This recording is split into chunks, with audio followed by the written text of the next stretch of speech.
we're starting off here with Nettie, and then now we're staging a fight in Palm Springs. Then we have Surdo with Rosado, which Jojo Diaz will be facing Hesta as well. So it's good local LA fight cards, and I just want to bring boxing back to Cali, to Southern California, and just rev up those motors for the big one in April, which were really really close. Again, the contracts on their side, we're already set with everything. Everything's a green light. Now they're revising it one more time. When I say there, it's their side with Gervonta and PBC. But yeah, it's taken quite a while, but we're glad that it's close to the finish line. So, and I keep saying that, but we literally are. The last rumor that we heard was that you guys wanted the rematch clause on the zone with, basically you guys being the head promoter. Is that what that was just a rumor. So can you clarify what was that in, and is that what they're working on now on their side? Yeah, it's obviously it's only fair to our network partners and everyone involved. You know, it's so complex, the deal.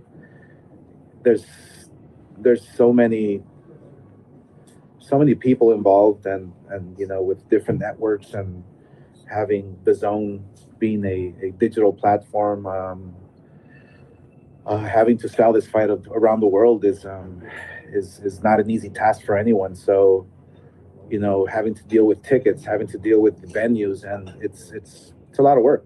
And when you're dealing with a lot of egos that are involved, it's not easy. So, but we're glad that we can make it work. We're glad that we're working with PBC to make this happen. This is the biggest fight of the year by far. Oscar, I don't want to cut in line, but I got to ask you about the breaking news this morning. Gervonta Davis pleaded guilty to hit and run. And sentencing is May 5th. How does that affect, if any at all, the potential fight with Ryan Garcia? No, I mean, look, his sentencing is May 5th, so he's all clear. He's all clear. He can now focus and train and be ready April 15th. So this is actually good news. This is actually great news for everyone involved in boxing and for everyone involved in the fight. Let's go. Green light.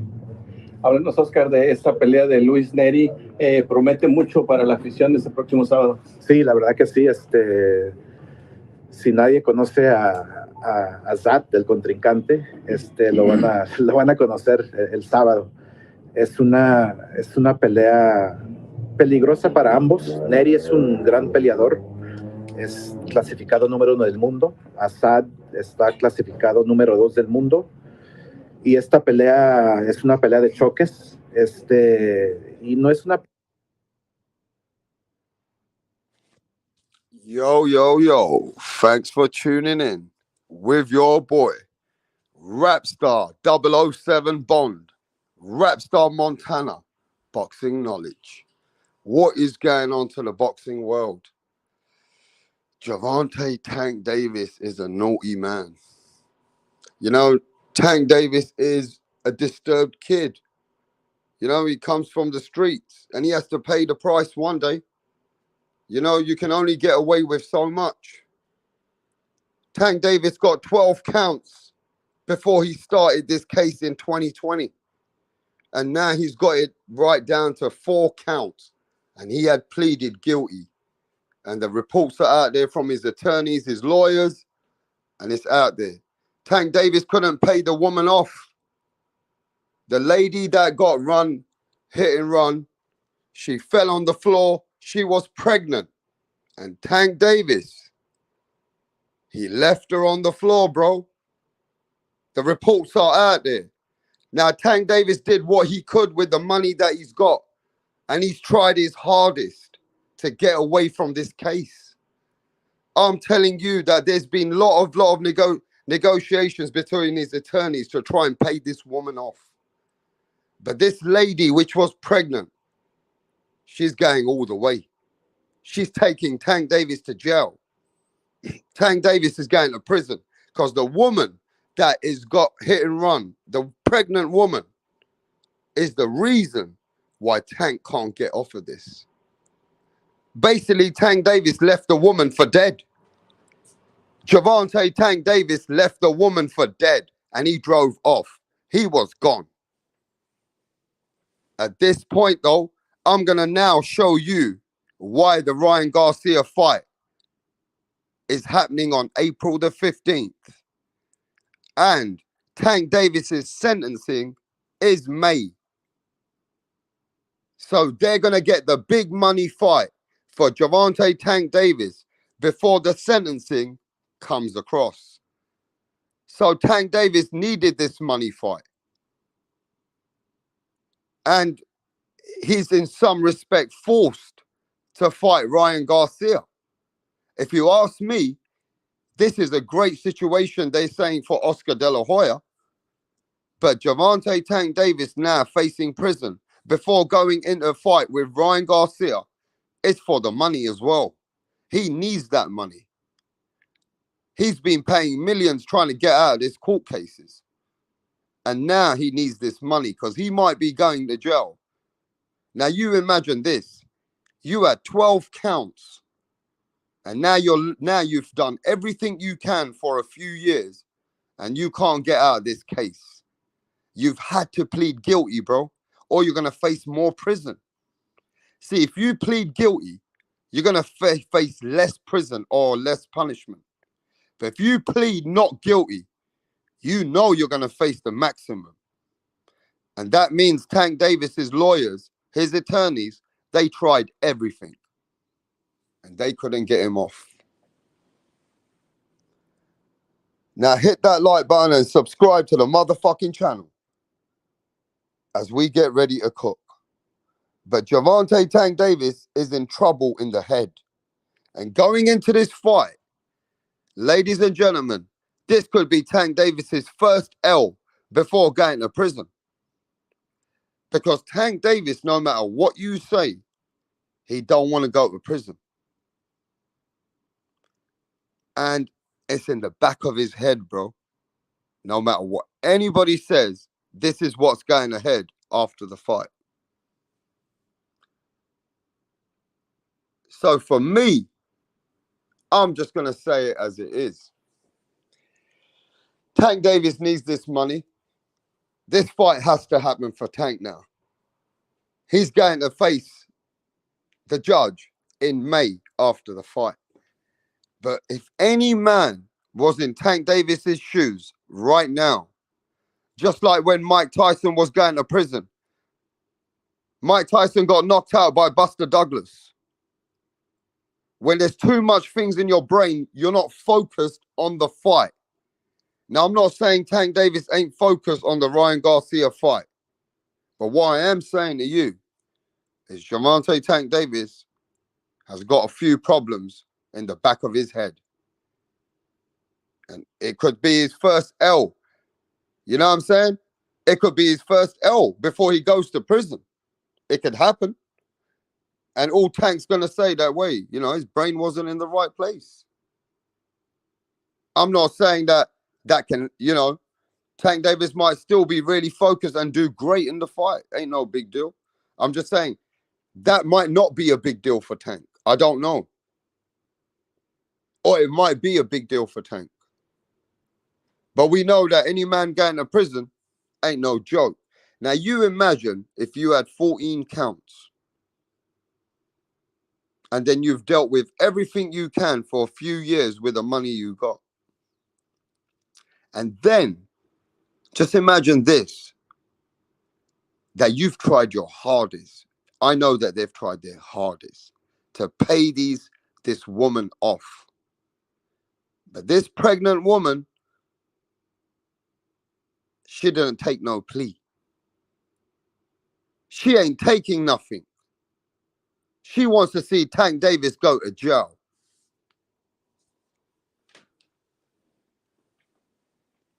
She wants to see Tank Davis go to jail, bro. The pregnant woman who he left for dead is what they say, that she asked him, she screamed for help, and he drove off. That pregnant woman ain't having it.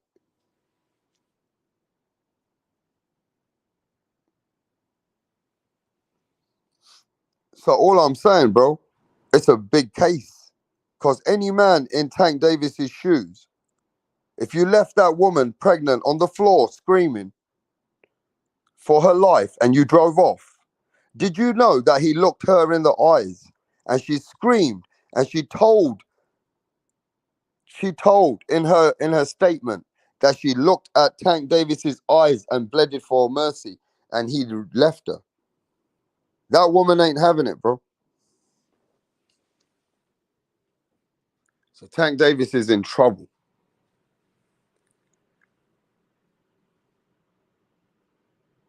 So, hey, listen, I think any man in Tank Davis's shoes, you're looking at prison. You're looking at prison. Now, at the end of the day, the good thing is, for the boxing world, that Tank Davis ain't getting sentencing until May.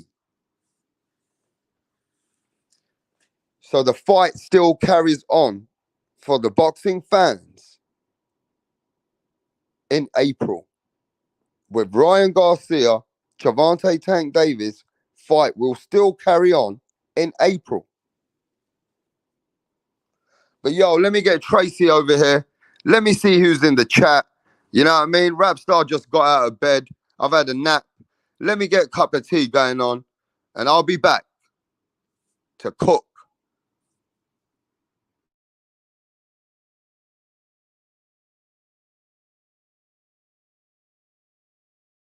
Right, what's going on here, Donny's on the next? Barry's actually going to propose to Sandra. Sandra has been giving Barry mad head lately, and he's whipped, yeah? He's doing this behind the back of the boys because they know, yeah, they would have cussed him out for proposing to Sandra. Tracy had one job to do, and that was to record it. But she's all over the bloody place. Barry's clocked that she didn't get the footage, so he's going to propose to Sandra again.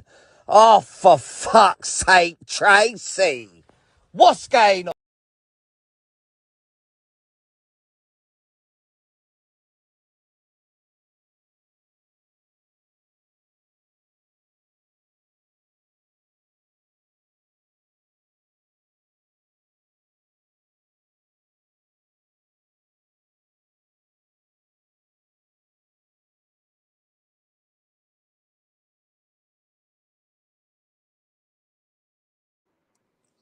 Now, to be fair with you, I don't know the whole the terms of his case anyway, really.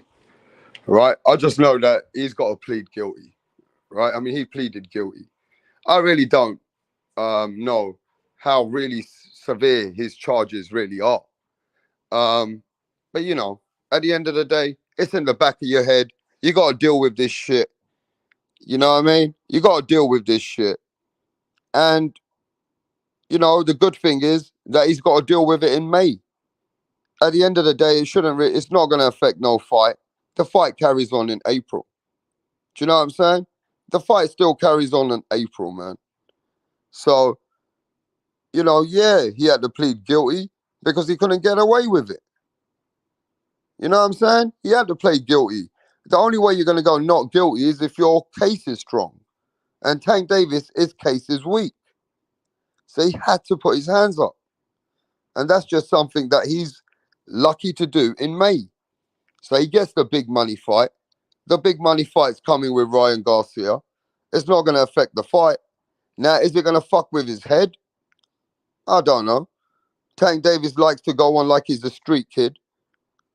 So it shouldn't really bother him. You know what I'm saying? Tank Davis, you know what I mean? He's always, you know what I mean? He comes from the street. He understands that every consequence comes with an action, comes with a reaction. Every action has a reaction. So at this point, Tank knows what's going on. I'm sure the lawyers and the attorneys have told Tank Davis that this is what he's looking at. You know what I'm saying? They probably already told him what he's looking at. Now his focus should be just the fight, is what Oscar De La Hoya is saying. Oscar De La Hoya saying, that's great news. Oscar De La Hoya said, that's great news. That Tank Davis can just focus on the fight now. And everything afterwards is afterwards. You know what I'm saying? So, I don't know. How do you feel about it?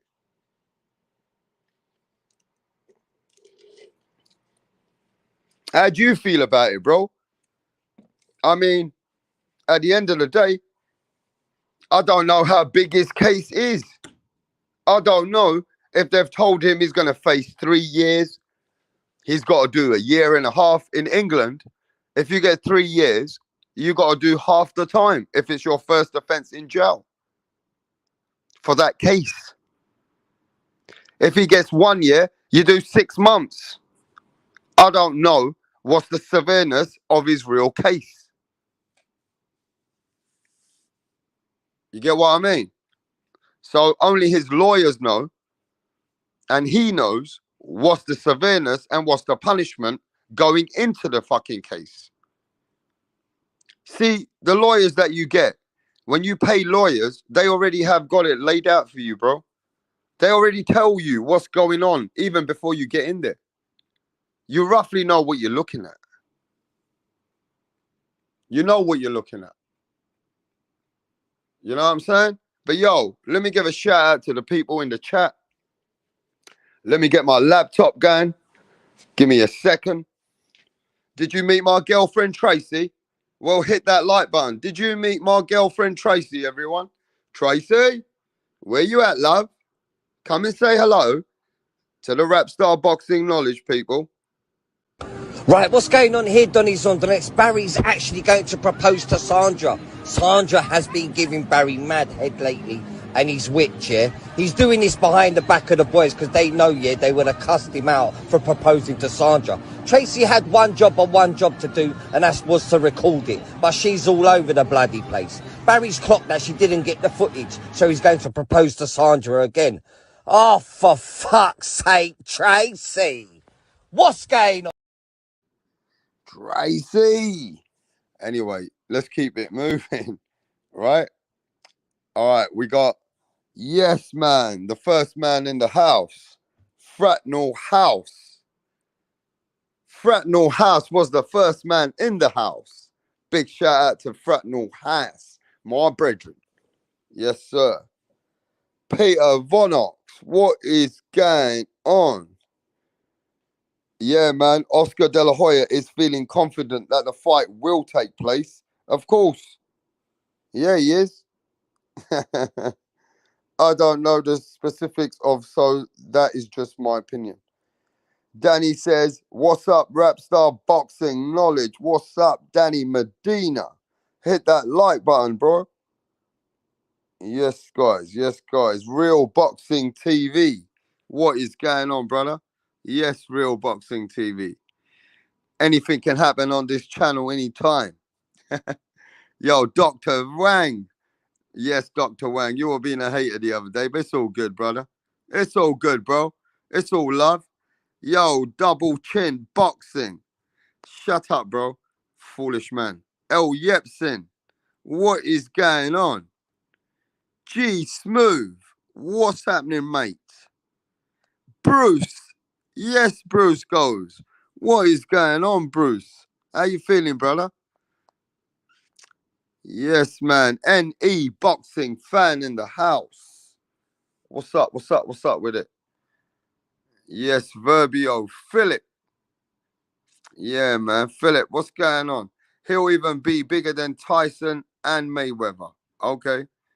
Philip says he'll be bigger than Tyson and Mayweather. Right. We can talk about that later. Natural Born Killer says Verbio. Stephen 47, 22. Have I missed anyone here? Edward. What is going on, Edward Plex? Yeah, man. I'm getting up, bro. I'm getting up. We're up now. Yeah, man. Let me have a cup of tea a little bit. You know what I mean? We'll be up and running in a sec, bro. Benji Milk. What's happening? The one and only John McSmith. Yes, John. What's happening, bro? Jay, ready. Laughing away. Yes, Jay, ready. Keep laughing, homie. Chuck. Yes, Chuck. What's happening, Chuck? How you feeling, bro? Now I believe that the fight will happen 100% because Tank Davis is in that situation. He got to get this fight for April and then he goes to sentencing in May. Now, my question is this, and I'm going to ask a very simple question. Yes, Punch Drunk Boxing in the house. Yes, man. Tar Heel Raisin. What's happening with that one? Dr. Wang wants the fucking smoke. And Tip Bayless. What's happening, Tip? Now, let me just say this, bro. Does anybody think that because of the court cases and all the money that Tank has spent, that Tank Davis, before sentencing, needed the big money fight? Does anybody think that Tank put himself in a position that he must face Ryan to get this big money now, that it had anything to do with putting Tank in pressure to fight Ryan Garcia? Yes or no? Does anybody think that Tank's taking this fight more for money as well as fighting Ryan? Yes or no? If no, then no. Because you know that Tank has got a case coming up. And he's been spending a lot of money. Danny Medina says yes. Alden Johnson says no. Hell yes, says Peter. NE Boxing Fan says yes. Epoxy Magic in the house. The man who flies around the world lands his planes right here at Rapstar. Yo, John McSmith says yes. Real Boxing TV says yes. Philip says yes. Wow. So in your mindset, you think that Gervonta Tank Davis took this fight on himself, knowing he could be facing sentencing in May, and this is the big money fight. Now, does anybody think if that case wasn't ahead of him and he didn't spend all this money to stay alive in the case, because you know these things cost a lot of money when you're at Tank's level, bro, that this fight would have happened? No, I don't know. I'm just putting it out there. But 90% of you just said yes.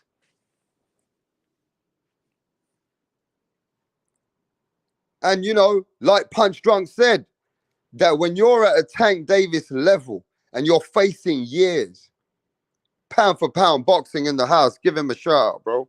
One of the realest, pound for pound. Yo, so let's keep it real here, bro. If you're getting milked by the attorneys and you're a man who needs these millions, you don't know what's going to happen. Tank Davis got baby mamas, kids, and he needs this money, bro. He's been spending millions. He's getting milked. And now he's under pressure. He got to take this fight. He got to take this fight with Ryan Garcia. Could this be the L that he takes like Tyson took? Could this be a fuck up for Tank? I'm just saying.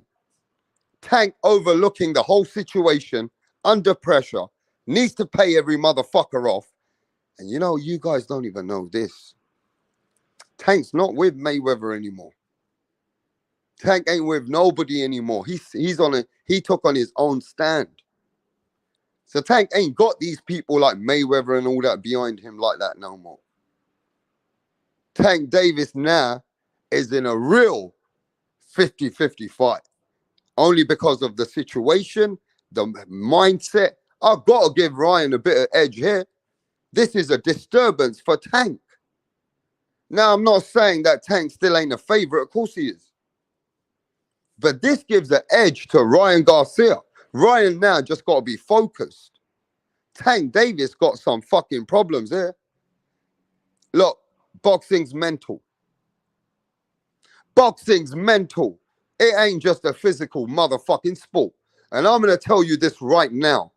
And I don't want to speak for every man, but any man.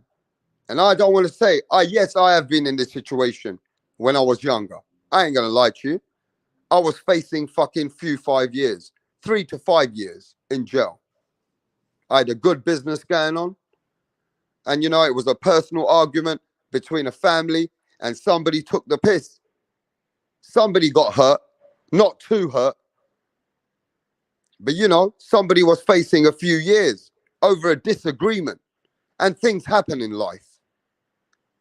Now, no matter what business I could have and what girlfriend I had, at the end of the day, when I was facing 3 to 5 years, my mind wasn't correct. I had to change my mindset. I was trying the best to be focused in my money and my chick, but somewhere along the line, there was something in the back of my head that I had to deal with this shit. Sometimes only you know what you're going through and you're gonna think about. Now, a man like Tank Davis, who's got everything in life, right now sitting in his brain thinking, fucking hell, man, what am I gonna face? And if that kind of shit is what he must think about, it's gonna fuck him up. Boxing's mental. Now, if Tank Davis can wipe it out of his brain and just act like the guy that he is and he don't give a fuck, he's ready to do 3 to 5 years, and they're gonna give him 3 to 5 years, then he can ride this shit.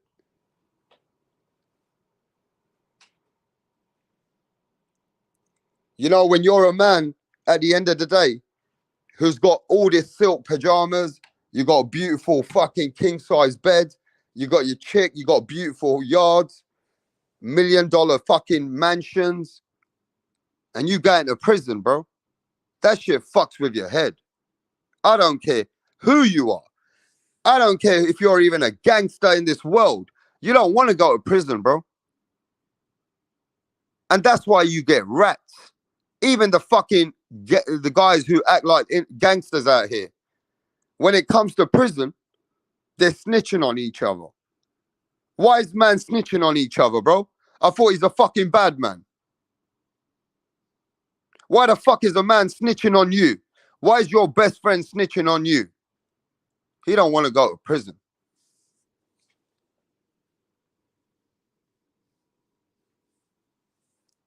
Man don't want to go to prison. He's a bad man on the street. But I promise you this right now. I promise you this right now.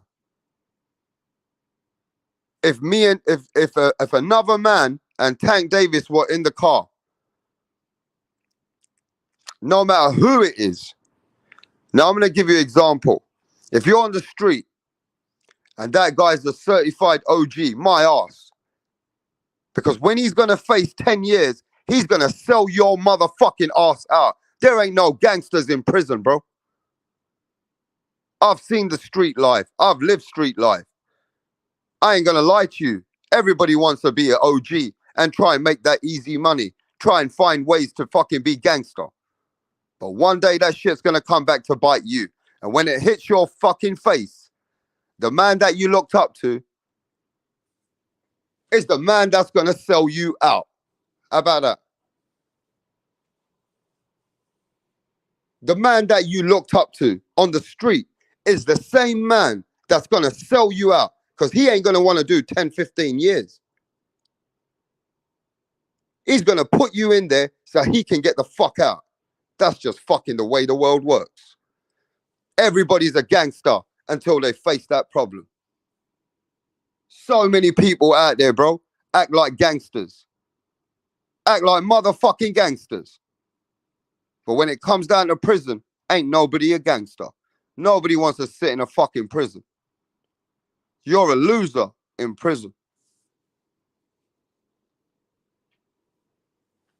You're a loser in prison, bro. Who's a fucking gangster in prison? Think about it. You're an OG on the street, but you're a bitch in prison. You lose all your rights and you gotta sit there like a fucking duck.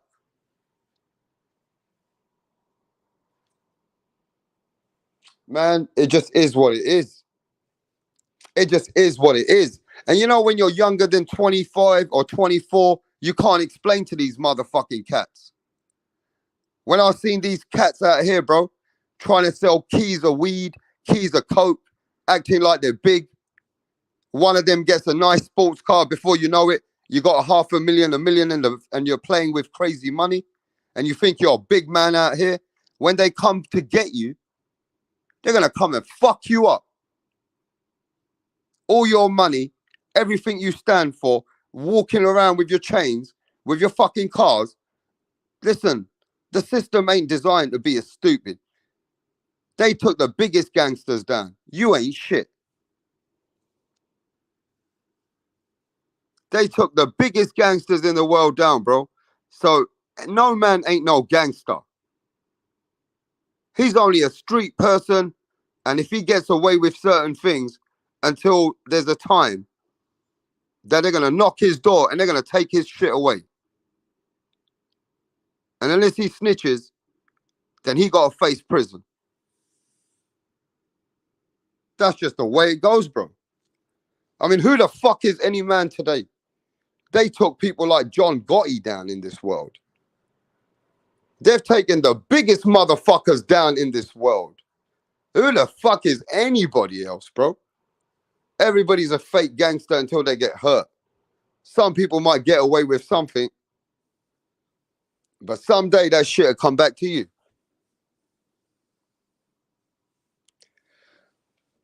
But yo, I don't know what we're going on that one first. But yeah, that's another conversation, really. But look at this, bro. Let me just tell you this. At the end of the day, Tank Davis acts like a gangster. Tank Davis does act like a gangster, bro. He thinks he's all OG, right? He's a street guy, yeah? So this ain't nothing for Tank Davis then, bro. This ain't nothing for Tank Davis, bro. Even if he does 3 years, ain't nothing for Tank Davis. Tank comes from the street. But the problem is that's not the life that Tank lives. Tank Davis is a celebrity now. Tank Davis is a star in boxing. Now he lives a whole different life, and I'll bet you any money that Tank Davis right now wishes that he don't go to prison.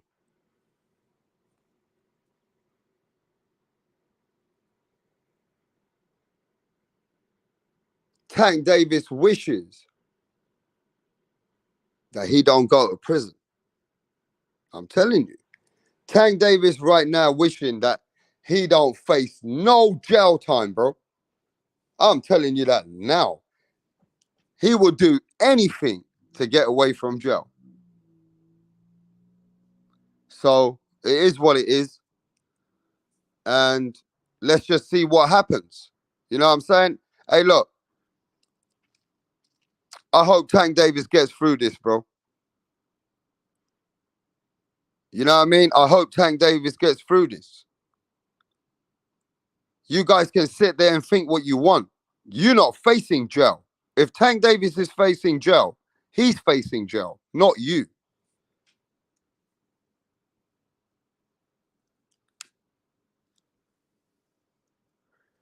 You know, Mike Tyson went to jail. Floyd Mayweather went to jail. So, ain't no, you know what I mean? It is what it is. The best of them have been to jail.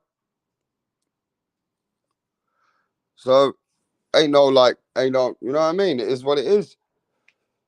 You did the crime, you gotta pay the fucking time. Do the time. You know? Maybe I do think Tank Davis probably regretting everything. You can imagine that. But let's see what happens. You know what I mean? They say don't disturb the fight. They say don't disturb the fight, bro. At the end of the day, Oscar De La Hoya just told you that the fight with Ryan Garcia is still going on April the 15th. They're looking for a venue, tickets, and all that shit now. So Tank Davis, Ryan Garcia are still in the mix, but just this is it. This is just saying after that. So this don't disturb the fight. This just disturbs Tank Davis.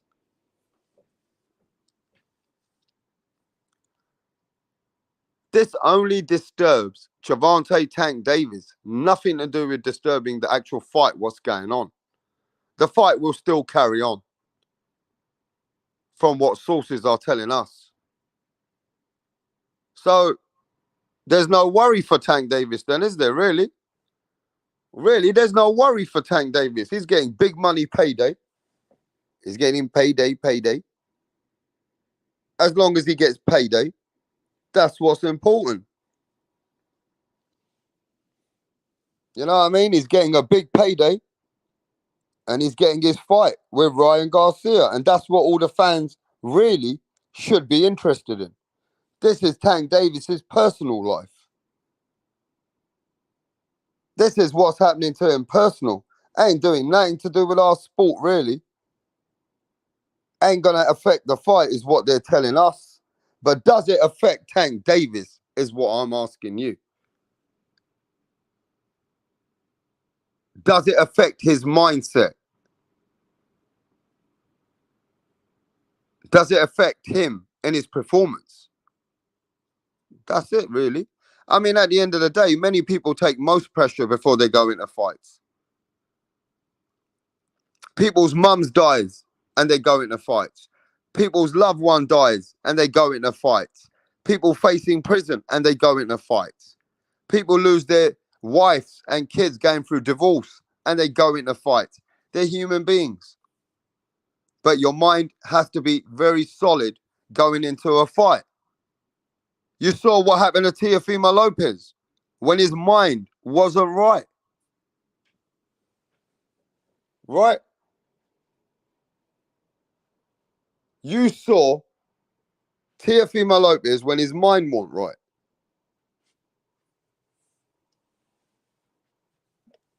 When your boxing mind's not right, it can affect you. And Real Boxing TV says, I think this will affect him. Ray P says, what? We'll see. Guys, that says hood mentality never leaves these fools. Even when they get a break in life, fuck him. Darth Vader says Margarito's brother got killed and he fought the next day. Wow. Let me see that, bro. Margarito's brother got killed and he fought the next day. Ray P says cause in effect. Get the smoke says peace, everyone.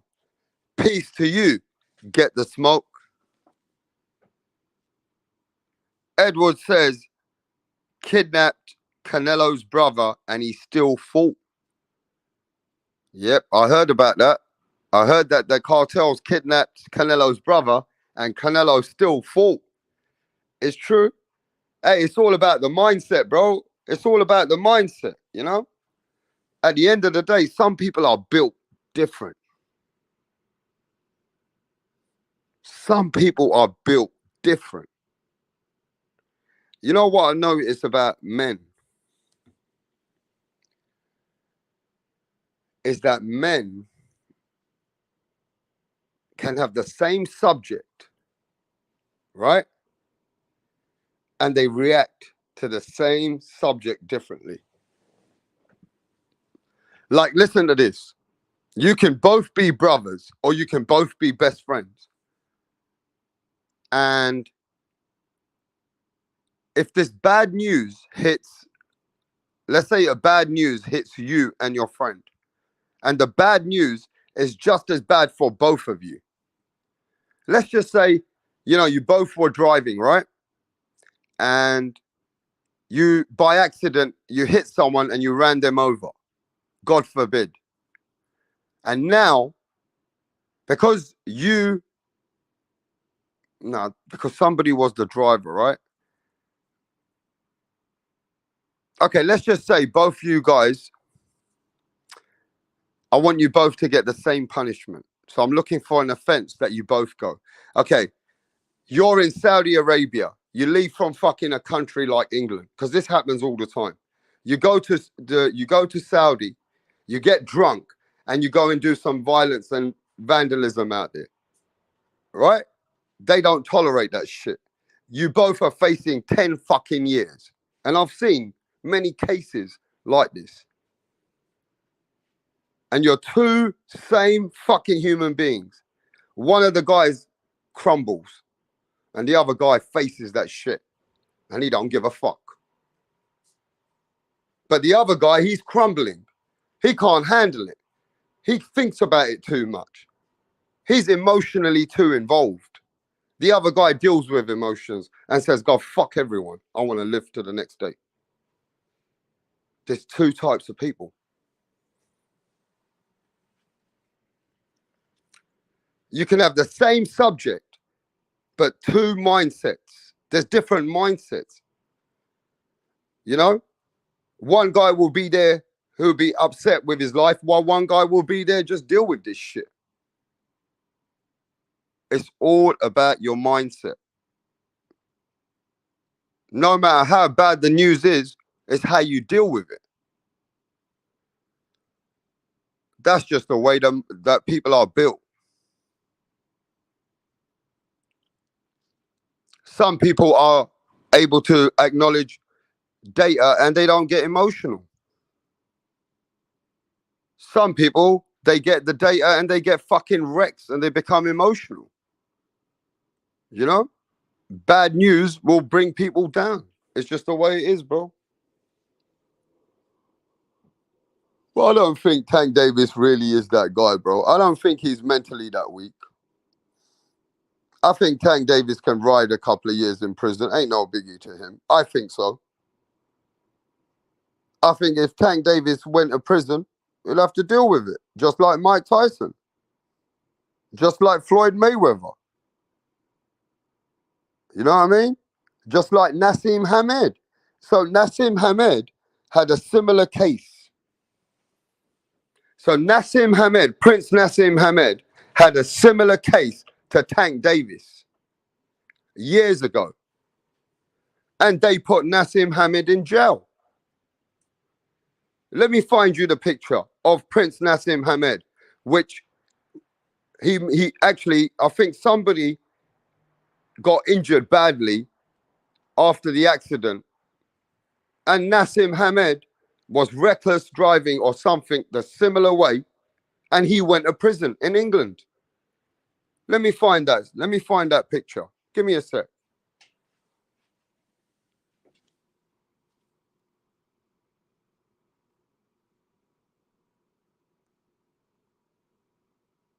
What up? How are you? I'm great. Can we meet you? My name is Tunde Tupac, aka the Rap Killer, Tunde Tupac. the Rap Flexer, kill them all. Your name Your name is Tunde Tunde. Tupac.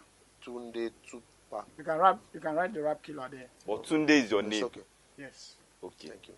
Tunde, with your dressing, I know the kind of song that you're about to present. Yes. So you want to tell us about it? Just rap game. I kill the rap game because the haters want us down, but they're not gonna get us. You don't Calm need to down. tell us about the haters now. Rappers, right? You're a Yes. rapper. Rapper. Good. Let's hear you. Check it.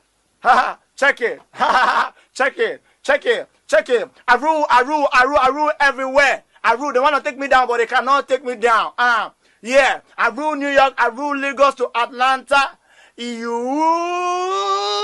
go to Chicago. Check me out. Check my game. My game is tight. All the haters, I shoot them in the brain. Boom, boom, boom. I've been around with my guys, 50 Cent, Tupac, Biggie, Snoop Dogg. We're all in this game together because I kill them all. I kill Tupac and I kill Biggie. I kill them all because they can't contain my rap game. Hey! It's off the hook because I'll kill you all now. No, calm down. You killed? You killed who? It's just a lyric. Don't fear. Lyric. Your lyric Hey. will put you in trouble. You have to be very careful. You don't just go about saying things that you don't know. It's a rap game. That's how it is. Oh, okay. How old are you?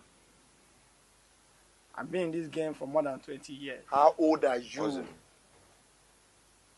I'm 15 years old. What? Just forget my age. So this was Prince Nassim Hamed, if you guys remember that guy. Boxing's legend from England. Featherweight champion. This is what he did to Ms. McLaren. And the person's car he hit, he injured them pretty bad as well. They ended up going to hospital and they were using crutches for about 4 or 5 months. And Naz ended up going prison. Naz ended up going prison. You know what I'm saying? At the end of the day, it is what it is. Yeah? Who remembers that? Who remembers that shit, bro? None of you remember that, no? None of you remember that stuff. When Naz went to prison. When he smashed into another guy's car. And that guy got injured pretty bad. Ended up in his wheelchair or something for about 6 months. I'm not sure, but he was injured bad. I don't think none of you remember that. All casuals out here, bro. I'm not sure. Yeah, Johnny Thunder, Mirage remembers it. Fucking hell. Mirage remembers that shit. But I don't see none of you remembering this shit. You know what I'm saying?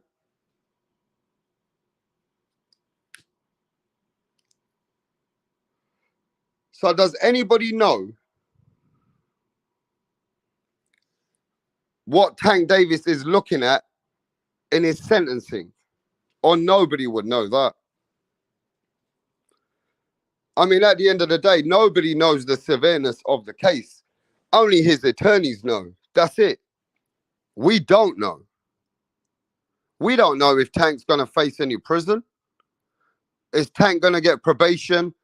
Or like they do community service in England over here. They do community service.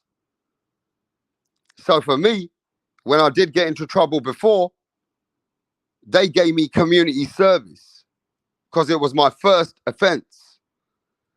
And I ended up paying lawyers to get me community service. And I had to do every Sunday, I had to get up in the fucking morning and go and help the old veterans for fucking 12 months, every other Sunday. They gave me pre-probation reports and they gave me community service. I'm just saying. He's not a first-time offender, says Mike from Boston. He's not a first-time offender, says Mike from Boston. Mine was assault. Ended up becoming assault. MFB.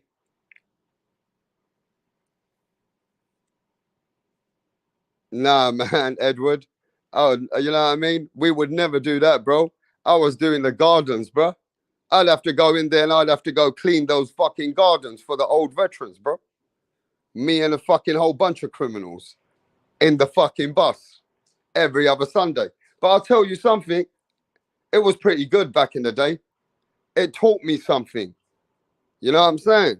To help other people. And I'm glad they didn't put me in prison for that.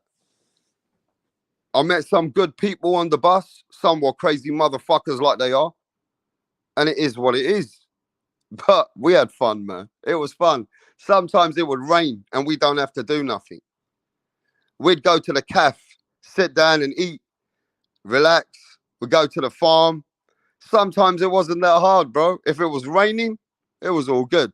I was always wishing it was raining. I would always wish, oh man, I hope it rains today. And some days it did. And when it did rain, you know, we had to chill, sit back and hang out in the cafes by the farm. It was what it was at the time. But it was better than prison. I'll tell you that much. It was better than that, then go to prison. 50% of his sentence he will do. Well, that's the same over here, Mike from Boston. That's the same over here, Mike.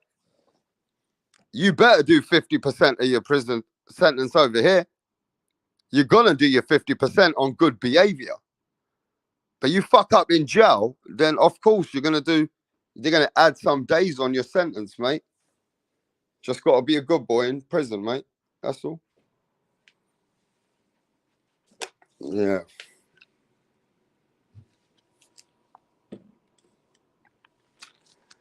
Only the two what? On to the Becks. I'm not understanding that, bro. Rapey. Aggravated is 85 in text. Wow. So tell me this then, Edward. Is there different laws? Of course there is. What am I talking about? There's different laws in America in every different state. So if you have the same crime in California and you have the same crime, let's say in Florida or Texas, there are different punishments and different sentences and different laws all over America. Each state, basically in America, has its own laws. So what you do in New York, you can't get away with in Cali. What you do in Cali, you probably can't get away with in New York. Oh, you know what I mean? I've got friends in America, bro. I've been in America many times. Some states, you got open carry gun licenses, or you don't even need a license. Some states, you can't even fucking have a gun walking around like you can in some states. So, yeah, Americans' laws are different. You know what I mean? American laws are different. I'm just saying, bro. You guys are different, bro. Some things in Texas aren't crimes in California. That's exactly what I mean. I was reading that not long ago. It's like, it's crazy, right? But America, I was reading this in America. You got so many states in America where cannabis, just a small drug like cannabis, is legal. You can walk into some states and just go to the store and get cannabis. And it's nothing. Anybody can smoke cannabis. But some states in America, if you smoke cannabis, you're going to pay fines. You're going to go to the county jail or something. That's fucking mad. So if you're smoking cannabis in another state and you're driving, as soon as you get to another state, it's fucking illegal, bro. That's mad. It's just what it is, though. You know what I'm saying? Different laws. America's just feels like different countries. Big up the general. Big up the general right now. But look, America feels like you guys have got, how many states you got in America, bro? 52 states, innit? I don't know. I heard years ago, I haven't checked, but I heard it was 52 states. Do you guys in America know this? That one of your states is nearly as big as fucking England, bruv. You fuckers have got the biggest population I can only imagine. You guys in America, right, have got fucking different, like it feels like it's different countries. You guys in America feel like I know it's one country, but when you go to America, right, feels like you're going to different countries within the same country, bruv. It's mad. It's mad. Yeah, you guys, what's the biggest state? What is the biggest state in America, bruv? What is the biggest state in America? Huh? What's the most population? Where's the most population in America, bro? Alaska. Alaska. Alaska.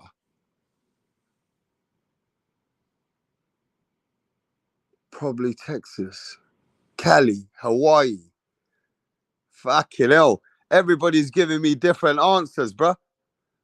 Where's the biggest population, bruv?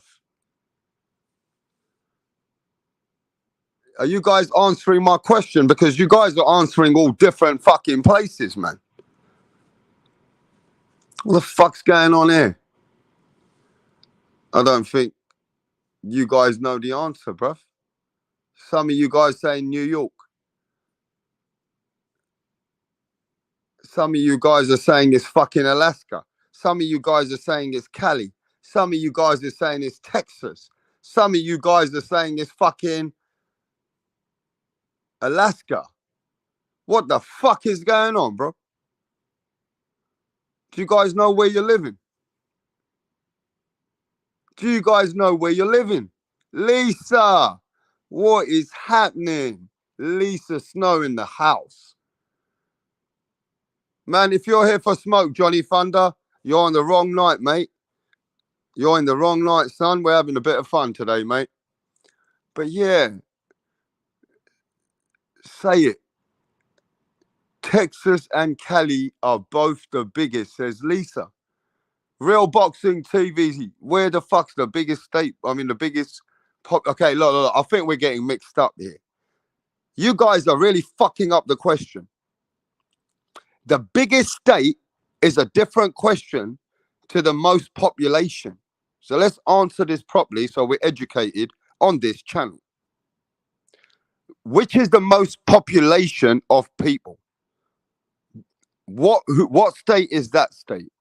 Not the biggest, the most population.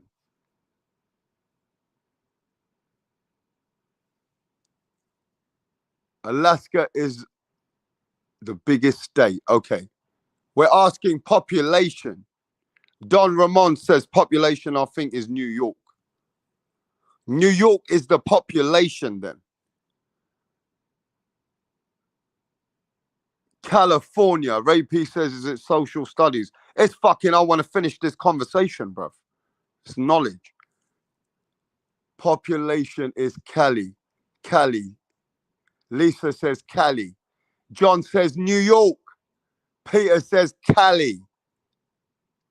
California rap star is, I didn't ask for the fucking biggest. Sorry, mate. Stop sidetracking me. New York is what Google said. New York. So, okay, let's break it down. We're now at New York or California. Now, does that mean it's hard to track because we got so many immigrants in America, right? But New York or California, or then we got Alaska. So now we got three answers. We got Americans tell me Alaska. We got Americans telling me California. And we got Americans telling me New York.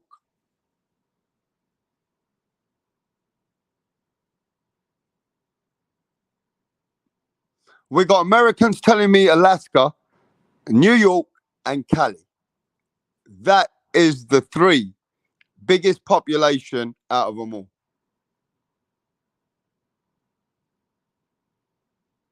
Okay, so we narrowed it down to those three. I feel like California is getting the most votes. I feel like California seems to be getting the most votes on that particular subject. It feels that way. Right?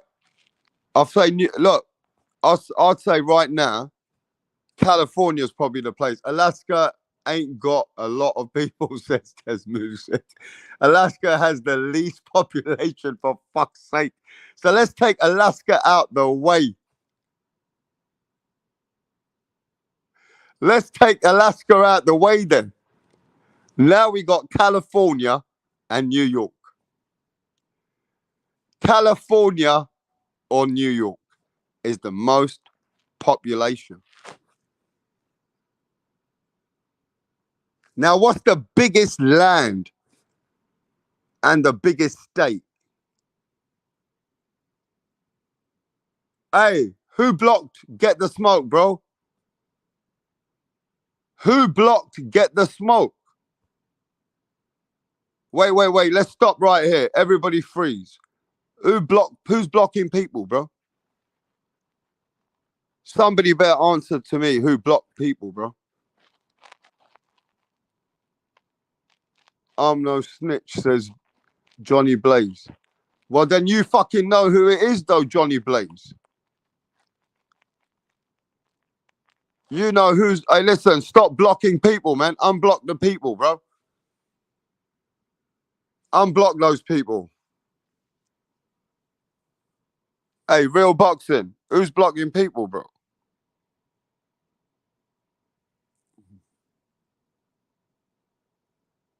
Man, stop doing that shit, bro. Lisa. Lisa, put him back on. Lisa, put him back on, Lisa. Come on. Lisa, don't be like that. We don't block people here, man. Come on. Stop that, man. We're not those channels, bro.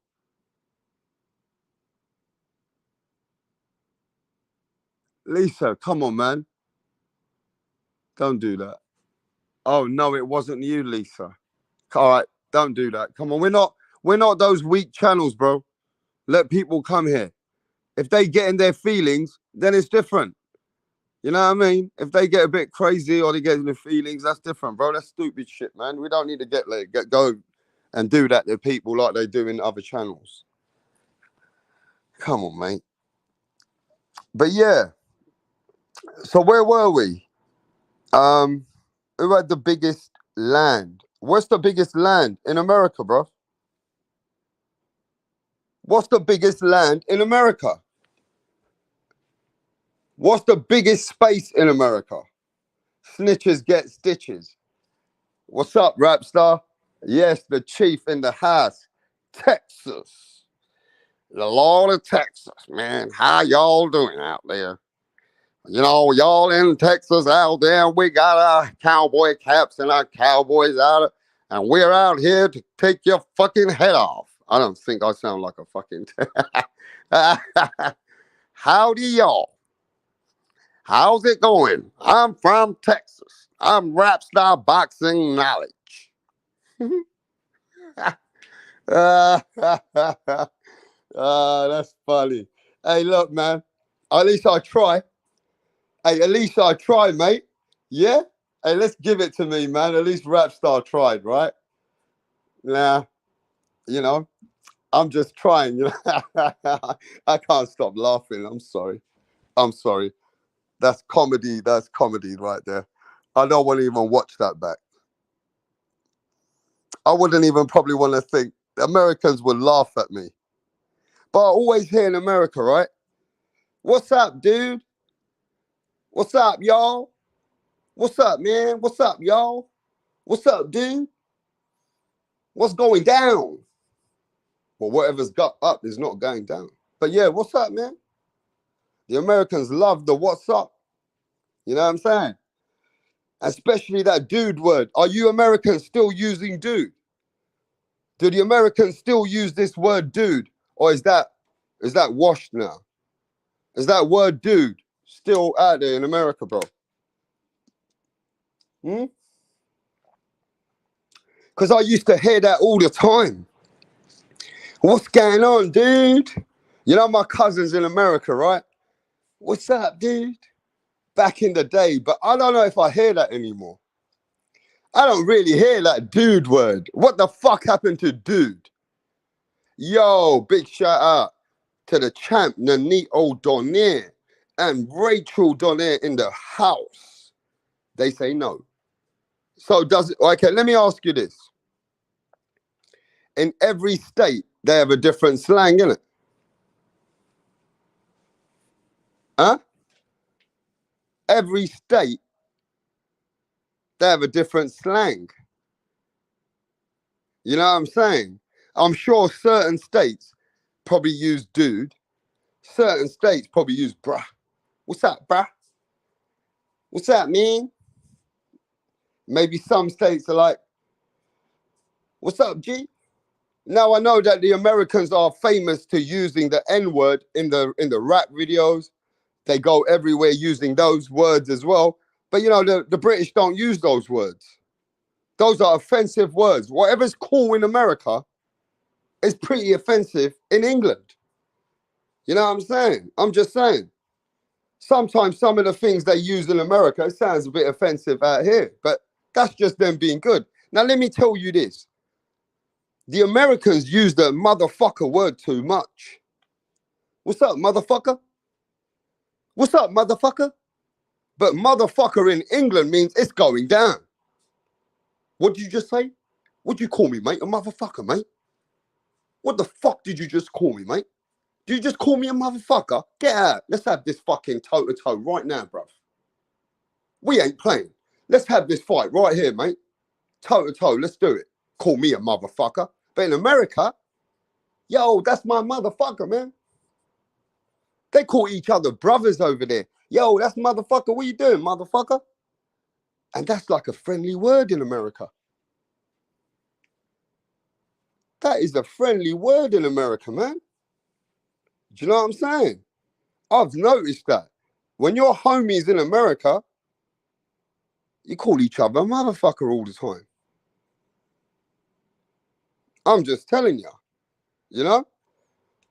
At the end of the day, some of the words that you guys use in America, bro, it just sounds dopey as well. Yo, motherfucker, what's up, motherfucker? Man, are you homies or what, man? You guys are calling each other motherfuckers and names all the time? Like you ain't got no respect for your fucking homie out here? What the fuck you keep swearing at the guy for, bro? Is he your friend or what? But it's a friendly term. The Americans use words as friendly terms. You know what I mean? Now look at this. I'm going to use the word here and there, and I don't want you guys to get offended by it, but this is a British slang. You're a cunt. Shut up, mate. You're a cunt. You're a cunt, mate. You're a fucking cunt. Oh, shut up, you cunt. They use the cunt word a lot here, mate. Now, cunt can be friendly. You're a friendly cunt. Cunt can be vicious. You cunt. It always gets used. It's a word that we use. You guys don't use that word, cunt. Do you know what I mean? I don't hear that word. When I speak to the people in America, yeah, we use it here all the time. You silly cunt. Now we use plonker. You silly plonker.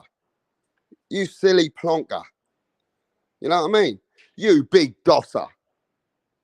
Yeah, you fucking big dosser. He's a dosser, isn't he? Man, he's a dosser. It's the words we use. What are you going to think if a man says, all right, you big dosser? You're going to think he's being friendly, yeah. You puff. They don't use puff anymore as much because if you say puffed, now it's freedom of speech. People get, offended. So it is what it is. But, we have different slangs to you guys. And the biggest one we use is you wanker. You're a wanker. That is another word that we use all the time. You wanker. Yeah, you wanker. He's a wanker, this one, isn't he?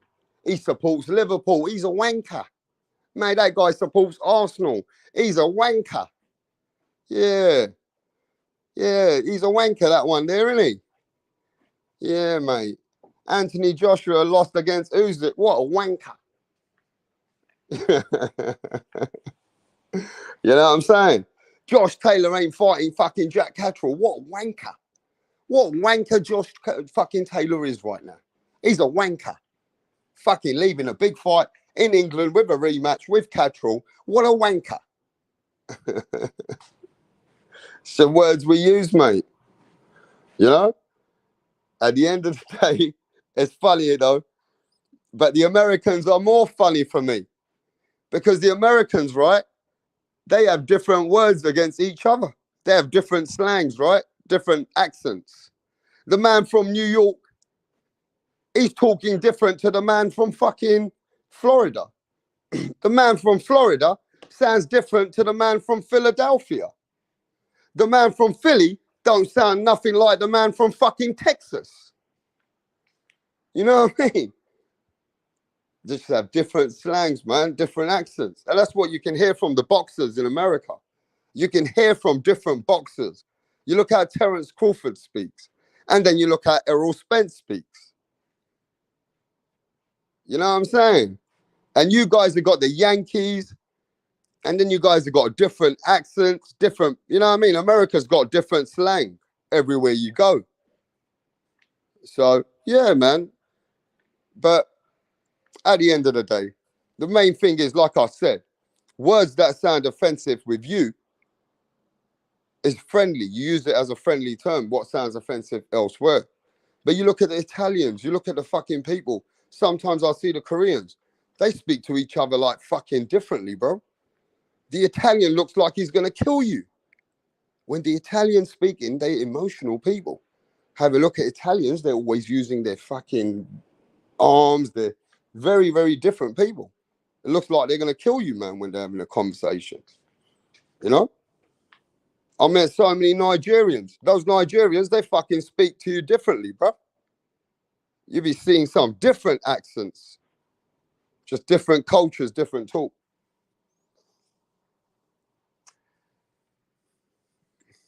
Yes, so No Slang Florida says, slang is a different language. Beyond the ring, Nanito and Rachel. What's he saying? What's he saying over here? Who's a lazy bum? What's he talking about? Yo, Johnny Blaze. Chuck says, Tony bag off donuts.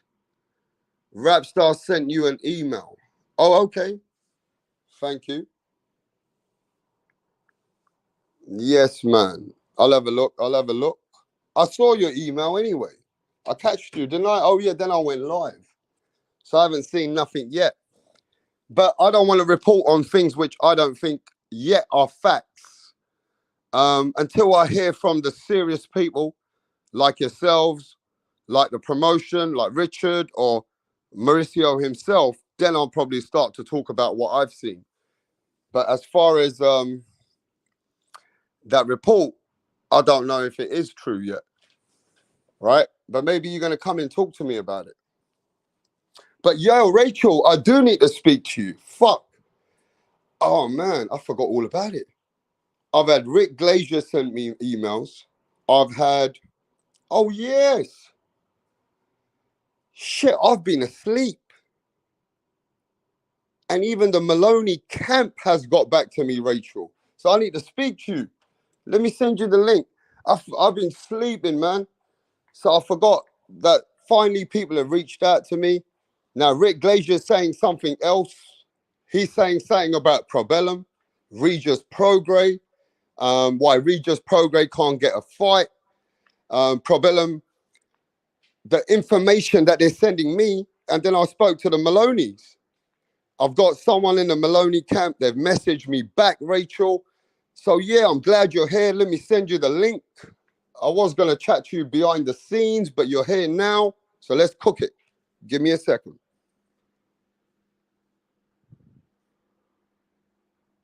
Oh.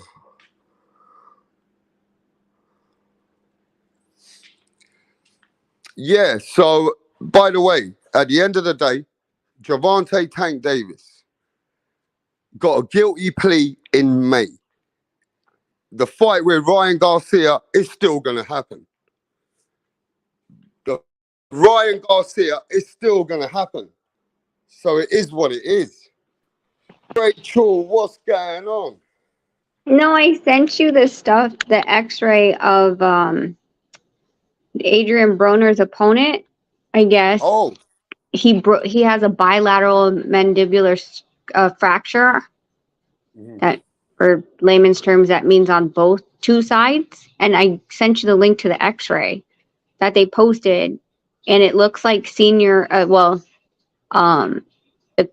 dad of the guy of Michael Williams is blaming Roy Jones.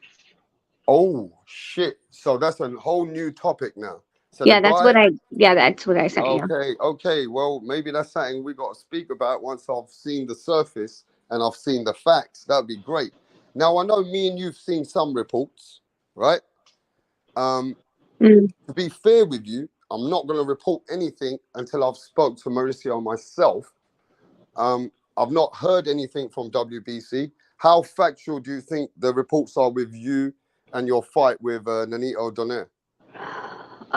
With the new guy that they're saying, it makes sense because if you look down the rankings, like two of them are already eliminators because they lost to one lost to us and one lost to Jason, right? And then I think the next one was Emmanuel, but Emmanuel's ordered in the IBF, so that takes him out of that too. And the next one is him. But I mean, I only heard it from that report from ESPN Knockout, and then I haven't heard anything from our people because I'm just assuming they must have sent a letter to Richard saying, hey, this is the guy that we're going to approve.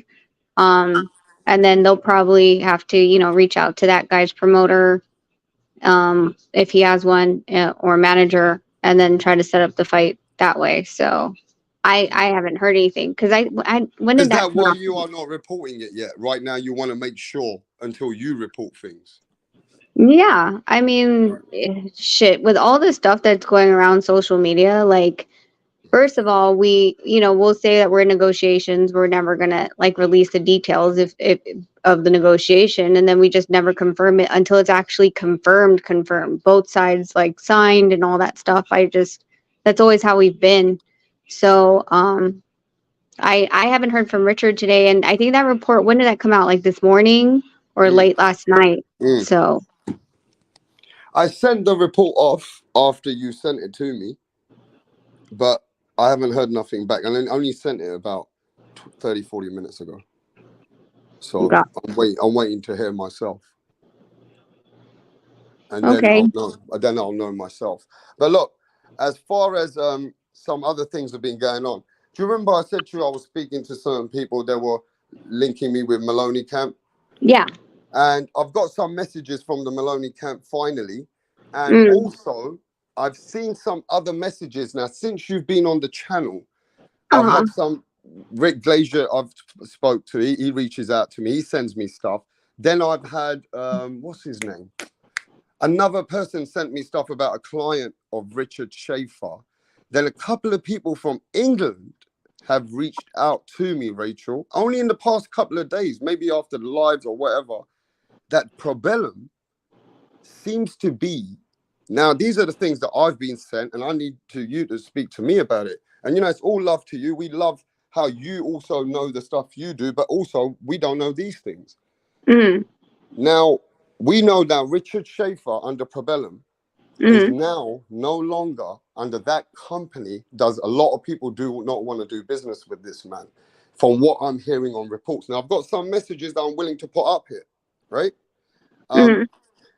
As far as the Maloneys, they wanted this legendary fight with Nonito, and they wanted to fight Nonito Donaire. But as far as they have, what they've sent me is that Bob Arum and Top Rank Promotions are definitely not wanting to do business with Probellum. Also, many other companies have come out and saying why they don't want to do business with Probellum right now. And Richard Schaefer also, another person has reached out saying that Richard Schaefer is changing his company right now to not be in Probellum anymore so that he can transfer to another company where executive directors will be now different people running another company.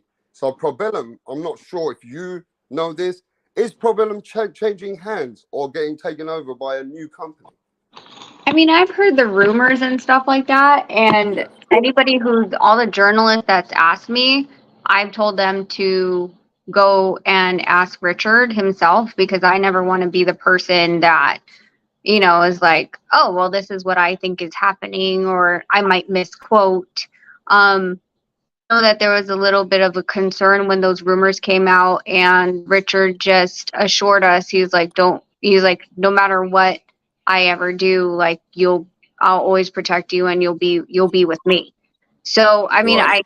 like when we signed with Richard, he was Ringstar. But do you know about this company that he's transferring to the information that they're sending me? Because I know they're coming to this channel on Monday, right? So I want to hear from you, because I didn't know about that Richard is actually taking his hands off of Probellum because nobody wants to do business with him, regardless of what the rumors are or not.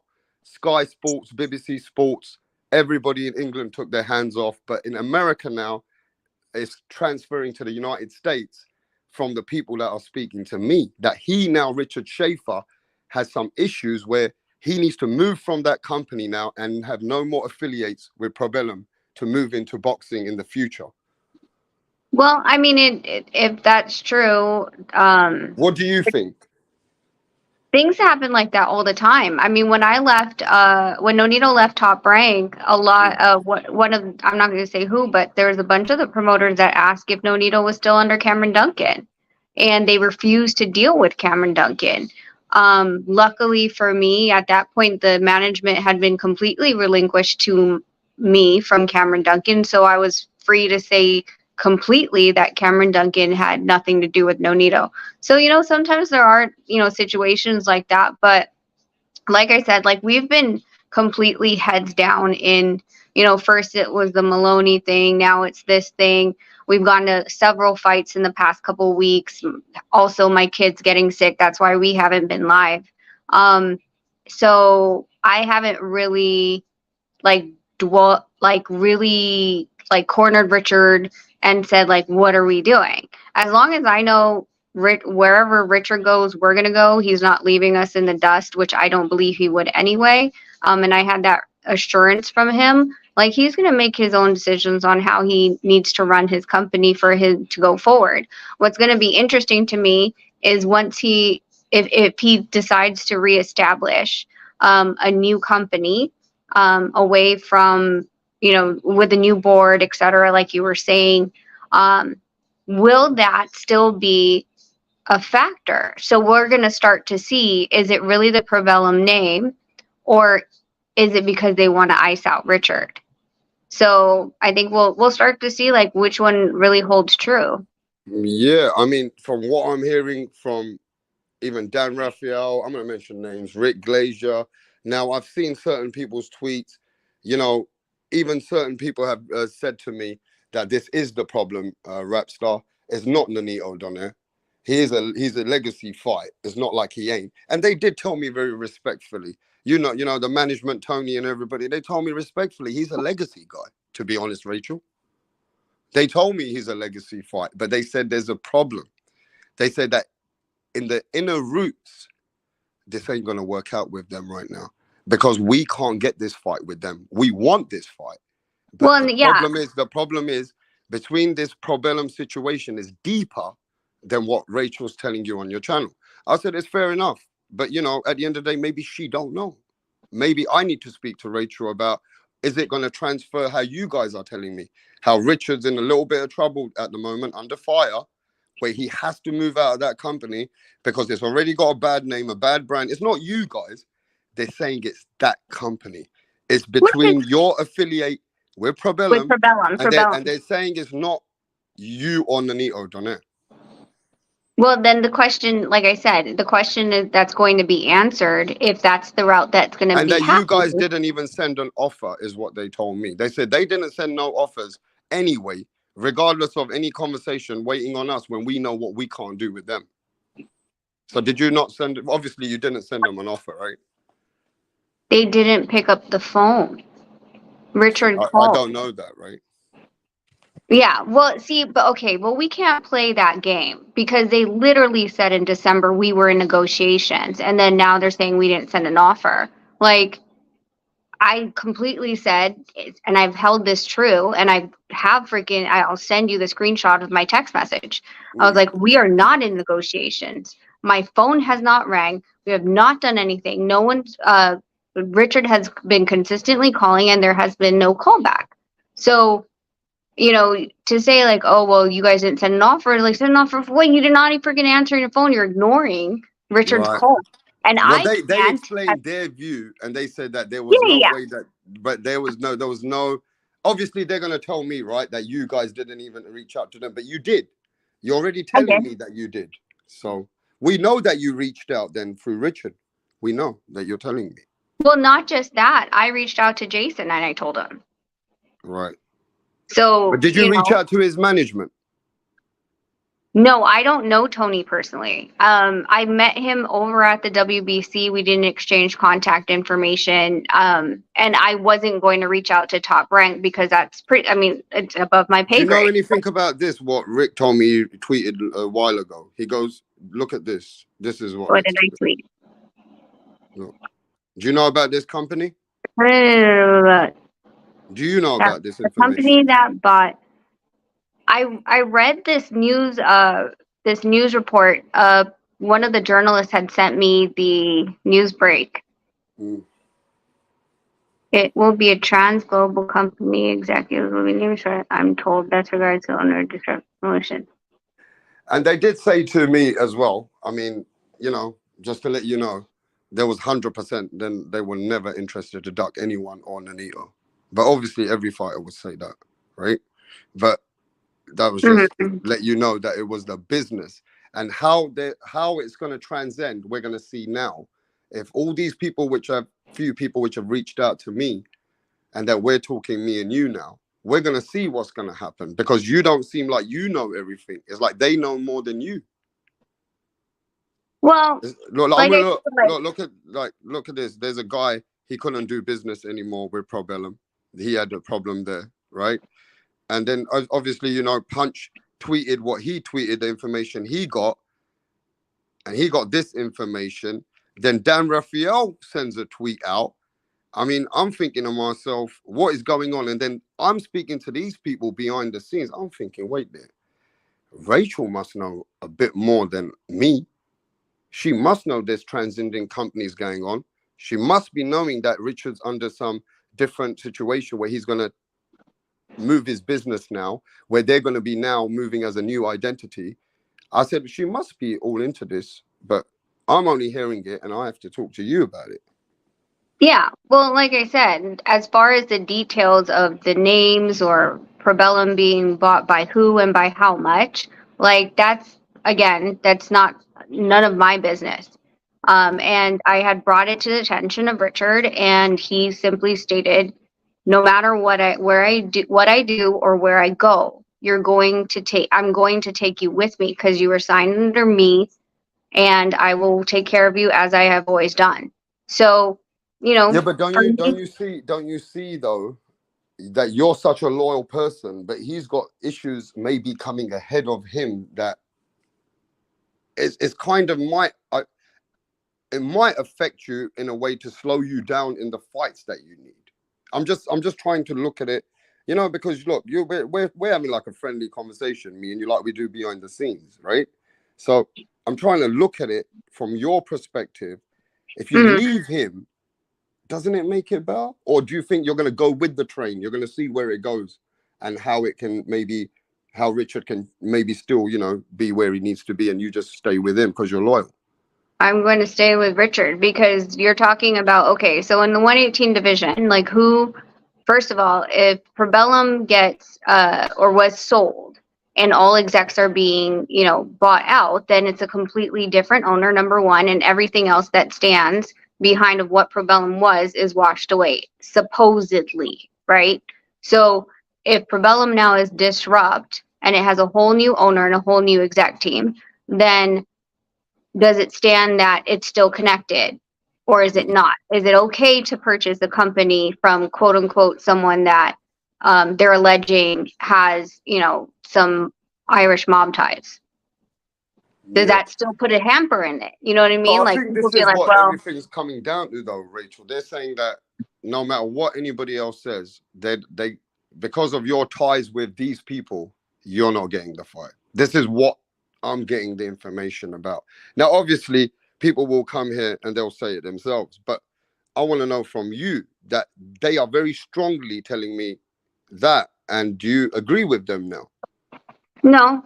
I mean, all of our fights. So, I mean, I love this, Rachel, with you. I love this because you are saying Dan Raphael lying, Rick's lying, Punch lying. They're all lying, the ones with the reports. No, I'm not saying that they lied. That's their own opinion. But honestly, in the last how many years, how many top rank fighters have we fought? Besides Inoue, who was underneath a different banner when we fought him. This is the same question I was asked by an LA journalist about when the Kinahan thing dropped, right? They're like, are you afraid that the fight's going to fall through? I go, with who? And they're like, Inoue. I go, why? And they're like, because, you know, Probellum allegedly this, and that. And I'm like, no. I was like, it's not. I was like, he's not involved, and I kept stating it, and I kept stating it, and sure enough, the Inoue fight didn't fall through. If there was an actual connection, our fight would have been canceled, right? That's one. On the Inoue fight, I think Bob doesn't have the ties. It's the Japanese promoters, what they're telling me. I don't know. I don't know. Bob had the U.S. rights to the fight. He couldn't. He couldn't come in and dictate the negotiation between us and Inoue. But my whole point is this: we haven't been with Top Rank since 2016. Okay, we are in 2023. We haven't had to fight a Top Rank fighter since 2016. Yeah, and Nonito made a run.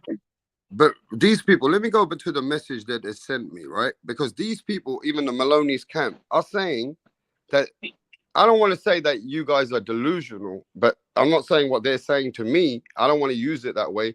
But they're saying that you're totally wrong to me. That you know that what's going on with Richard Schaefer. Like the way they're playing me. See, I don't want to put his name up there. I've got the thing. You already know Jason's management. Am I right or wrong? I don't know him. Okay, so you don't know. Did you know that?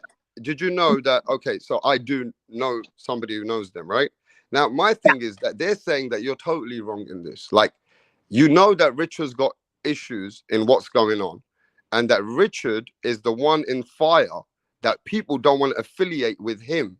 And he knows that. That's why he's getting out of that company. Against that's why, they're saying that he's trying to get out of there.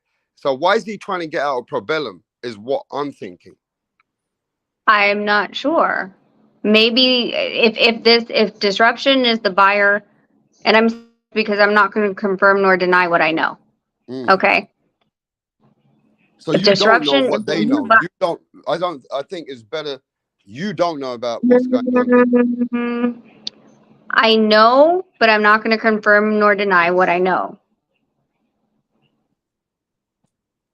Well, see, then it's deep. So then look at this, Rachel. They're telling me it's deeper than these talks.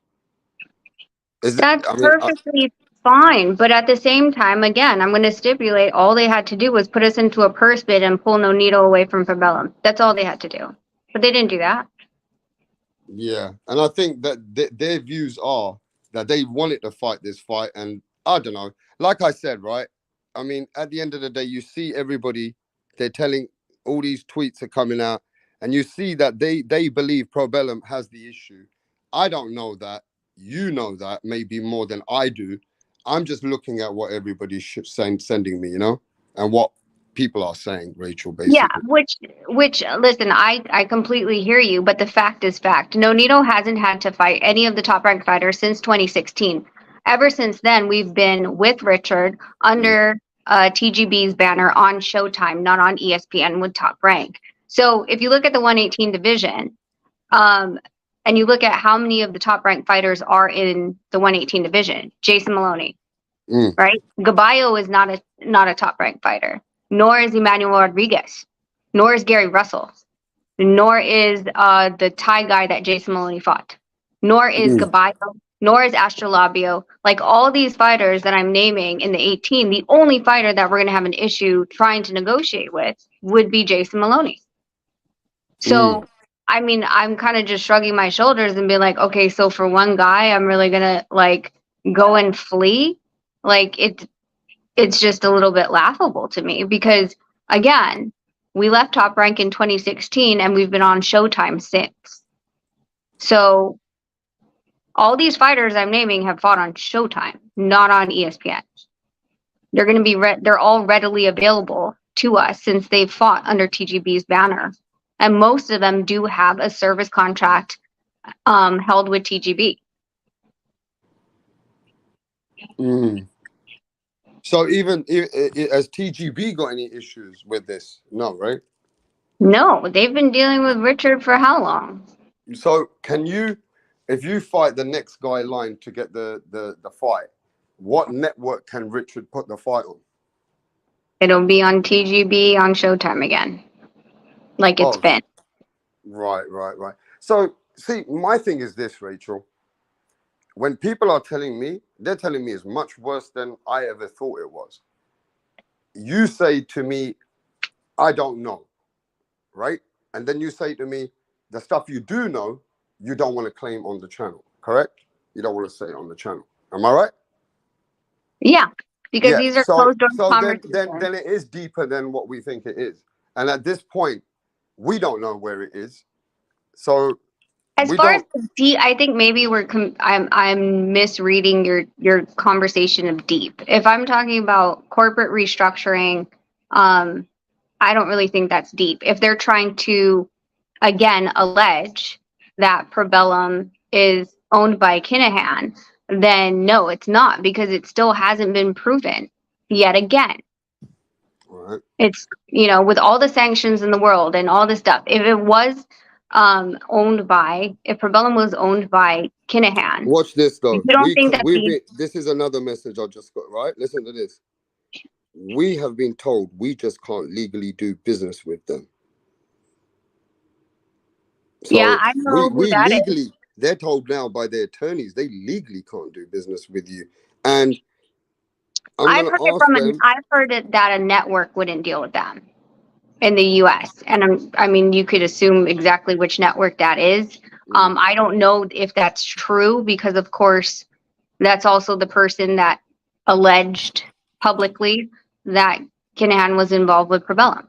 So, I mean, it's easy to pass the blame and be like, hey, yeah, I mean, I said it, but also my network's saying it. But is the network coming out and saying it? No. this doesn't affect you at the moment in a way where Richard's, even if Richard's under fire, do you have a plan B, being the manager yourself? If Richard's under fire, see, here's the thing. You're just going with Richard. You're just going with Richard's word on Yeah. this. Well, no, not just Richard's You're going word, with but the thing is that Richard is okay. So Richard works for Probellum the same way that he worked for Golden Boy, right? So can I separate Richard from Probellum? Yes, because they're two different entities. So if Richard decides to leave, like he left Golden Boy, then it's his professional decision on what he wants to do with his career. Either way, we're going to be with him. When we went to like I said, when we went to him, he had Ringstar, and when he said he was going to Probellum, he said he was taking us with him. So we're like, okay, not a big deal. So if he says, if he decides I'm not, Probellum's been bought out by this other company and I'm going to a different route, okay.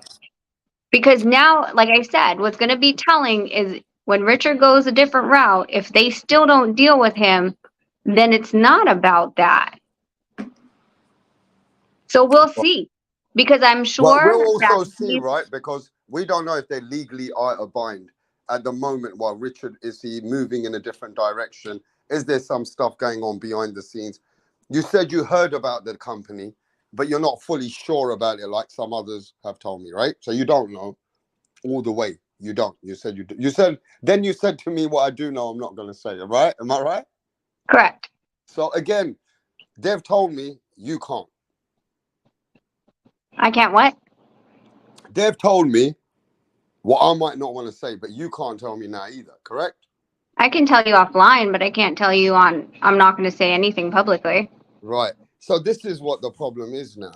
The problem is a lot of people are coming out now, and we got to see what's going to be the transformation with Probellum.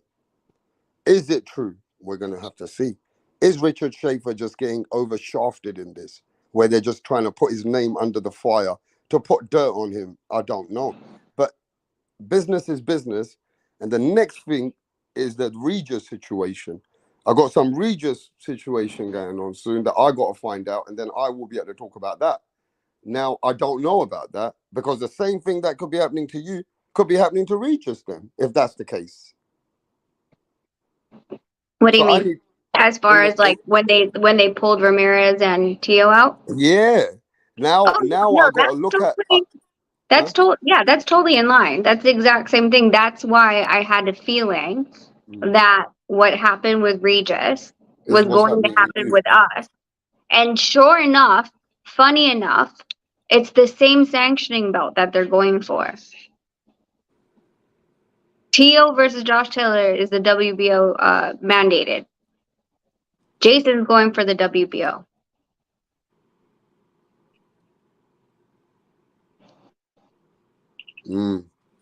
But look, we don't know, right? But I'm getting told all that. I had to ask you. I'm glad you came because I was gonna catch up with you. But you know, it's just what I'm hearing, what people are saying, and then also you got people like Dan Raphael putting it out there now. Forget Rick Glazier. Always, we can't just But Rick Glazier's got his own ways anyway, and then others have put it out there. So it just feels that I don't know how serious it is. I don't know if Richard really does need to move away from Provellum in order to continue that business to get more stable wait. business for his clients. No, I hear what you're saying, but from what so the news, we're going to go on what has been presented. Okay, we're not going to say anything. I'm not going to confirm nor deny what I know. But what has been stipulated in the tweets that you have shown me and other people who have told me as well is that Disrupt came into the picture and did a press release. Now, everyone is also stating that Disrupt did not say that they had bought out Provellum. There hasn't been a clear-cut, yes, we did, or no, we didn't. And at that point, it has to be just until Disrupt decides to make their statement to say yes or no. Now, who's this? Yeah, but who's this Disrupt? It's a new promotional company. I never heard about it. They told me about it. It came out like when did I get? Yeah, but you never told me. I've been told about it. I'm just hearing about this. Oh, I have the email. Hold on. Yeah, like others came out telling me, how come I don't know about that? And I'm like, well, I ain't heard about it. You know.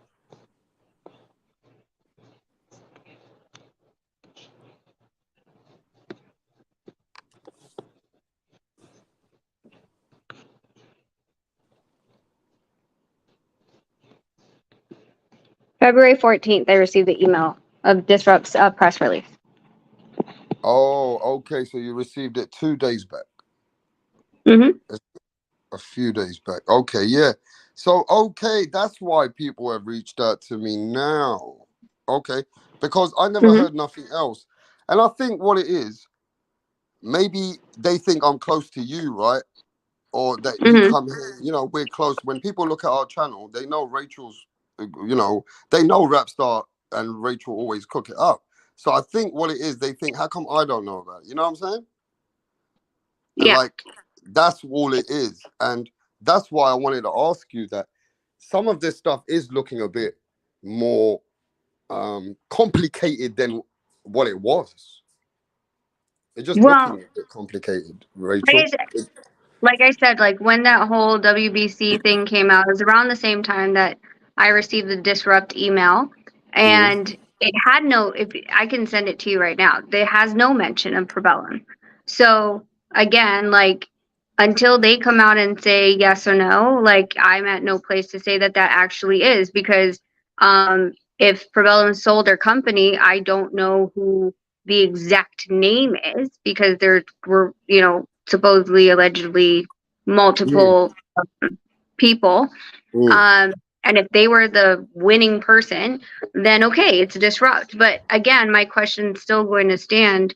Like, when a company acquires another company, will that stigma still be? It's not a renaming. It's not an AKA. Do you guys doing business as in over where you are? Say that again. Do you guys have a doing business as a DBA? A DBA? Yeah. Over there? Okay. Yeah. So it's not like it's, for example, it's not like it's Provellum DBA Disrupt Promotions, right? This is a full buyout from what everyone's saying it is. Okay. And if it's a full buyout, does that still preclude everybody that was, all the fighters under the Provellum banner as still being associated with Provellum, or does it give it a clean cut? You see what I'm saying? Like if it's a DBA, you're still connected, right? But a buyout is completely it's a clean cut. Now you're under a different owner, a different board, et cetera, et cetera. They can bring over the fighters, or they could But possibly. in England that they tied Probellum and MTK and found business affiliation with both of them. So what happened is Sky Sports and major networks totally took Probellum fighters out of their network over there. I'm sure you know that anyway, right? Yeah. Okay, and then the other thing is Josh Taylor had to move all his affiliates quickly, and that was guided by attorneys and lawyers in England to work away from where he was, even Ben Davidson, and that's how he kept his business going. And he's still not allowed to come to America. Tyson Fury had to do the same, move affiliation. Now he still can't come to America, neither can Tommy Fury. Tommy Fury, Jake Paul, has to come and fight him in England. It can't happen in America right now. Now, the England side is clean, taking this self in the approach in the legal manner so they can carry on business, right? But in America, they say that it's either coming down on Probellum or he's coming out of Probellum now anyway. That's what I've virtually in a short statement to tell you, that if that's true, we'll see if that's true, right? We don't know if that is the truth right now. Or unless you do know that he is moving into this company, just like these guys know that he is moving to a new company and that new executive directors will be leading that boxing channel. I do not know what his career decision is if there was a buyout with Probellum, if he is going to follow the new organization or if he's going to make his own. Right. Yeah. So it's just that, look, their views is why fights are not happening.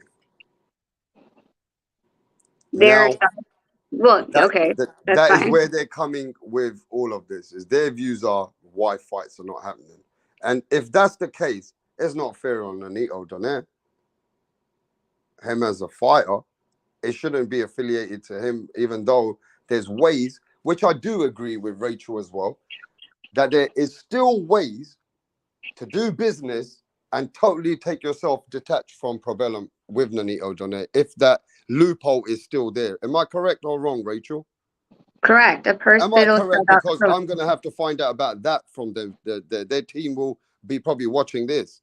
My thing is there a loophole that they still could have done business with you with all these problems, and that there's deep, like they're telling me, is deeper than you think it is? Is there still a loophole you thought it was? The winning promoter of the purse bid is the one that makes the decisions and doesn't have to deal with any requests, demands, whatever, from the promoter of the one that lost the purse bid. Yeah, so their legal team advising them not to do business with your team and due to the circumstance. Do you understand any of that a little bit with them? I mean, yeah. I mean, I hear it. Honestly, the thing is, until you actually get a legal letter from an attorney that says that we are not legally doing business with you due to blah, blah, blah, blah, when you see it in writing, it's completely different. But there has not been anything, as far as I know, between the two promoters, Top Rank and I can't say Probellum, but Top Rank and Richard Schaefer, because Richard actually spoke on the cease and desist letter of Top Rank saying that they are tied with Canelo. So that's the only legal letters I know that was exchanged. Now, whether there's been more than that, I haven't seen it. And whenever someone says, oh, well, we were told by our legal counsel, I mean, you were told, like, was a legal letter sent? Or is this something that your legal counsel is your way out? What do you think about somebody in boxing said it may be better for Rachel, maybe at this point, to do her business elsewhere? You don't think, and you've already explained to me, they don't know the relationship. You know what you got to do. They're not in your relationship. And also we have to understand, at this point in your careers, I'm pretty smart. I can see it. Bob Arum ain't gonna make time for you guys in the way that your relationship was with them. They got right. So where you gonna do business with? Golden Boy ain't gonna do business because of Richard Schaefer. You got your ties with Richard Schaefer. It's not like you can go and do business elsewhere at the moment either. Is that correct? Or you can, but not with some people. Or you could. Am I wrong? We're signed to Ringstar Promotions, first and foremost. So that's Richard Schaefer. So it would depend on if he's aligning with whatever. But if he realigns back to Ringstar, what problem would there be? I mean, at this point, like cutting ties with Richard and calling Maloney's bluff or Top Rank's bluff, why? They already made their decision. Nonito's number one. Do you think that Maloney is gonna be our biggest payday? No. Would we be Maloney's biggest payday? Yes. So why would I chase someone else? He already left.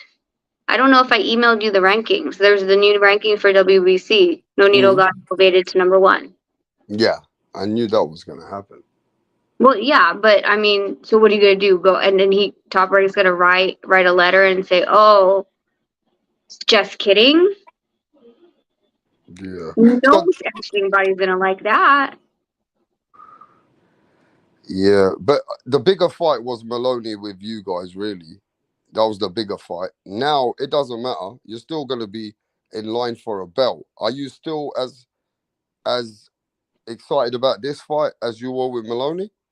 Yeah, and here's the thing, like biggest Does fight. this get you less money? Does this fight become less money because it's not Maloney? No, that's No? the funny part. No, that's the funny part about this whole thing. That's why when they started saying they want 50-50 per split, I'm like, wait, you haven't made the money Nonito makes. You want 50-50 because you're going to eat into his pie slice. That's why you want 50-50 at the WBC. But the biggest fight, I don't know, Rap. Like, I mean, based on who exactly? Like, his last fight was against some guy who was crap. Pretty record, but fought like guys who just came off the street. Where Emmanuel Rodriguez just knocked out Gary Russell. And everyone was saying Gary Russell for like the last 2 years that I've heard. Gary Russell. This guy lost to the guy you're fighting lost to Russell, didn't he? The guy we're fighting lost to. Yeah, but it was it was like, I think it was a majority decision. He had 2 hard fights. I remember this guy. He's lost a few fights, but he's strong. He's a Mexican, isn't it? Yeah, so he had an interesting scorecard, I guess, with Russell and also with Cajas. He fought on Cajas too, and had an I don't know, I can't remember off the top. One was a majority decision, one was a split. I don't know which one was which, but I keyed in on those 2 names on his record because I know those 2 fighters. So I mean, he gave those 2 guys, and Cajas, was a beast. So the fact that he gave both of them a hard time and it wasn't, a full unanimous decision for either one of those fighters was very interesting to me. Yeah. I mean, look, at least you still moving forward. This fight, if it is going to be sanctioned, do you see yourself having who does this guy fight with? What? Who does he? What? Who's his promoter? His promoter is someone I know. So it's okay then. It wouldn't be difficult business. No, and he actually has fought on PBC too. Okay. So it wouldn't be that difficult to do business with them. Mm-mm. Would you be able to earn the similar money that you would earn with Jason Maloney with them? Yeah, because we have our minimum. No matter what. But then if you went to a purse bid, maybe I need to learn this business from you. If you had gone to a purse bid with top rank with Jason Maloney, the minimum in your weight class is 80,000. I've been reading, right? How do you know that you won't get the minimum on that purse bid? How do you know you won't get downplayed like Andre did, Demetrius Andre with Frank Warren? Because then it's going to be a matter of who has the bigger pocket, right? And what Richard would do is call up Tom Brown, right? And he'd call up Steven Espinoza and say, "Hey, I want this fight. Are you guys in?" And they're like, "Hell yes." Okay, well, we're gonna bid. Let's bid this. Okay, do you think Top Rank would outbid us? Maybe. Okay, well, let's up that bid. And it's going to be a pissing war between the two of them because neither one of them want to lose to each other. Yep. So basically, you're saying that you would have had a backup plan to know that you would have been at a certain price, that they couldn't downplay you so much. There already would have been some investor in line with Richard and your people where that you would have had something lined up where you would have at least got something for this fight at this and then if not, they could have bid it higher. Is that correct? Correct. Most of the purse bids start, minimum is 80, 100,000, but it's rare that it ever is just at that. It's rare. Of course, it depends on the fighter. I've seen a purse bid recently that was laughable because of the situations involved. There was an agent that was double-siding both sides, and he decided to play his risk and see what happens in the purse bid, and no one bid except for one person at 25,000. A world title fight, splitting 16,000 and 8,000 respectfully. But that's not Nonito.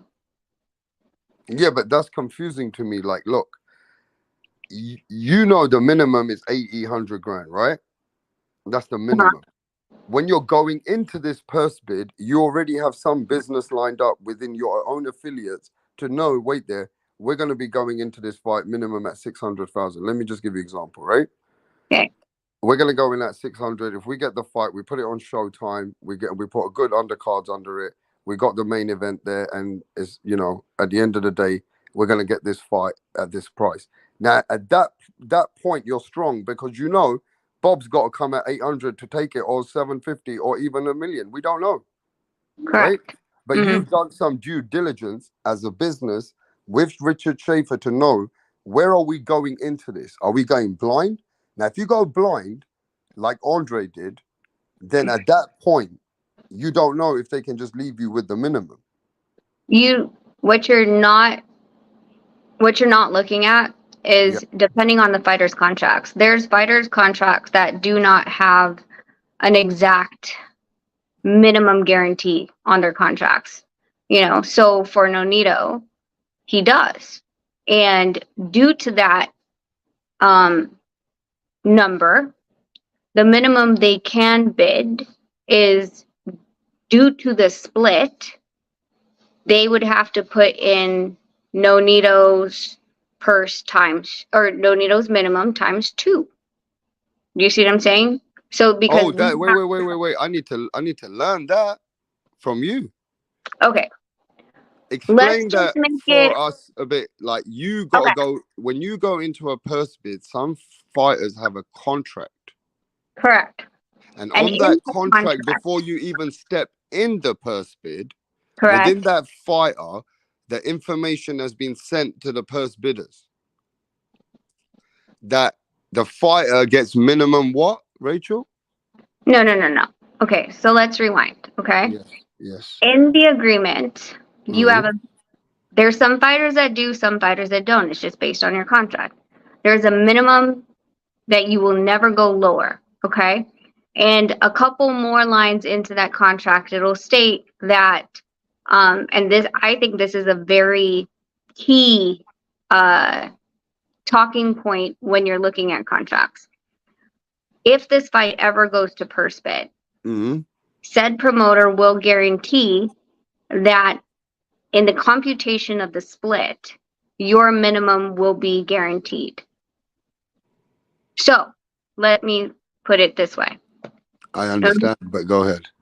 Okay, if you understand it, cool. I don't have to. So basically, what you're saying is before you even go into that purse bid, that even if the other bidder pays a certain amount and it doesn't reach up to your requirements, your promoter has a contract where he will fulfill that minimum.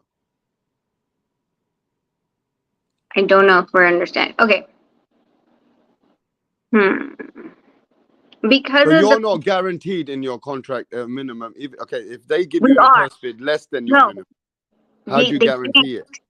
because, okay, so if we, okay, how do I, okay, minimum $1 million, okay?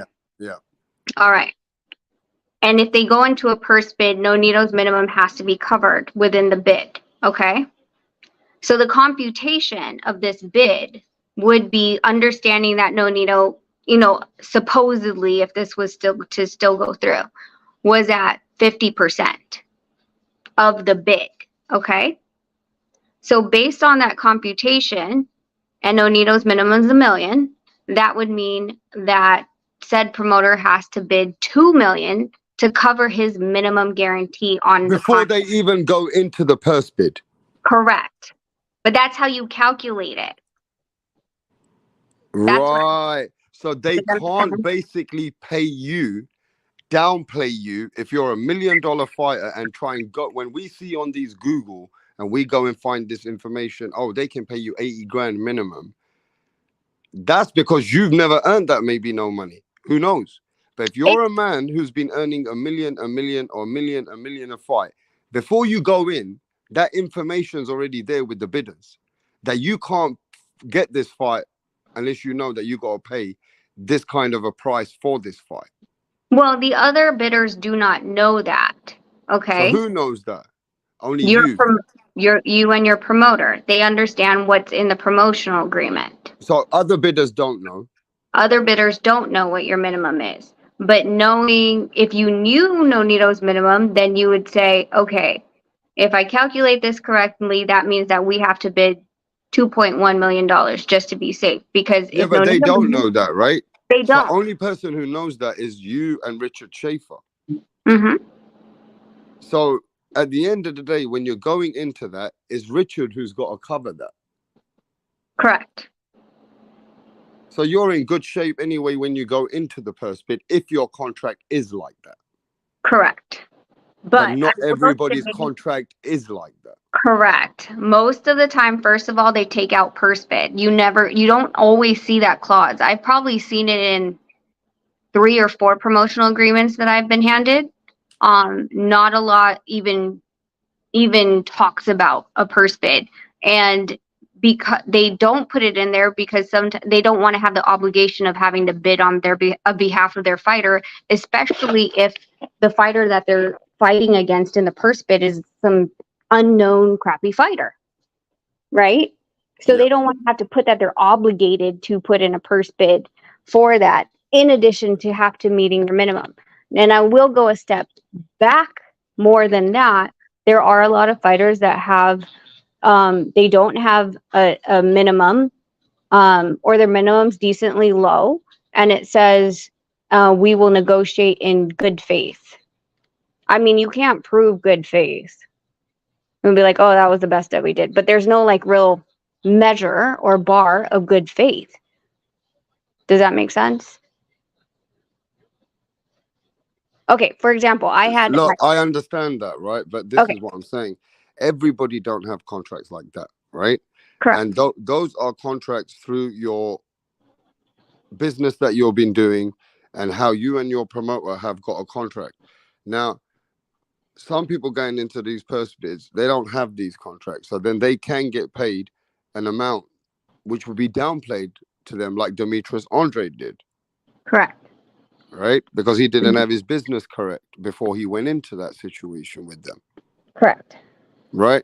So I understand now why they can't pay you guys the most minimum what we're reading online in order to downplay you to the most lowest level, because you've got a contract which will cover you to a certain extent within you and your promoter before you get into that purse bid, because he will get his investor to get that fight at a certain price themselves in order to back you up in your contract.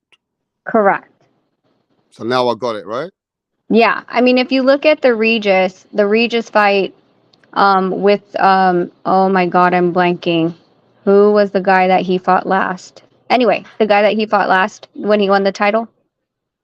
I'm blanking. You know what I'm talking about, right? Jose Zepeda. Zepeda. There we go. Zepeda. So there was certain there's Zanfer, then there was Probellum, TGB with Probellum, and then Marv Nation came out of nowhere. And Regis told you that was the highest he's ever gotten paid, because he was expecting to just have his minimum covered under the bid of TGB. But Marv Nation blew everyone away. And took the fight. So Took the fight and paid him pretty. So sometimes there could be another investor or another company can come in and buy out the bid from even Richard and Top Rank, and somebody else could have come in. Yeah, I mean, that's what Triller did to Top Rank. I mean, they failed miserably, but that's what Triller did. Like an Australian? No, I don't know about Australian, because Maloney's not really a big name in Australia like that. But I don't know about the companies over there. Would they have bought the fight? You know, I don't know about that. The only requirements to go into a purse bid is you have to be a licensed promoter. You have to have paid your sanctioning dues as a promoter to the governing body, I believe, at least a month before the purse bid. So you had to have already been like a member of the sanctioning body to bid, and then you come with a check of, right. I believe 10% of what your bid is. So you put your bid in, and it has a cashier's check of the 10% that's mandatory to put down once you win the bid. Yeah, I hear you. But you know, the other thing is, though, I don't like the reports I'm hearing from the other people in the boxing world, and I'm sure maybe some will come here. You know what I mean? But that I feel like, I hope I'm wrong in that, and maybe, you know, we've seen it. It's like we're at 50-50 on this, that you are getting blackballed because of these ties and all this affiliation and all that. And if that was the case, then it is what it is. But it isn't going to stop you guys doing what you got to do, because you're still going to go into a fight that you weren't going to get paid that much less money on anyway. You're still going to get your title opportunity. And if you get the belt, is what you wanted, right? Correct. At the end of the day, you want this belt, and the same thing's going to happen at the end for you guys. Yep. It don't defer your plan. The goal is to get the WBC belt. That's not changing, whether or not Top Rank is there or not. It doesn't matter at this point. They moved out of the way. Okay, cool. You cleared the path.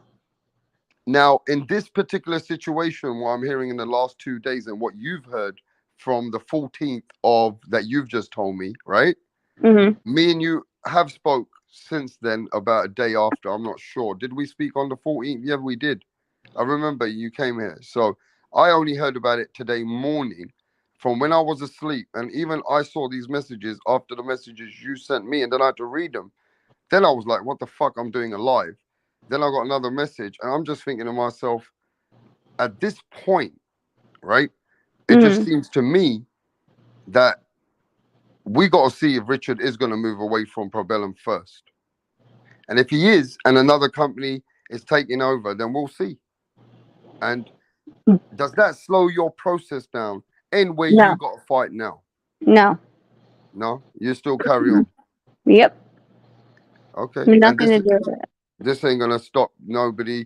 This ain't going to stop Nanito for fighting for the WBC belt now. We're good. We're good. Mm-hmm. Yep. That's why I'm just like, it doesn't really matter what but like I said, what's going to be really interesting is the buyout company. So if that buyout company is disrupted, let's just say that Richard stays with them, do people still blackball that company? Yeah. And ladies and gentlemen, I know these topics between me and Rachel have been taking you guys a little bit in different places. I know, but this is boxing talk. So of course, this is not the entertainment like Max normally watches, and some people. This is just real boxing talk between me and Rachel. We also have just found out information in the last 48 hours. Hmm. So of course, Rachel also now has to see where and what's going on in the next few days. I understand this though. This is all going on now, Rachel. Hmm. So we will also find out as days go on what's going on. Is there another company?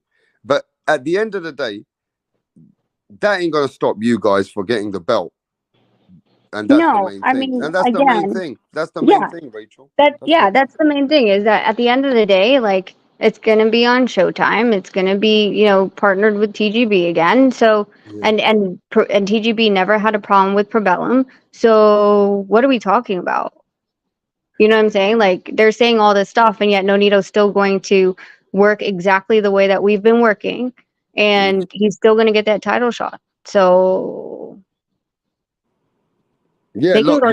your journey still goes on, right? These Yeah, all conspiracies, big time gangsters involved, and all this Richard Schaefer and all that. Yes, you're in business with a person that has been affiliated to one of the biggest crime bosses ever that we've ever found out about in boxing. But there's been bigger crime bosses in the past. Right now, it just looks bad, right? And deep down how does it inside. look bad though, Rap? Like the silly part is that Bob Arum said he knew he was a crime boss. He said it in 2016. But then things have changed, isn't it? Legal things have changed now. I don't know. When I find out someone's a crime boss, like Uh-huh. no, I'm not gonna do business with you. I'm sorry. Yeah, Not but just when Richard you get did. caught. But Richard Schaefer did. What are you talking about? I told you again, Kinahan, I've never heard his name within Probellum. That's But an why? alleged Okay, why accusation is the ties been set from England? That's why that they've set that they've found because that these Probellum guys had have affiliated together in Provellum, and MTK have Provellum, and these guys cannot do business in England anymore. Sky Sports has kicked Provellum out. BBC Sports don't want to do business with them. Everybody in England took their ties away from Provellum and MTK. That's because what it is. MTK started doing co-promotes with Probellum. Uh-huh. They they went across the world. Like if you go and look at all of their news reports, co-promote agreement signed with Lou DiBella, co-promotion signed with blah blah blah, co-promotion signed with MTK, co-promotion signed with I don't know this other country, right? So they did that all over the globe. MTK was just the biggest one that they had co-promoted with. So of course they're going to allege that okay, well if you're co-promoting with them, then you have to be sleeping in bed with whoever MTK is sleeping in bed with. But then why would then the other people be telling me that watch how he's under pressure with his own company and he ain't gonna fucking stay with that Pavilion because that is what's gonna kill him. He's under pressure from his own company. Like in other words, he can't stay in Probellum anymore. Why would he want to? Why am I hearing that he has to move his whole direction away from Probellum now? I mean, I think again, it Is stands that to is that say, is there any facts to that Richard has got problems that he has to get away from Probellum now? not that I know of, but again, Okay, like well it's then still if you going. don't know, then we don't know at the moment either. Then. Well, yeah, but it still stands to say if this company buys Probellum, does that make it still But seem in that's eyes? there's a reason behind that, right? That he needs to get out of that now. Yeah, so if Probellum's gone and he moves, let's just say he moves to Disrupt, But does why is that he trying to mean get out of there? Is because of his ties with MTK, maybe is what these people are saying. That's what they're saying. Richards or Probellums?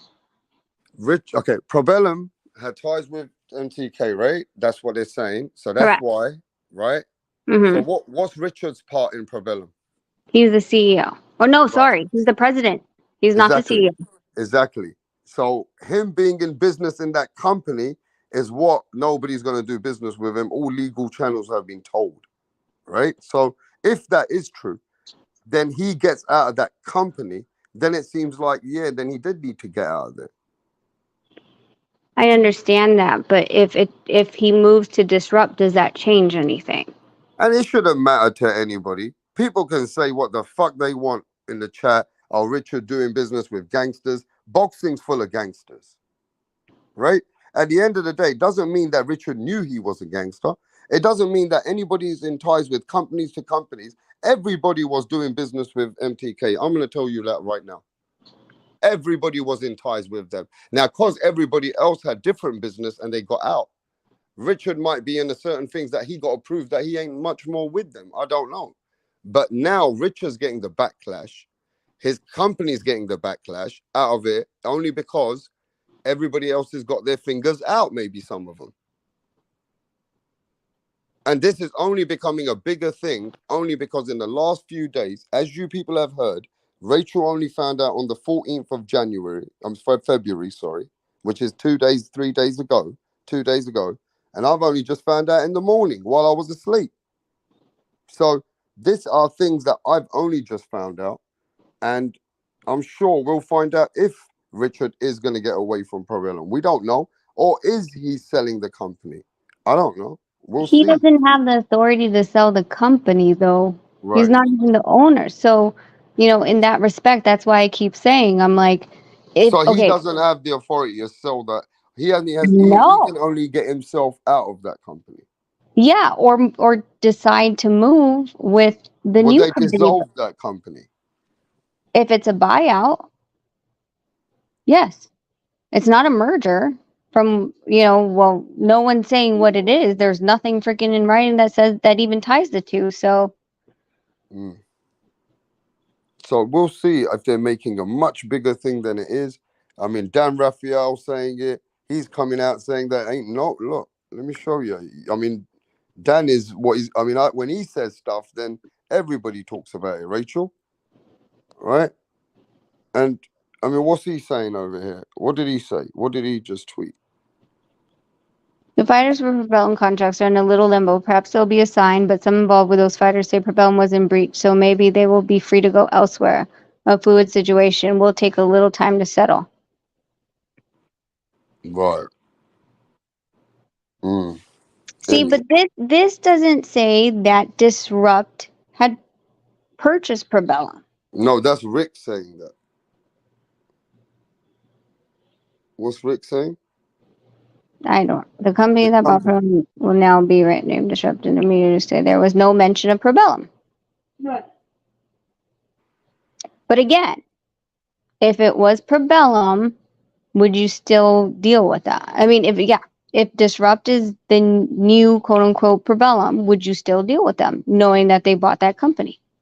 And then what did Punch say? I've got another 6, but we're just going to use these now. What's this saying? No, is not to deal with.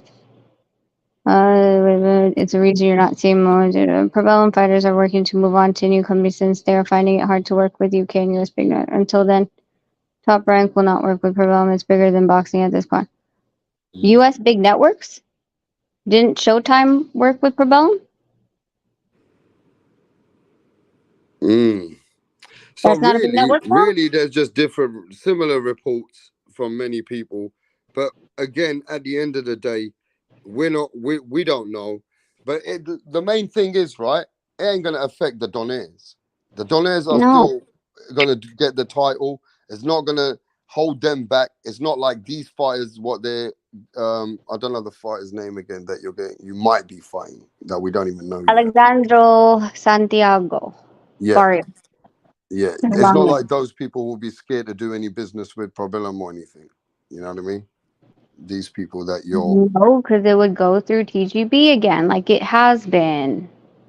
Yeah. TGB got no issues right now, have they? I don't know, somebody told me TGB got something going on. Are they changing or what's going on with them? They're having an acquisition or merger, and people keep saying that they're going under. And it's just people who don't understand business. If it's a closed down or a belly up company, they'll completely be gone. But Showtime is getting merged with and being acquisition by Paramount Plus. So what that means is that they'll take on all liabilities and contracts and debt of Showtime. to date, there was an article that Showtime, all of Showtime, not Showtime Boxing, all of Showtime only laid off about 100 employees.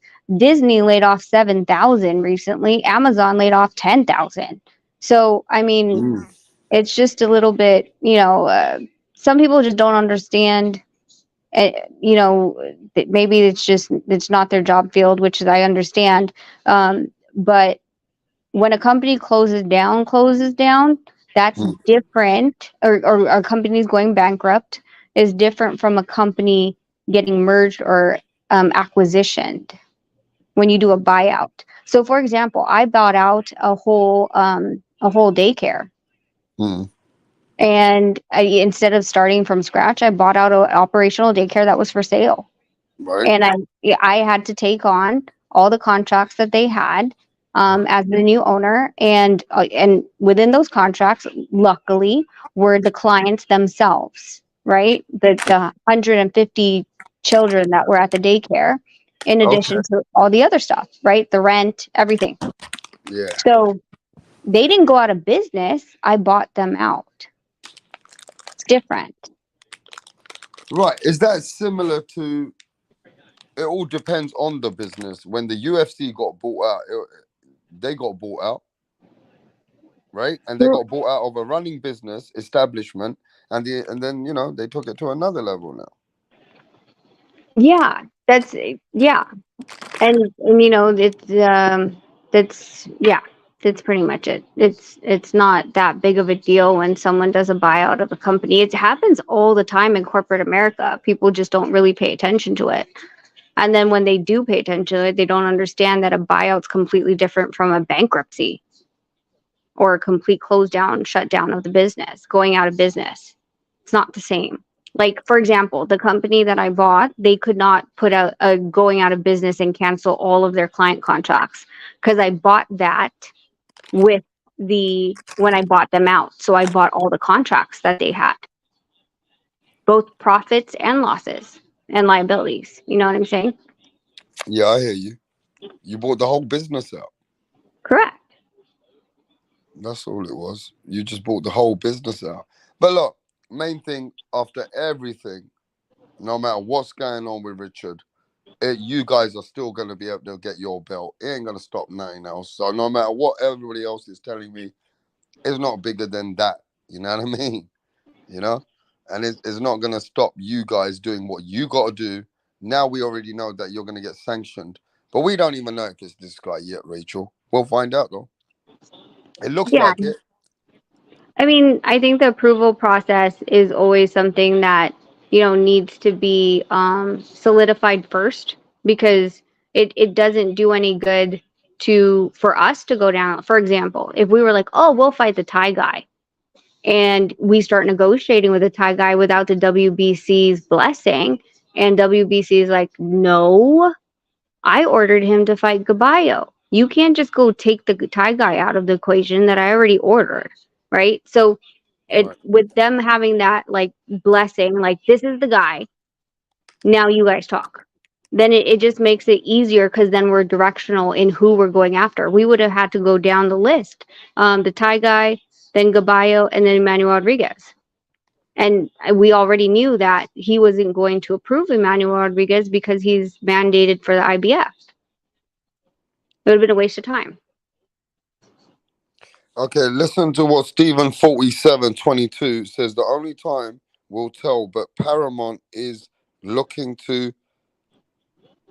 Man, I can't see from me. I need my glasses. I'll read it for you. I need my glasses. You know that? I ain't got my glasses on. You want me to read it? Yeah, please. Only time will tell, but Paramount is looking to offload things that are making a loss and focus on things that are successful. Is boxing a financial winner for them? Only they know.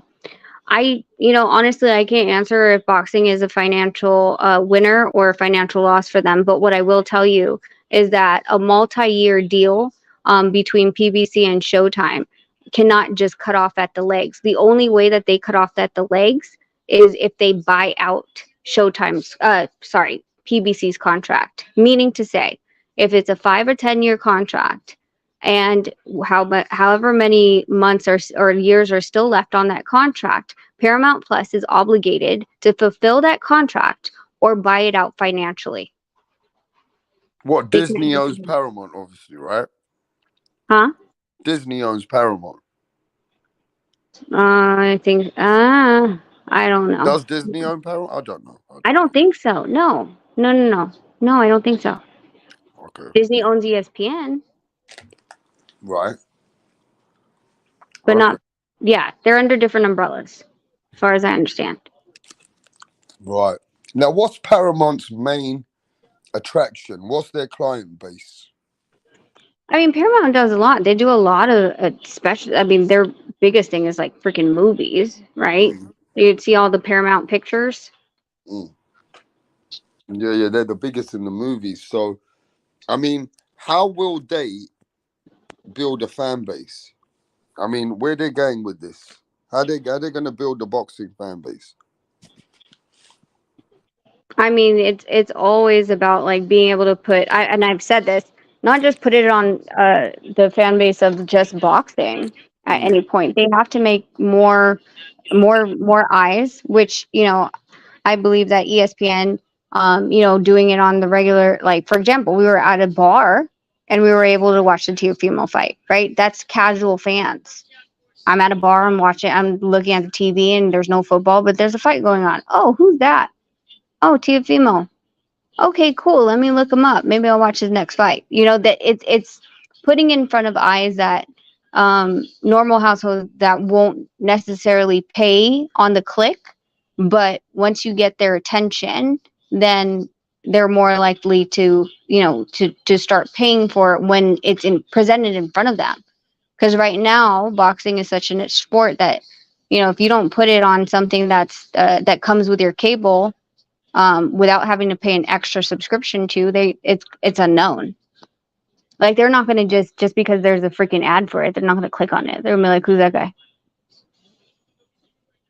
right. But they obviously got millions and millions of a fan base, right? I don't know. They're going to try and get a subscribing thing going on. Is this going to be where they got to pay monthly to get their own boxing on there? It must be like, or they're going to hit pay-per-views on there. Is that, you know what I mean? I'm not sure. I mean, like their best bet is to put a lot more fights on just regular, like a Friday night kind of thing, to get people more eyes into boxing, and then the bigger fights on Saturday on a pay-per-view.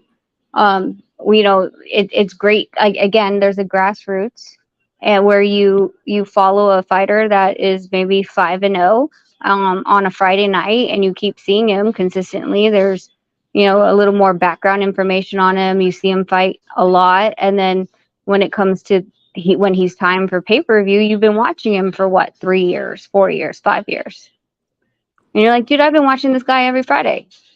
Now he's going for a title. I want to see that. I'll pay $39.99 or whatever it is. Yeah, I hear you. So they got to try and build from good fights, have something on the weekend, build some fan base, build some stories, and get, maybe if they can make a fight that other people couldn't grab, that would help, right? Yes. Yep. And maybe they got new money, they can pay something. Like, we couldn't get the Crawford and Errol Spence fight. Could it have been on Paramount? It might bring something. Well, let's put it this way. Like, I mean, they had said like, oh, Steven Espinoza is going to lose his job. Steven Espinoza is now reporting to the head of Paramount Plus. So, I mean, that tells you something. I mean, he's in programming, but it's not like he got demoted or fired.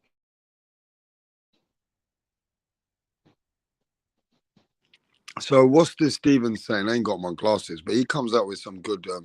I read HBO dropped boxing after they did a survey of their customers, and very few joined for the boxing. They realized they didn't need it.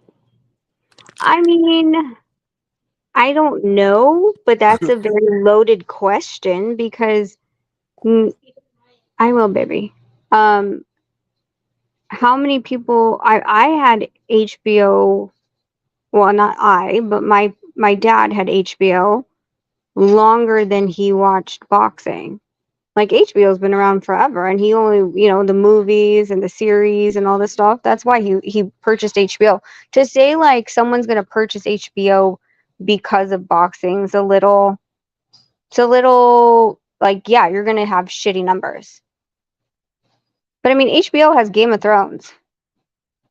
Come on, like Yeah. they have good content. It's not like it was. It's not like HBO boxing was.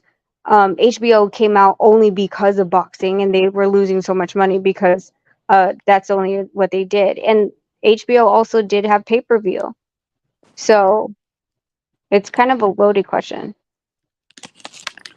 So Lisa Snow says the fighters, some of them who fight once a year, it's hard to bring casuals and audience into boxing today because the fighters are not fighting as much as they used to. You agree with that? Yeah, I agree. There's way too many fighters that are complacent in being once a year. And it Boxing does slows. feel like it's dying sometimes. Sometimes it feels like we have bad months, man. You know, like a recession couple of months. Well, I think that's just us because we've, recently in the past 6 months, how many fights have gotten canceled? How many opponents have fallen through? How many negotiations have failed? And I think just because of social media, we're seeing it so much more. People are being more vocal. So you guys, your chat, everybody that watches are knowing about it a lot sooner and faster. Normally, let's just say back in 2010, you'd have to wait for ESPN to put something about, and like all you would hear every couple weeks maybe is negotiations has started, and then a couple weeks go by, negotiations through, or they solidified, here's the date. And then fight week, there's a blast of freaking like publications right across the board, and they're the same damn interview. All what's your game plan? What do you think about after the fight? All the same freaking questions on how many different platforms. But because we are so, like what I sent you rap like a couple hours ago was the whole thing with Adrian Broner. Like we wouldn't have found out about that without social media this quickly. Yeah. Social media is just too much, too fast. You can't mess You with. really can't. You can't keep up. What No. what I almost guarantee you right now, or within the next 12 hours on YouTube, is people are going to question why is Michael Williams Sr. blaming Roy Jones for the bilateral mandibular fracture his son has. Roy Jones is going to come into fire in the next 12 hours. Watch. That's what's going to be on YouTube.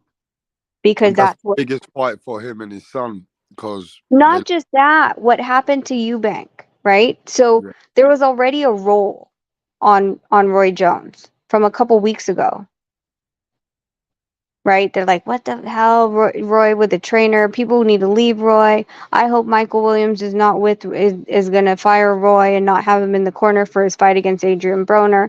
Blah blah blah blah blah. Like people have been trashing Roy since the Eubank fight, probably earlier, but the Eubank fight was the most recent. And then for Michael Williams Sr. to immediately point the finger at Roy Jones and fire him from this sparring incident is just it. I guarantee you 12 hours everyone's gonna be talking about this. Yeah, so this is what's going to be the big, like the talk now, because you blaming Roy Jones, then obviously now Roy Jones is taking the slack from the last fight with Chris Eubanks, and now him breaking his arm. What's he got to do with Roy? I want to know. Breaking his jaw. So basically Sorry, it was breaking his jaw. jaw in two places. The fuck is going on here? What? It was sparring, lethal sparring, or what? He sent him in for sparring, or what? He sent him in for sparring, and from what I understand, a bilateral mandibular fracture actually needs to take 2 shots. So even in a car accident, you're not going to get a bilateral. It has to be hit by 2 different impacts. So almost like maybe possibly either one a hook and one an uppercut, or 2 hooks on both sides, of course, because if you look at the X-ray, it's broken on two different sides. Oh, is that what you sent me? The X-ray, yeah? I sent you the link to the picture of the son, and then it has his X-ray, and then his So referral. what do you think in your therapy is happening? What do you think? Like he thought what do you think's happening? Sometimes sparring partners don't work with you. Like, we have been very, very, very extremely blessed to have sparring partners that work with us and we work with them, right? And they come back all the time. But there are people that want to prove something, have something to prove. And with Michael Williams Jr. being 9 days Yeah. out of his fight, he's most likely cutting weight. He's most likely exhausted. If he possibly might have had 3 sparring partners. I know when Nonito does 12 rounds, he has 3 or 4 sparring partners, and they come in, 3 rounds, switch out, then the next one's fresh. But Nonito has to stay in there.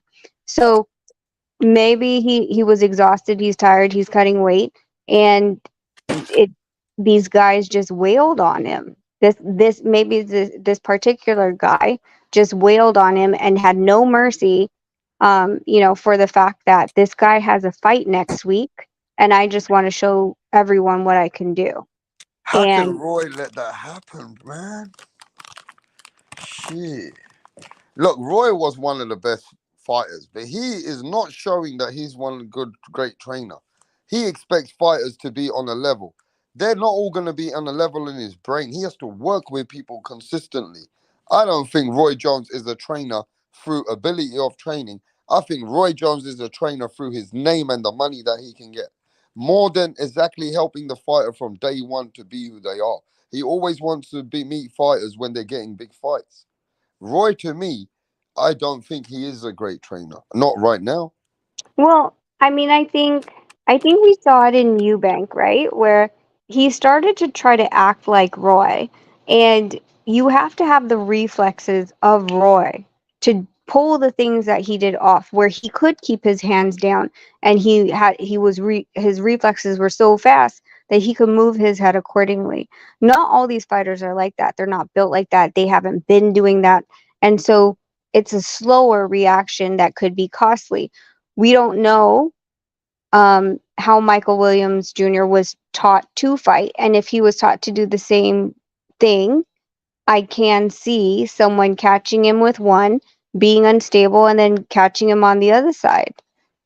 I don't know. I don't know if he was trying to mimic Roy, but I I can see it if that was how he was being trained.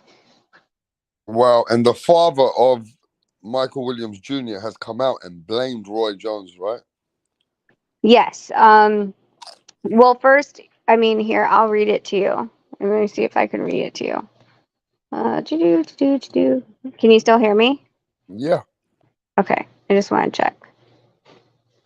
So, first things first, Roy Jones Jr. in caps is no longer one of my son's trainers. Second, I'm so sorry to announce that my son will not be fighting AB February 25th due to an unnecessary injury in training camp. Now, in that post, someone asked him, "What is it? A broken jaw?" And Senior says, "Yeah." And this guy says, "Why was he sparring hard so close to the fight?" And Senior says, "Exactly." So, from what I understand, he's blaming Roy for this hard sparring. Man, Adrian Broner now, this is becoming a curse for everyone who's fighting him. I don't know what's going on. Either it's Adrian Broner or his opponents nowadays. And It's 3. wow. This is his third one. Because it was Hank Lundy. Wait, no, sorry. No, Red it was the Catch. guy who came to your show. Red Catch, yeah. So Red Catch first, then Hank Lundy, and then Michael Williams. This is the third guy they've had to replace him with. Wow. So now they got to get another opponent. When was the 9 fight going days. to happen? 9 days, rep. 9 days. Who's going to step in to make that quick money? 9 I days. And mean, what's the weight class? 147. Yeah, because Adrian always thinks he can make 140, but he can't even make 140 Well, I sometimes. mean, so the options are you're going to have to hire the purse, right? Because now you're a last minute. Second, I don't think he's going to get a natural 147 pounder because those guys usually walk at 65, 70. Um, and so 9 days to cut that weight, not really fun. I think they're going to have to try to find someone that's 140, that's more closer to like 155, 160 that walks around and is already in camp, and then have them drop the weight 10 pounds is easy in 9 days. So, but they're going to have to up the purse. It's a last minute freaking fight. Wow, that's mad. I'm just thinking that Adrian Broner's show on Black Prime is becoming a fucking disaster at the moment. I'm sorry, I don't mean to laugh, but this is the Oh, third Rap, time. let me clear this up. Pound for Pound King said so. Roy didn't break his jaw. They're just blaming him because he's a coach. Yes, of course. Yes, it wasn't Roy who broke his jaw. He's getting blamed because I'm assuming Roy had him sparring some, tough, hard sparring, and this was what happened. And his father's pissed that this was the direction of what the camp was being led to do, and now his son has a bilateral, which, from what I understand, like you can't chew or eat for X amount of months or weeks, sorry, probably like 4 or 6 weeks. And then, after that, there has to be some therapy because of like some screws and plates when you're resetting it. And if you can't stay away from food, they'll actually wire your jaw shut. So this is going to be Wow. a long rehab, from what I understand, of a bilateral mandibular fracture. Mm, mad. But I do need your opinions on the big news of Tank Davis being pleading guilty. Have you been following the case? Do you know about the hit and run? Do you know about the victims? Do you know it was Yeah. 12 accounts and now it's 4? And you know about the pregnant woman? What do you know? Um, yeah, I know I think about I all told that. you most of it already. Well, that, Go and ahead. I've known about that, and I also know that I think they dismissed a lot of the accounts because, not that they were minor, but what were they really going to charge them? One of them was like like an inactive or suspended driver's license, and like some of them were kind of along the same lines, like suspended driver's license, and there was something else. I don't think he even had the driver's license on him, so like, and he left the scene. But there was stuff with like the driver's license, I believe they dropped because they're like, that's fucking minimal. It's literally minimal compared to what he did. Um, Another thing, what I heard is that they had done some investigation on the pregnant woman, and somewhat like, I don't know, people had said she was a scammer. She has a history of doing these types of things, but I mean, you can't set that up. Like, I don't care how bad of a woman this person is. In the past, like, you couldn't have set this situation up for her to be in a car accident with him and No. know that. You know what I'm saying? And there's So, always been moments when a celebrity has been bigger. There's always been other tabloids who's, I'm not saying getting paid, they always try to slander some victim sometimes. You never know it's true or not. We don't. yes, yes. Well, I mean, like, even if it is true, like I said, this situation has nothing to Yeah, do with the that's other true as situation, well. Yeah. Even if right? I'm sorry to say, even if she's a prostitute and she's driving home, right? She Yeah. didn't deserve to fucking nearly die and be pregnant and screaming on the floor while someone drives off. Yeah, so I also understand that they asked for a no jail sentence, and that was denied by the judge.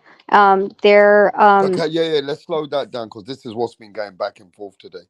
So the no jail sentence means that in England means pre-probate, like pre-report before you even go out there. Like, can you get probation? Can you do things which will be, get you away from prison? If you can't get that, then you got to face the trial. So Um, is that the similar thing where Tank was pleading for not to go to prison, but that got denied? he was pleading, well, yeah, he was pleading for not to go to prison, but he already had stated that he's guilty, so there is not going to be a trial, there's just going to be sentencing. Sentencing is going to be in May.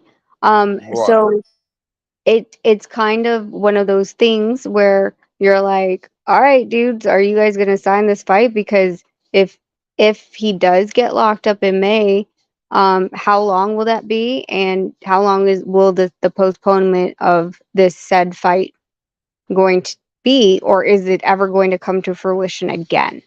Right. So I would think for his betterment to get in the ring, as soon as possible, which I keep hearing April 15th, and that it's done.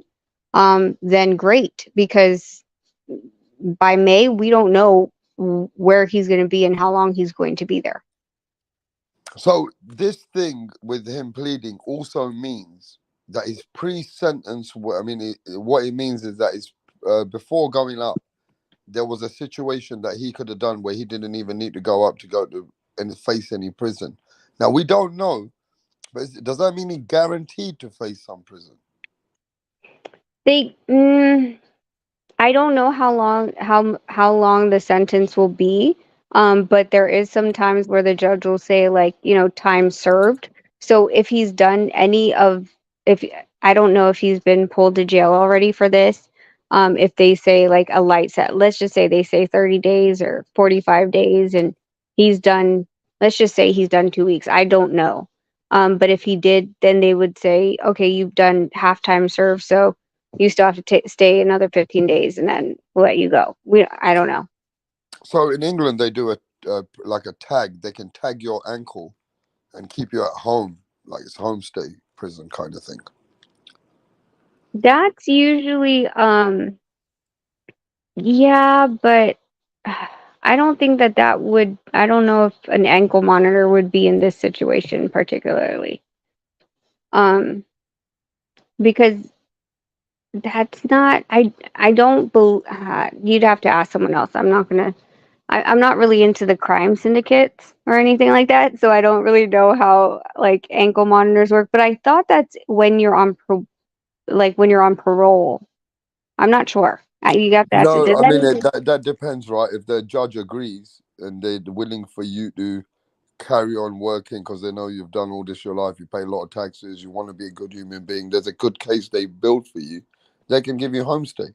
Like, or you can go, just to the gym and back home and you got to have this thing on your ankle. I've Yeah, seen cases like that, right? But yeah, I don't know how severe this is. Neither do you.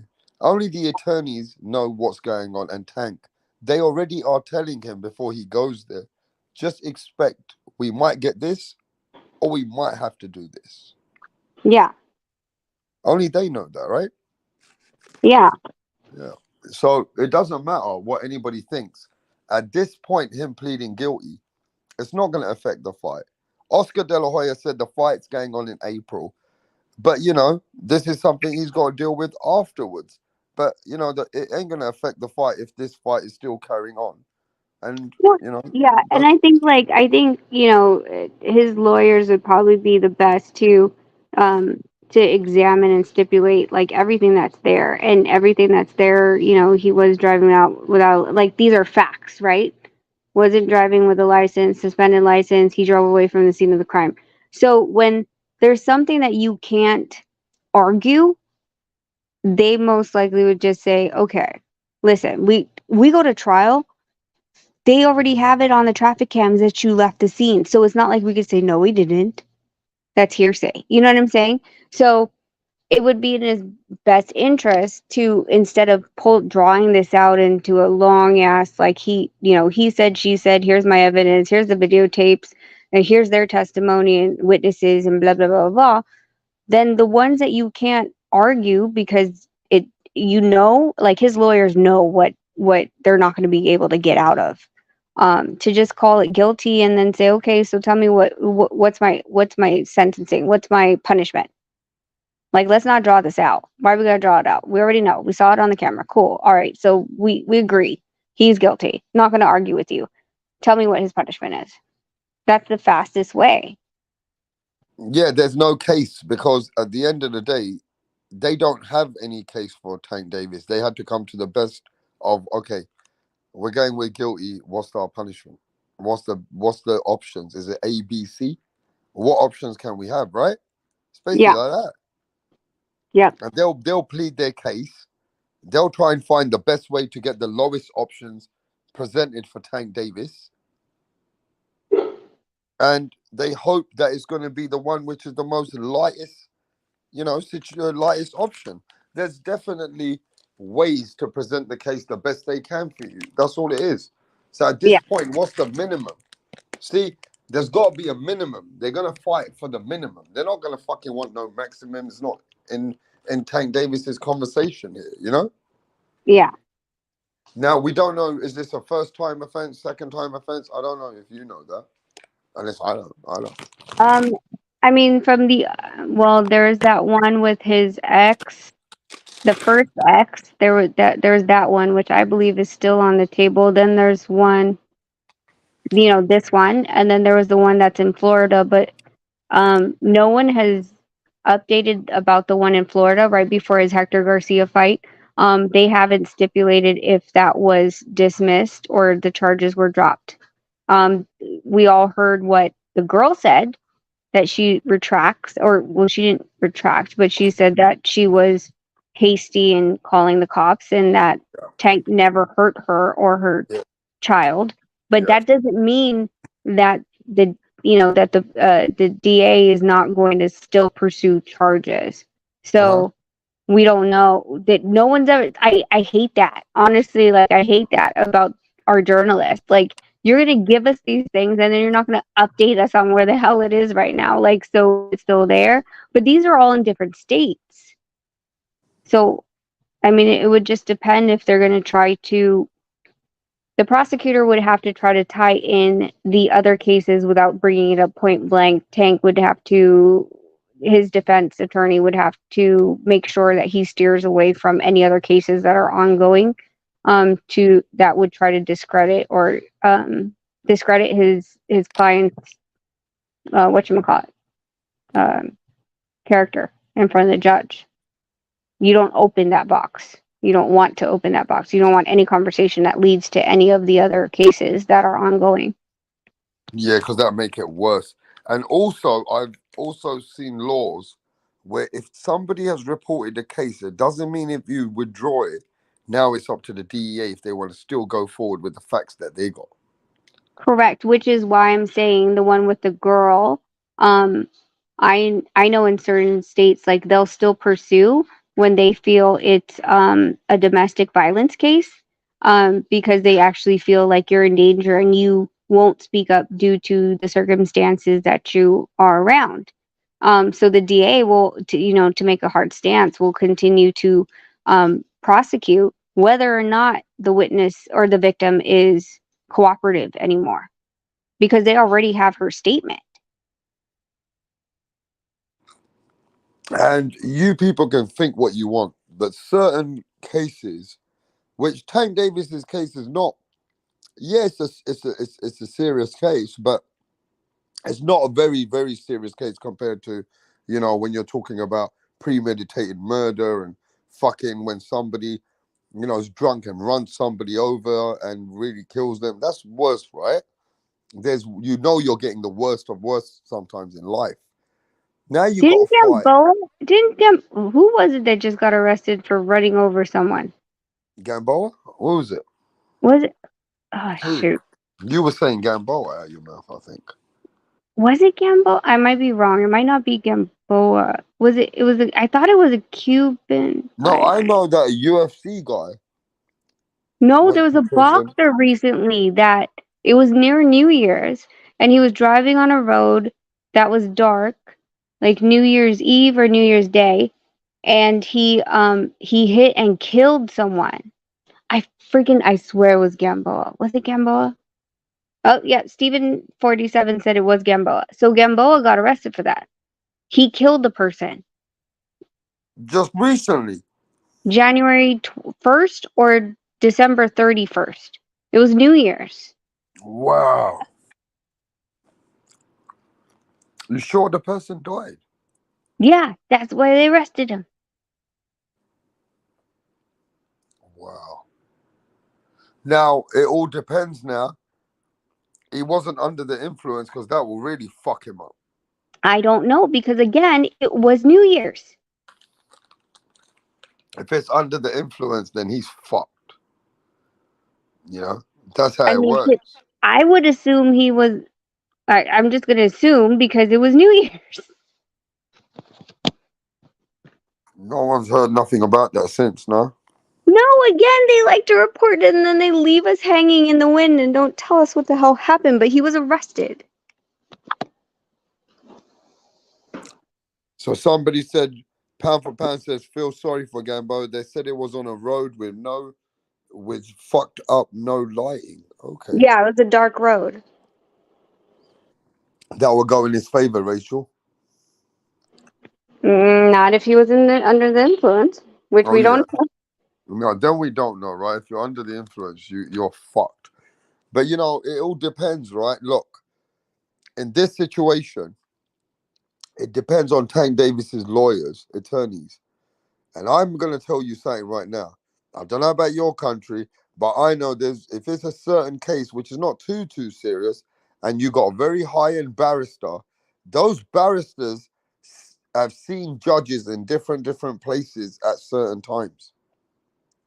So sometimes you can get a top barrister who a judge can give you a lighter sentence, I think. And I feel that that's because it's his client. You know, I'm not saying that, but you got to pay your way. And I'm saying that these attorneys must have milked Tank Davis. This case been going on for over 2 years, Rachel. Yeah. So I don't know. I'm just saying. I hope he's got really good, you know. Does he have Floyd's attorneys? I don't know, but he got to have a really good attorney. That's all I'm saying, because they can get him out of prison. If they're really good, they can probably work it out. But what I'm thinking, Rachel, the situation behind the scenes with them were they able to try and disclose the case with the woman that got hurt? Were they not able to pay her off or something? I'm thinking I don't know. maybe she didn't want to fucking. I don't know. You can pay me off as much as you want, but for me, like, especially when you're pregnant and you have an unborn child and you also don't know, of course the doctors can say, because she already gave birth, I believe.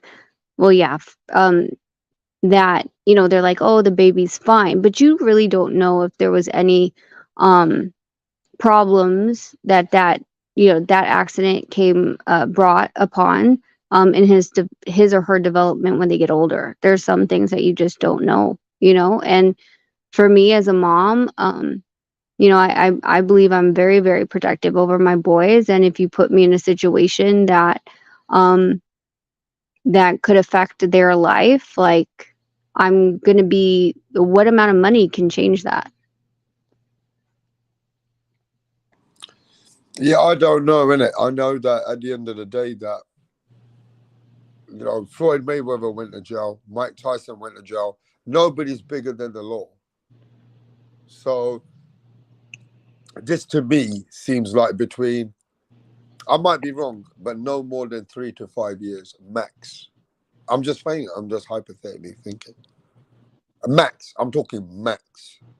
Now, do I think he can get away with doing a little bit of time and get some house arrest? Yeah, I think so. But I'm just trying to think in his status, where he is, what he's paid. He's not like going into a case without a good, solid attorney. So I feel that his maximum sentence is probably 5 years, and that would be a big thing if that happened. What do you think? That's a lot. Freak rap. I'm just saying. If that happens, like, yeah, just Nassim retire Hamed. now. Do you remember the Prince Nassim Hamed? Yeah. He never even was under the influence. He just was driving a little bit fast and he hit someone. And but they got him done for reckless driving. They put him in prison for a couple of years. So I'm thinking, I don't know about the state. What state is it in, Rachel? Where is it? Where is this case? I don't remember. See, and so I'm just thinking, innit, right? What state is this case in?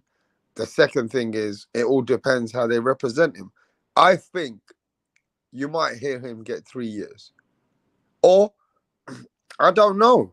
I'm just trying to put it to, if it's, is that a shock to anyone? I mean, No, it wouldn't be a shock because here's the thing. Like, again, the prosecutor, of course, is going to try to tie in the other cases and paint a picture of who Tank Davis is. In addition to, if he says anything about social media or, etc., anything that he said that has been screenshotted, anything that on an interview that he said that shows anything that's other than the most favorable light can be brought into court if the prosecutor leads right and correctly. And unfortunately, we're in a social media age that even if it's a disappearing message, it's been captured, right?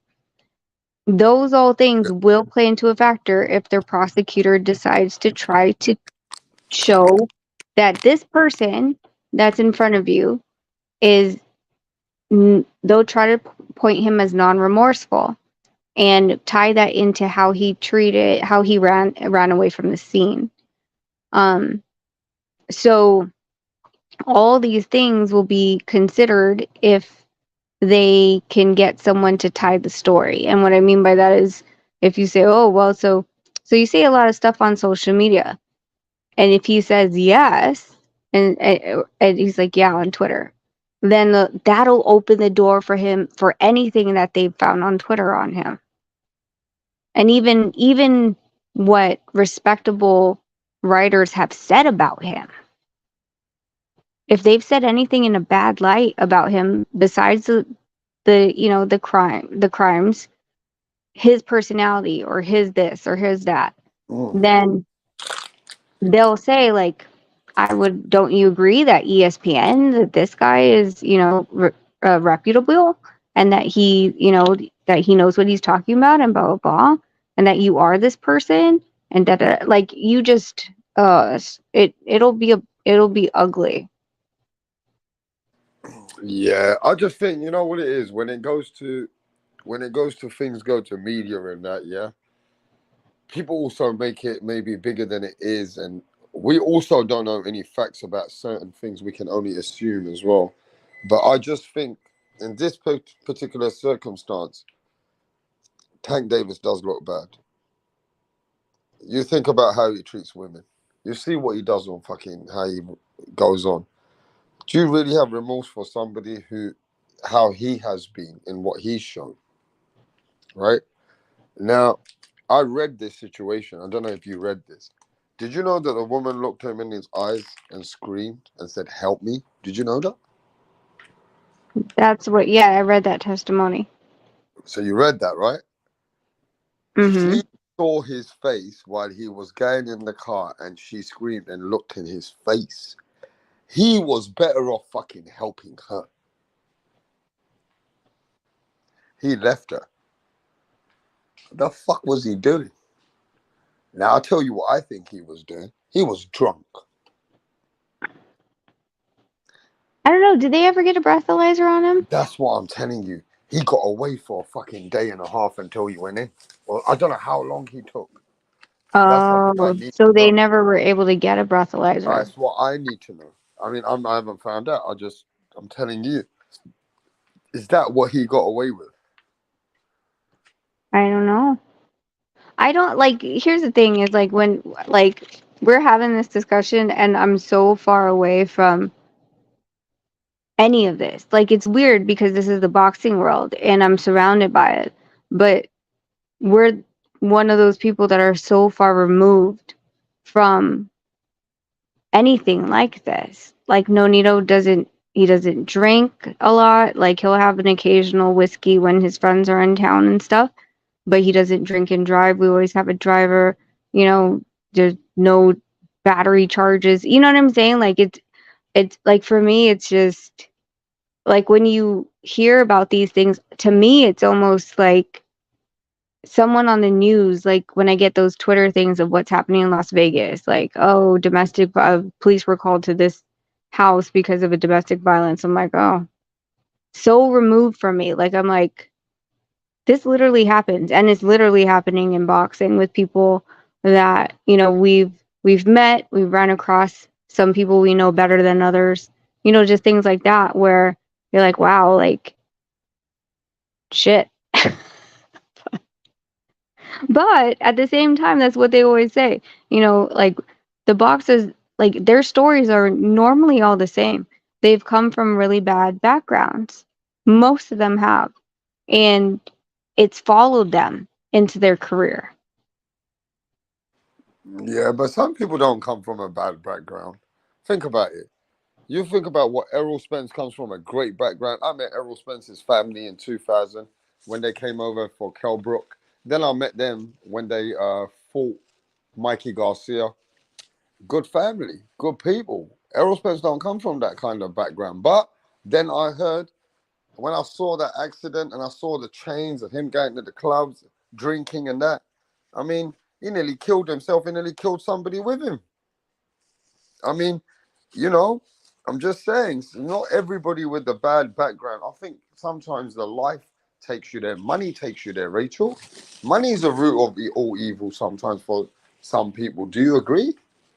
No. Well, I mean, I think that there is basis in both. Yeah. Okay. But how And did I Errol say Spence that, even end up like that then? no, no, no. What I'm saying is bad people from bad backgrounds don't necessarily are become bad people. But what I'm saying by that is normally what happens in and I say bad backgrounds by the surroundings, the environment, a, being a good kid, but then yet you're around drug dealers all the time. When you come into the limelight stage where now everybody wants to be your friend, well, you're going to remember the people that were around you when you were nothing. And normally, what these guys do is they bring those people with them. And now the bad environment still follows you around. Do you see what I'm saying? So the influences and all that is still the same. Whether or not they have more money, it's just they have more money to blow. But because these people grew up with them, they all, played dice on the street together. They hung out at everyone's house on Saturdays or whatever. And then you come into this now your Showtime deal. They're still there. They haven't left their people. I'm not saying this is all. Now you have the other side where money completely changes people. Not just the greed, but the blindness that you are above the law because now you have money. That's a whole Exactly. different. That's a Exactly. Yeah, no, that's a whole different. That's another. I mean, there's a reason why there's 7 deadly sins, right? One of them is greed. The other one's vanity, gluttony. I hate gluttony. I think that's the worst sin for me. Um, Revenge. Yeah. All of those things like play into a factor, and it just depends on what your weakness is.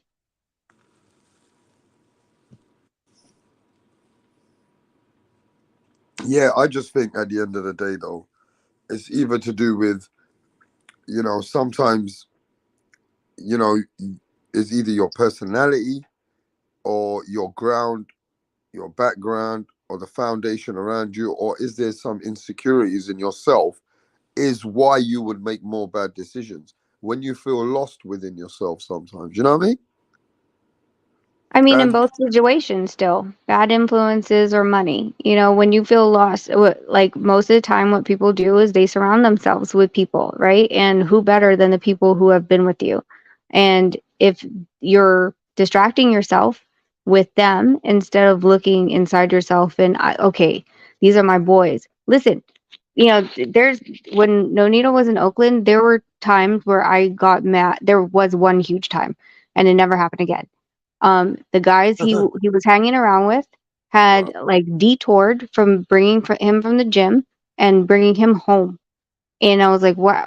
I was like, why did you guys take another additional 2 hours? You guys go eat or something? And he goes, no. And Onito had a bad look on his face.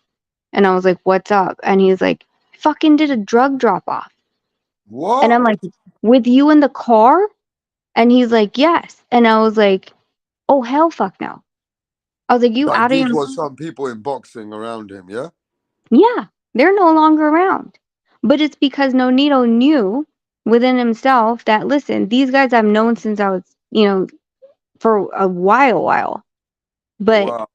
I have to make the decision for myself and my future not to be caught up in that and realize that this is not the situation I want to be in. And I know they're going to be upset with me. And of course, they're like, oh, money changed you. Now you think you're better than us. Right. And he's like, no, actually, it just was morally wrong. I don't sell drugs. I don't do drugs. And you thought it was okay to detour and have me in the car. Yeah, kind of no Could have just respect dropped for me him. home. Yeah. Exactly. But Nonito had more respect for himself and wasn't guilted that, like I said, oh, you think you're better than us now. No, it has nothing to do with that. You didn't respect me and what I want to do with my life enough to put me in a dangerous situation. But boxers have always people from the street and have always been inclined to hang out with boxers sometimes if they got a name credit, or I'm not saying all big drug dealers or people, they've always been like, like kind of like around certain boxers. It's always been that way. Some people from the street, they like hanging out with boxers, or they got a street credit, or even people which think they're, got a name or whatever it is. But in this circumstance, it's different because they knew Nanito for a while. There's a bit of disrespect taking a man who's got a career around with you when you had to do something illegal like that. Yeah. Well, yeah, and that's the thing. And we've heard about, not just eh, the police being involved would be the least of my worries, honestly, in that situation. It would honestly be a drug deal gone bad, where Yeah, he gets that shot would up be in the car, fucked up. Yeah, look at right? what happened to Camacho, man. Macho Camacho ended up dead because he was identified with the guy who did something. I don't know. I heard it was drugs or something big time. I don't know what they were in, but you don't want to be in a wrong situation, Rachel. And somebody there sets somebody up, and then somebody does something really bad over drugs because that's all you ever hear sometimes, right? Yep. Man, yeah. See, that's the way to think. Not about it being a drugs. It's about what can happen. Yeah. Yep. Yeah, that was my worst case, was how many people were there with guns that let's just say they just wanted to rob you. They didn't want to do the deal. You're sitting in the car, they're going to shoot up everybody that's there. They wouldn't just shoot the person that's outside of the car. What did this guy say? Rachel is a Oh, wife. he's been talking about me the whole time. I think it What's he might be saying? Rachel's a wife who masquerades as a boxing manager. Who is this guy? I don't know. I can care less. I don't know where these people come from sometimes. The truth is, I just feel right now, Tank Davis, I don't know what's going on, but I always felt Tank Davis feels like after the way he treats women and the way that he is, and I always felt that he felt like he's a lonely man inside. I don't know why, like insecurities. Even though he got all this money, he's an insecure person. I don't think he really got people who really he can trust or love the way he wants in his life. I'm not sure. But, you know, I never even see Tank Davis's dad around him. I never seen Tank Davis's dad around him. I'm not even sure with what's going on with that. But look, at the end of the day, one bad mistake can change your whole life. Today we're talking about this, Rachel, and in May, we could hear Tank Davis is in prison. And then we'll just be carrying on our life, talking about life. And, as much as Tank Davis is somebody in boxing today, he will be forgotten tomorrow at one point. For those 2 years, if he went to jail, yeah, people will be talking about him, but there'll be others taking over. Yep. And you know, it is what it is. You'll pay a price for something in life. You need to be careful because one bad move can change your whole life tomorrow. So I think, you know, we got to learn to appreciate and know that, you know, unless you're doing wrong things, you're going to pay for it. So I'm not sure if Tank was drunk. I'm not sure if Tank ran away and left that woman because he was drunk, but it definitely seems that way. But anyway, we'll see, and we'll just see what goes on. You know what I mean? Within that situation. But Rachel, been a great live. Like I said, you always come, and you always talk you know, whatever it is. But we're gonna find out in the next few days, and I'm gonna catch up with you behind the scenes as well because you've sent me some stuff. So I'm gonna catch up with you soon as well. Yeah. Well, I'm heading out to Philly tomorrow. Nonito's already there. There's a boxer that we have been training. Nonito's been doing strategy. I've been doing strength and conditioning for him for the past couple weeks, and he's fighting on Saturday. So I'm leaving tomorrow. The guy who's fighting Saturday. Yeah. What's the guy's name? Dylan Price, What weight class? 118. I don't even know about Dylan Price. I think he's number 15 in the WBA. Maybe 11. I'm not sure. I would have to look it up.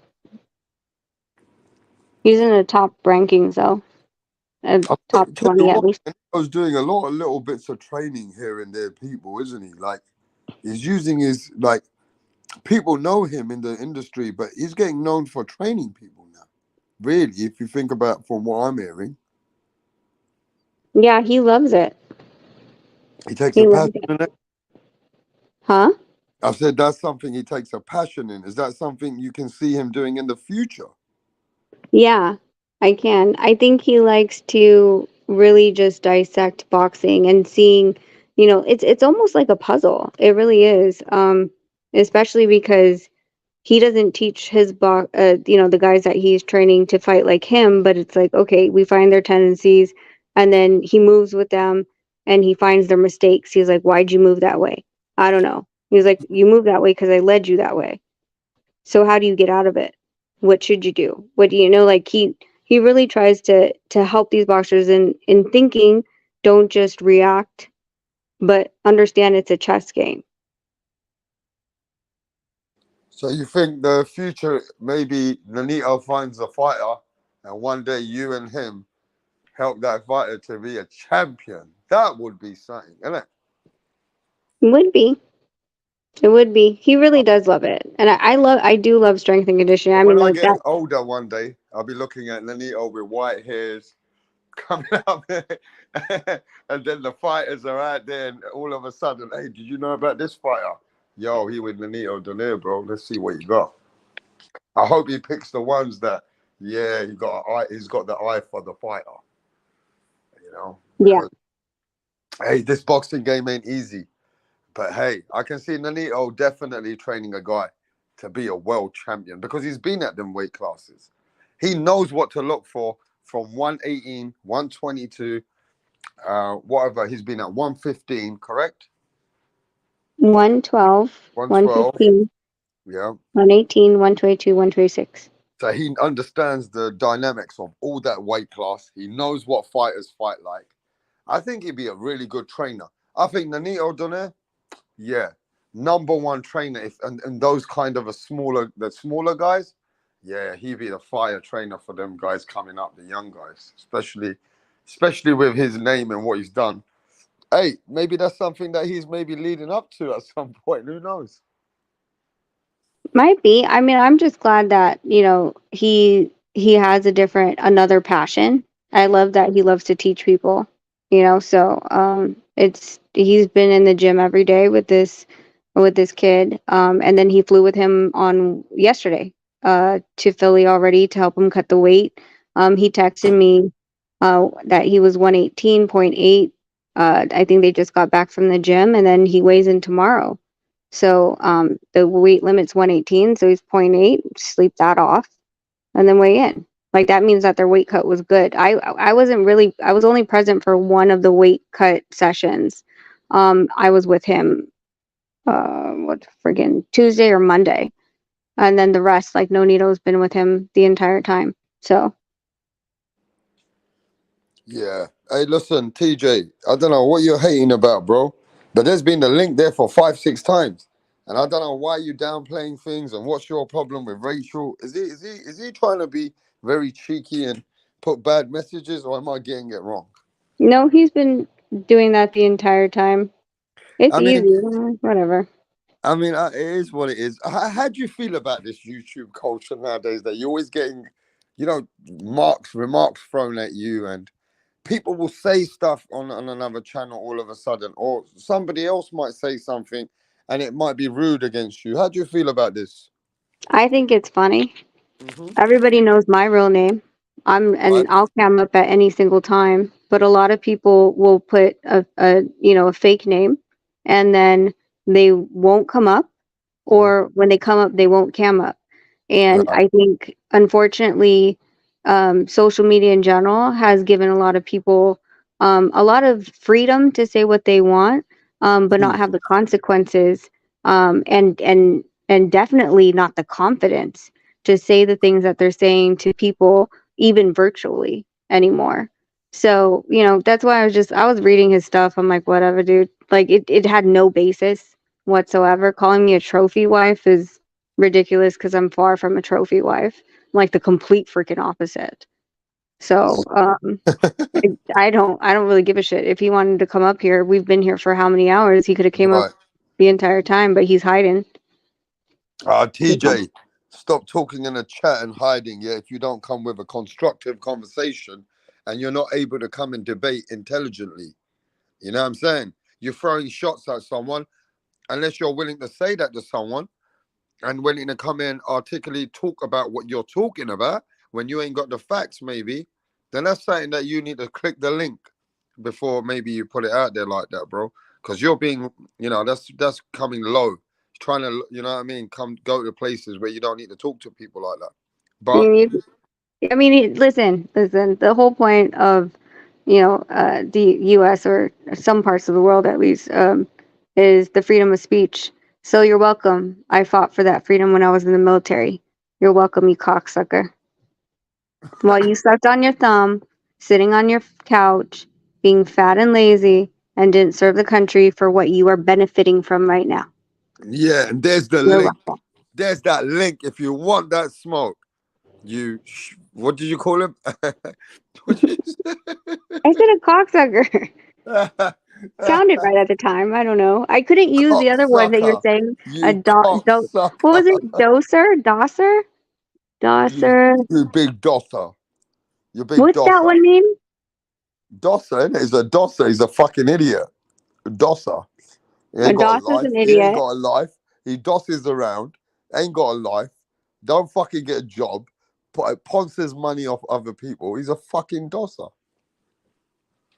Dosser. A dosser. A dosser. Like Dosser. I know, but the way we would pronounce it here is Dosser.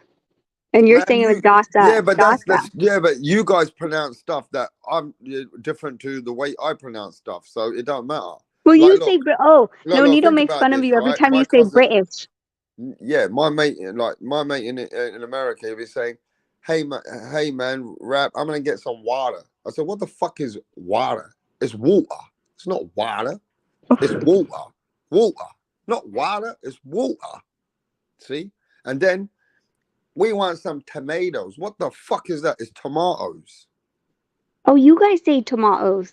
That's funny. Tomatoes, not tomatoes. It's tomatoes, mate. All right? So it's different, isn't it? Like, look, I didn't even know, right? Some different, the way that they say it and the way that we say it is just different, you know? Well, no, Nito laughs whenever you say British.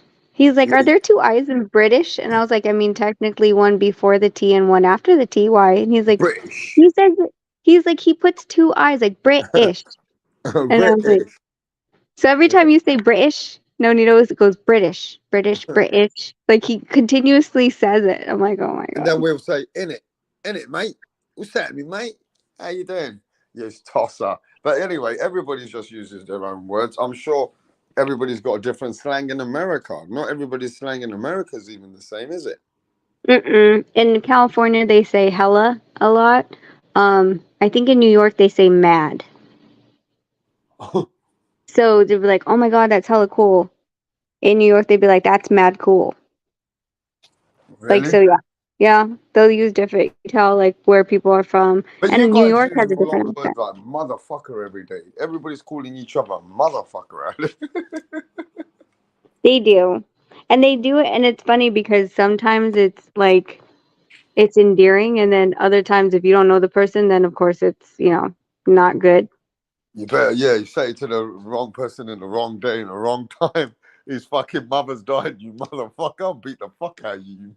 Well, there was this one party we went to, and Nonito happened to know the cooks because they were boxing fans, and so it was like, oh my god, he was like, man, you motherfucker, like just really like because they were being cool, and then one of the other guests decided to call the cook a motherfucker, and he was like totally dogged him out. He was like, "What'd you call me?" He's like, "I'm calling you what he called you." He's like, "Nah, you can't call me what he called me. Like, we ain't cool like that, bro." Like, and I was like, You "Oh gotta be shit." cool like that if you're gonna speak to me like that.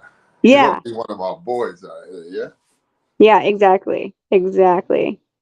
Yeah, it is what it is. But I think more and more time's gone on. I used to think it was more like, hey, what's up, dude? How you doing, dude? What happened to that dude word? That's gone. That Hey, was so let more, me address this guy, like TJ. He came back. Hey, Rachel, tell everybody how you support BFTB, a known sex offender. Did he fuck your mom or your wife, TJ? oh shit. Shit's going down. Shit's going down there. You should have hit the link, TJ. He's Shit. not going to. You know what the problem is? I think you're going to get into this. The more you're on YouTube, I will say this though, certain people's channels in the past who used to talk here and there ended up not talking anymore or had smoke with each other, and things have gone a little bit far on this internet. Like even back in the day when I first came, I used to support people. Then I realized these people are just fucking idiots, some of them, right? But in the beginning, you don't know. Because you go to some places where they don't like you, this is the backlash that you're gonna receive on the YouTube. Yeah. Well, and that's the Or thing. get Like, to it. we've like for example, Yeah. Wrath. When I first came on your channel, I have no idea who you were, and it took a long time for us to even connect on the phone.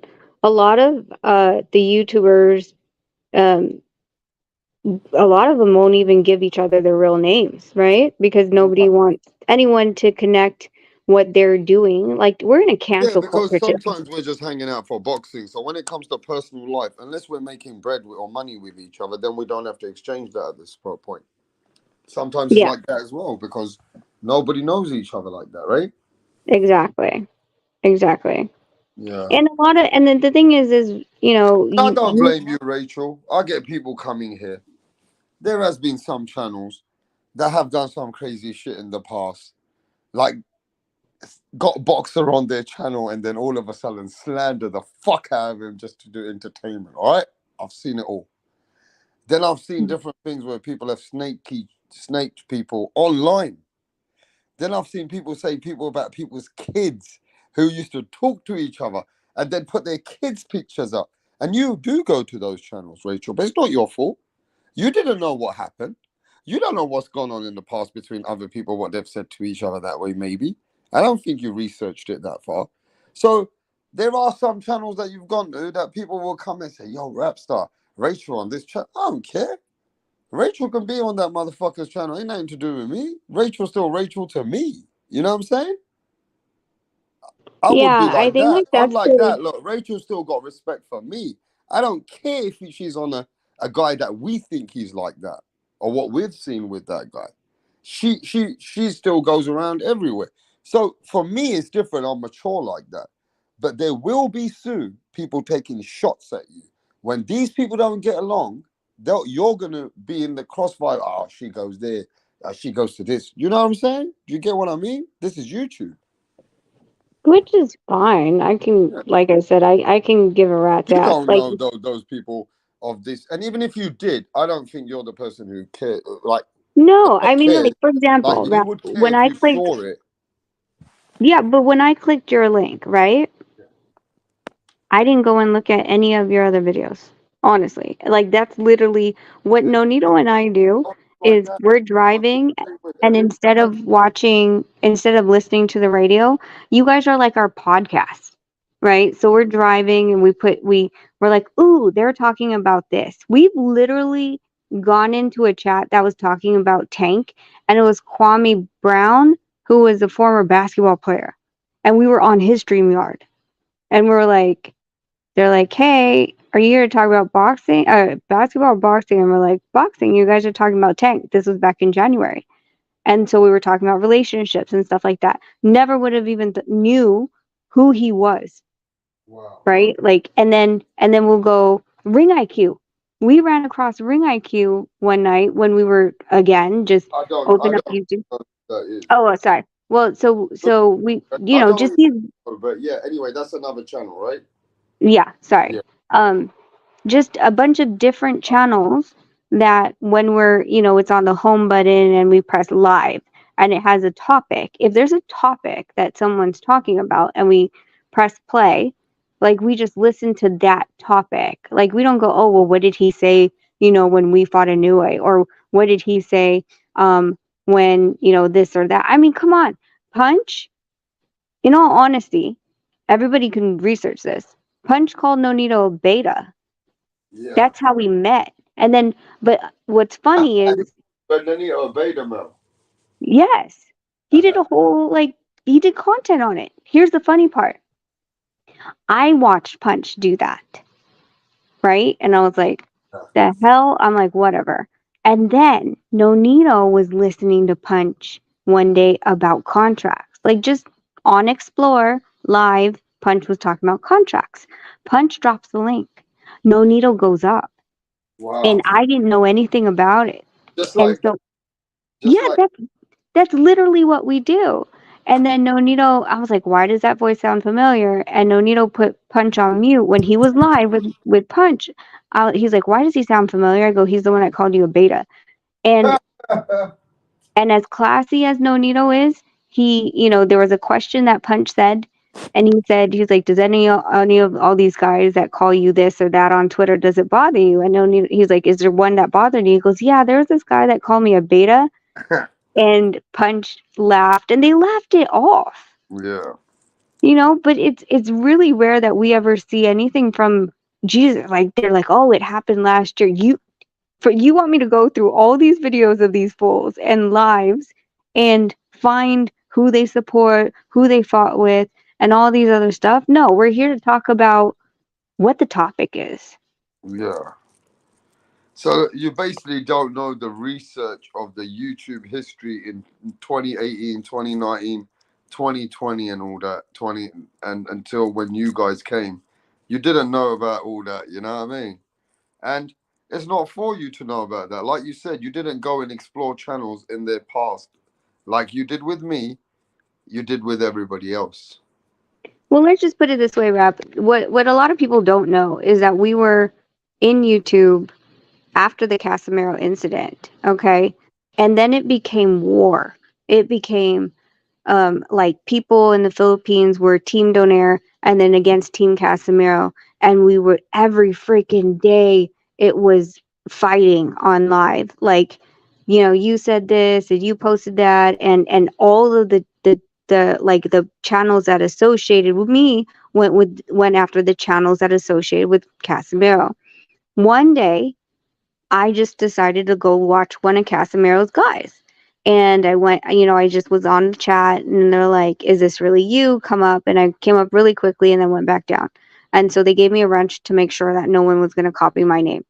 And then I started getting people that were anti Casimiro because now we were getting along, that were like, you can't go there. You can't talk to them. They're this and they're that. And I was like, I want to see who they are. And when I'll we, tell you, the biggest platform that you caught me on one time, it was the Filipino platform. You guys used to get big views in the Philippines. Am I right? Mm-hmm.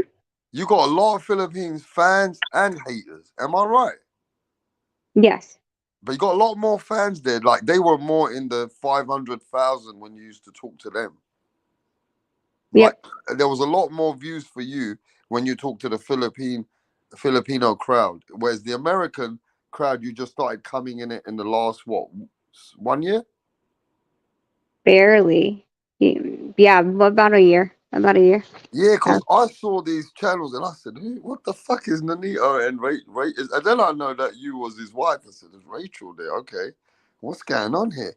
And then I called you at the time, right, which was crazy because I saw you guys going back and forth and you were fighting with someone. I said, shit, what the fuck is...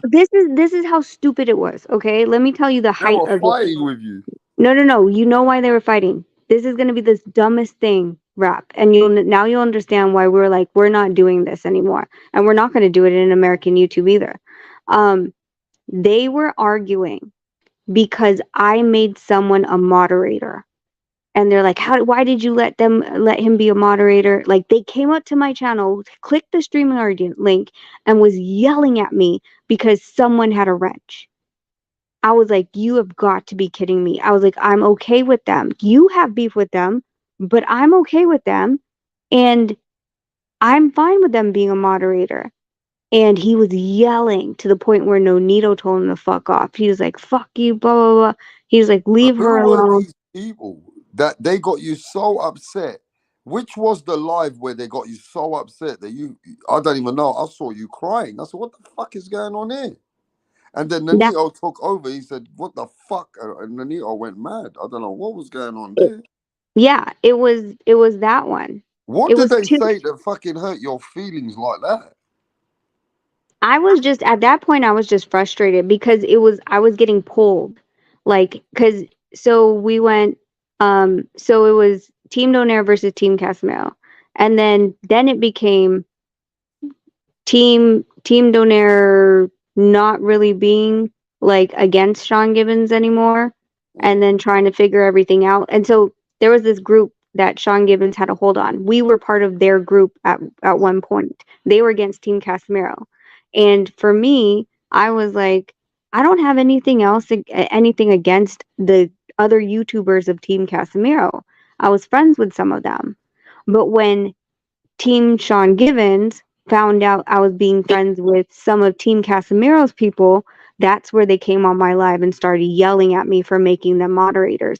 And I was just so done with the freaking crossfire drama where people were telling me how to run the channel and stuff like that and telling me who I couldn't, go to or who I couldn't befriend or who I couldn't give a moderator wrench to. I was done. And that's where Nonito was like, fuck you guys, Bo. You think you're going to tell her what to do or tell me what to do? This is our channel, this and that. And, all this stuff that I was just so frustrated. Like from the pull, everyone's going to pull us in 20,000 different directions and tell us different narratives. And I was like, this is not my fight. And you're not going to use It us. became toxic at Yeah, the end. it became extremely And toxic. let me And that's tell you why. why now. Let me tell you why these people are feeling like this. With you, they're going to feel like this. It became really toxic in these American channels before you got here. Very toxic. People were speaking to each other, and just to get views, they'll speak about people's wives, kids, just stupid shit, really dirty shit. And then if you see Rachel Donner on there at that time, and they're saying this, and you're not saying nothing, it was going to go to you. That's what was happening. Do you know what I mean? And it That's was like, literally what happened in the Philippines too. you see Like they how were it like, happens? It's yeah, like yeah, a yeah. No, that snowball happened in the effect. Philippines too. Who was it? So yeah, so I was at lunch and we were like they were like, oh, can you come up real quick? And I was at a loud brunch, and I don't know what they were saying in Tagalog because it was so loud where I was. But we were like just showing them we're eating and blah blah blah. And so somebody said they're like, dude, they were talking shit about me, and you were there and you didn't say anything. And I'm like, I was at a brunch. I just turned my camera on. I wasn't even really like involved in the conversation. I was like, half the time I'm just sitting there. And he's like, well, you were there. And I'm like, Oh my God. And that was the guy that I gave the wrench to that pissed off the person I was on the StreamYard with on the other channel. And I was just like, I'm fucking done. I'm done with you people. And so when we decided to come back into YouTube, Nonito was like, I'm done with all that shit. Whoever's going to support us from the Philippines will support us. I was like, but he's like, but at the end of the day, we have no alliances. He was like, no, do you know who we are? We're Team Donaire. That's right. I don't care if that channel is beefing with that channel, that's beefing with that channel. Whatever you guys have, that's your problem. Yeah. And you understand though, right? Just like the Filipinos got toxic, it got toxic, right? This got toxic. That's why people have a certain way. In some respect, it got dirty above internet, below internet level. And, you know, at this point, a lot of people have been here for a while. They know what lane they choose, right? It's just what it is.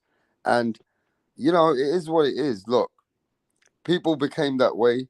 Internet is fucking crazy. Social media is crazy. Like you say, people got a big voice, but they got like, some people you don't know who they are anyway, right? So it came to the point that it became really toxic. And then when you turned up, I'm glad you never seen the times where people would just turn up and it would get to that point. Like anybody on that panel, well, fuck you, you with that motherfucker. You see what he said? You seen what he's done? You seen what he said behind the scenes? And it went crazy. It was just what it was. And everybody's learned from that, I think, now. And everybody who knows their shit, they stay in their lane. They don't want to be in that lane. Go fuck yourself. I'm not in that lane. But at the end of the day, it got toxic like that. People started coming at people's cultures over here. It I gets mean, like, yeah. I'm sure. Like, and that's the thing is like, look, I got nothing. Look, Rachel, I'll say it straightforward. I got nothing about what you support. I think you've done the best. You go support everyone. You didn't look in the past of anyone. Now, I know people come over here, say, Rapstar, how did you give LDBC a wrench? They ain't said nothing bad to me, Rachel. Right? There might be a couple of people that have said some crazy content, but I'm not going to say nothing. I'm going to give this guy an opportunity. And now, if he's going to be racist in my channel, then that's my job to moderate and if not, take him off. But as far as I'm concerned, if they've been all right with me, I'm giving everybody a wrench because that makes you all, you can't block each other here. You can't, if you're going to argue, then talk about it. At least we might get to some kind of conclusion here. You know what I mean? Oh, I deleted all wrenches. Yeah, everybody deletes them. I've given everybody a wrench, whether you're my Mexican brothers, whether you're Filipino, whether you're LDBC, whether you're British, whether you're my Aussie brothers and sisters, all of them. I've given everybody a wrench because that way they can't block each other. Because I already gave half of them a wrench. Like today, Tip Bayless, and he had no reason to block Get the Smoke. I know Get the Smoke. He doesn't really come here, but there was no reason to block him. Now, that was wrong what they did in my channel. So next time I'll give Get the Smoke a wrench because even though I know he doesn't support me, he still deserves a voice of opinion. But if you go to other channels, Rachel, they don't do it like that. They will never let anyone have an opinion who disagrees with you. They want you to follow their fucking channel. Do you understand? Yeah. Well, but that's what I said. Like after that And you do fiasco, I go to deleted channels all like wrenches. that, Rachel. You do go to channels like that, but that's just the way that YouTube is. Some people will not allow you to have an opinion. They'll block you. Do you get what I mean? All the time. They never let you have your opinion like that. They follow, there's a certain way they want their crowd to be. And these people will know that. Really, most of the channels I've been to, I have a wrench. Yeah, you do. But there's a way they Oh, you're saying other people. There's Okay. a way they conduct their channel. Uh-huh. They won't let other, like some channels, they don't like Mexican brothers and sisters being on their channels.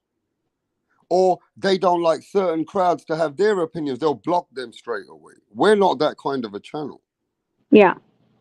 I let everybody who even disagrees with me be able to have their opinion. Yeah. That's the difference. So, of course, I'm sure you know this, you're pretty clever. You know there's certain channels that follow a certain way. I see the Or you don't alliances. know that? Right. There's some alliances that are very clear to me, and there's other ones that are not, and I don't know where they align or if they even have an Rachel, alliance. you go to channels which push American fighters, is not born yesterday, but they don't push Latino fighters. Correct. Right? But that's not your fault. That's just their boxing where they are with it. Mm-hmm. So of Yep. course other people would be offended with those channels. You get it? Yeah. It's just the way YouTube is designed. Now, not to mention that they might not be speaking about certain topics, at least keeping it real with you though. Yeah. That's just the way it is. Look, it is what it is. You got to show respect to everybody across the board because they're showing you respect. If they show you disrespect, then it's on you to say, okay, well, we've seen what this is about, right? Exactly. Exactly. Like there's been You're not channels going to I've take, visited. I'm a grown man. I'm not going to take your word for it or somebody else's until I see for it for myself. You got to be the same. Yeah. Am I right? No. Yeah. Well, there's been channels ever since we came into American YouTube that, we support. Like I wouldn't say support. We visited for a while for probably about a good month. Like, I do you give go to like Blue Blood? People want to know, do you go to Blue Blood? no. Yeah, Blue Blood been blocking people, they say. I don't know who Blue. No, I I mean, don't. Okay, so there's I don't have any issue with Blue Blood, but I just like I said, I listen for it for the entertainment. Like I'm driving, you know what I'm saying? So, or Nonito's driving, we're just in the car and we're filling the air listening to it. And I just, the way how fast he talks, and I can't really follow the narrative of exactly what the point is of what he's trying to say, when he's live. And so I got bored. There's other channels that are extremely, like, I gave them 2 months and I saw if they were being toxic or not, and I'd give them a chance, and eventually, like, if they're being that much where I'm like, no, this is, I don't even want to hear it, because if we're at home and I'm cleaning, I put it on the big screen and then I'm vacuuming. You know what I'm saying? Like, those are the channels I want to listen to. Like, I can listen to you all day, but when it's constantly, like, every night I put it on and they're screaming at each other, or they're just cussing, and again I'm like, well, right now the kids are asleep, but I literally I by 6 o'clock I'm cleaning, so the boys are still awake. If it's that kind of channel, I'm not going to continuously, like, put that on my big screen where everyone in the household can hear it. So I, like I said, I give every channel that I come across about 2 months, and if I'm not jiving with how their content is being ran, it's no, it's no knock to them. It's just not my flavor.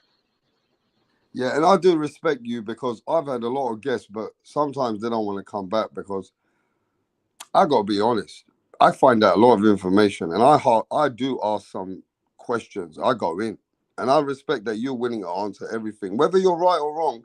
You're willing to put your hands up on some stuff, and you're willing to come straight with where you're at with it. And I appreciate that about you, Rachel, because not many people want to come to a channel like this, because we don't hold back. We ask what we have to ask. Yeah. Well, You and that's the thing is, like, there are some channels that when they have, I mean, I get it. Sometimes if you, like, Mauricio, right? So know. you're able to get more comfortable with him and asking those questions. Whereas, sometimes other channels, because um they don't know them so well, they're going to be a little bit more generous in not asking hard questions yet until they know they start a rapport. You know what I'm saying? And they're like, okay, cool. Like, okay, now that we're cool, now that you know me, like, let's get in a little bit deeper next time you come to the channel. Let's ask some hard questions. You know what I'm saying?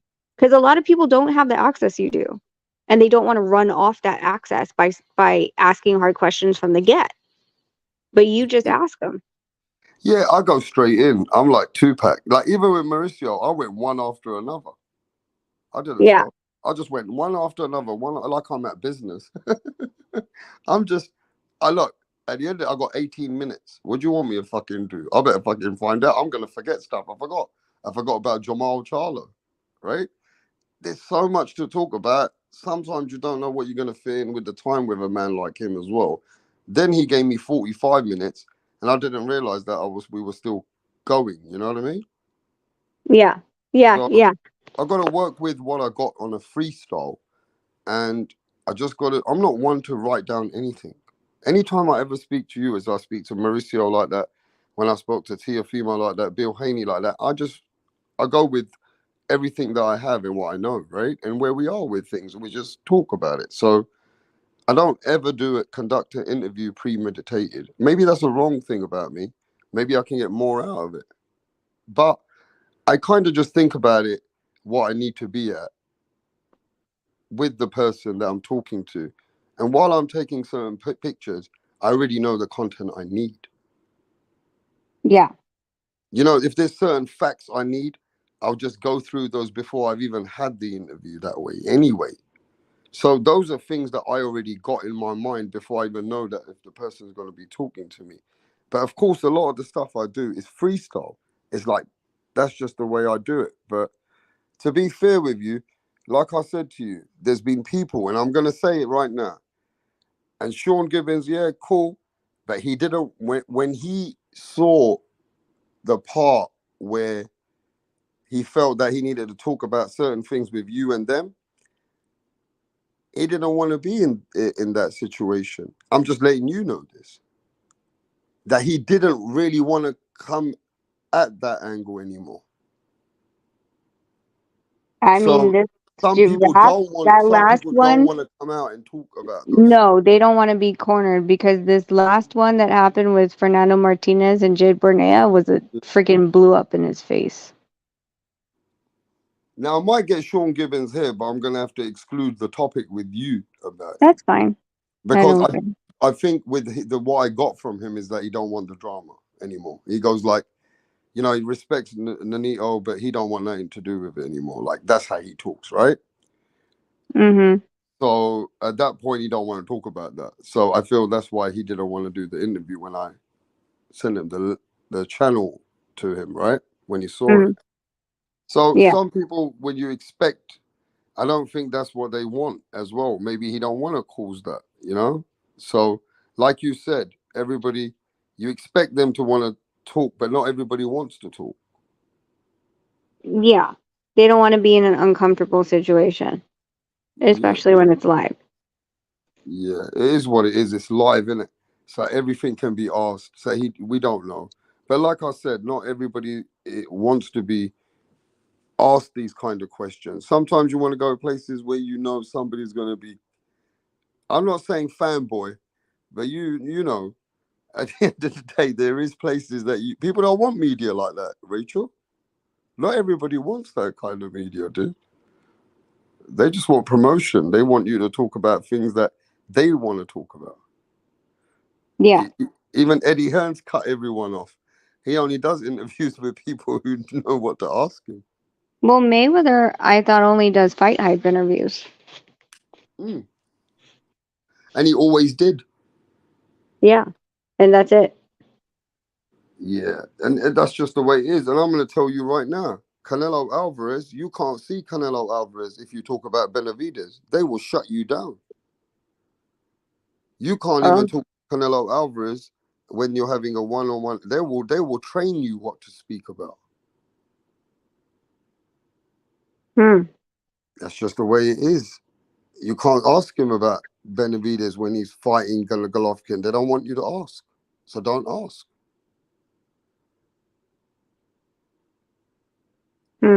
Have you ever heard of things like that?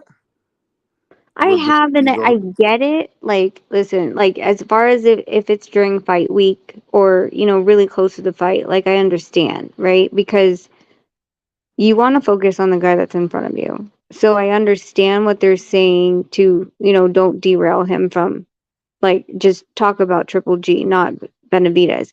I would think after the fight, then it's free game. But I don't know what the rules that were established. I mean, I get it. Like when people, for example, if people start talking about like, okay, let's say we sign the fight with Santiago and it's fight week and everyone's like, so what do you think? Like Takuma Inoue is the new WBA and Maloney's WBO. Are you looking to fight them? Like you shouldn't be asking that until we win our belt. Then after that, we can talk about that. Like that's like, that's where fighters kind of get caught up and disrupted because they should be focusing on the fight that's at hand and not looking at who they're going to fight after until they finish this job. Because that's looking past your opponent. You're already thinking like, this guy's gonna be walking the park. It's not a big deal. So let me go talk about everybody else. Yeah. And I want to tell Mirage something. He's always being sarcastic because he's a bit of a troll. Oh, when rap starts free, I'll ask the toughest questions. Free rap. You always want to ask Rachel the toughest questions, bro. When Rachel's not here, you always say, people fanboying, I want to ask these questions. I want to ask these questions. You're not intelligent enough, bro. The problem Is he with you even is you here? want to ask these crazy questions, Mirage, right? But do you understand boxing in that level? Do you speak to people like I do behind the scenes to ask Rachel all these questions? That you want to come and ask tougher questions to Rachel? Mirage always says this to me. Yo, rap, you're too easy sometimes on Rachel. What do you want me to ask her? See, the only thing about Mirage, like, and I've seen him jump on different panels, right? Is that he gets very the way he speaks is yeah, he degrades people. You were live a couple. It might have been Valentine's, and he was here, and Lisa was here, and Lisa was saying something, and I don't know if you went to go warm up food or something, but he told you he was like, oh, I just told her to be quiet. He literally told her, he's like, shut the fuck up. That's what he told her. But when you came back, he said, oh, I just told her to be quiet. And Lisa didn't tell on him. But it's those kinds of things where, like, listen, like, I get Mirage is very passionate about the fighter that he wants to defend, but you don't have to disrespect people. He already told us, he admitted that he doesn't like the way Vic Darcinian lost to your husband. He admitted that. He did say that. We got that out of him. And, being an Australian, you have to appreciate that Vic Darcinian loss was fucking hurtful for Mirage. Mirage is a guy that said that he felt a certain way after that review. And that's just a fan who got a bit in his feelings, I think. Hey, look, let me say this, right? Mirage, why are you scared right now? Oh, is I sent you Johnny the Thunder link. Mirage? Wait. Let me call. He always wants the link. Ask Real Boxing TV. Ask Tip Bayless. Ask Pound for Pound. I've sent him the link twice. Why are you scared? Hey, I've actually sent you the link with the manager, Rachel Donner. Come on, I'm gonna give you the floor for 5 minutes. Let me see how articulate this conversation is with you and Rachel. Huh? If you can do a better job, come on, talk. But look how scared you are now. Mirage, you did say shut the fuck up. You can go watch that live again. It was 2-3 days ago now? Valentine's Day. I was listening to you. Someone's getting cooked. And it's Mirage. Mirage is getting cooked. And he loves to cook everybody. He loves to come over here. And he'll speak to you like this. I'm not asking you. Okay, let me act like Mirage. I'm telling you, Rachel, you are wrong about this because I'm telling you. I'm a Benavides guy. And Nonito Donner cannot beat Benavides. Oh my God. No, I remember the discussion I had with Mirage when we were talking about, so it could be in the contract that you have to service the manager. Smoke. Yeah, go on. Yeah, go on, Rachel. You did not, Mirage. You did not told her to zip it. Mirage, you've been caught out. You're two-faced. You're being two-faced on this channel, Mirage, and you've been caught out. You've had 6 opportunities to hit that link. You posted it 6 times. And you're still sitting in that chat. What happened to you, Mirage? He said he just ate dinner. I don't care. He's a liar. He's scared. This is the last time I'll ever send him the link. The next time he ever pops on and you're not here, I'm not going to let him on for a while. He's going to get a penalty now. Mirage is going to get penalized for being a two-faced guy, and he's been caught out in front of the whole world. He just got caught out. The guy does not even want to touch the link now, and he's always out there every day. He goes on channels for hours, and he tries his best to push the Benavides narratives, and he does his best to downplay everybody else. He'll speak to people like they're trash, like he knows boxing. Like he's somebody out here. So here, Mirage, what's wrong with you? Why are you so scared right now? I don't want to hear nothing from you in the chat. If you ain't got the guts to hit the link, don't make opinions in the chat. That's all I got to say to you. You did it to yourself, son. But hey, Rachel, it's funny, right? How people got so much to say.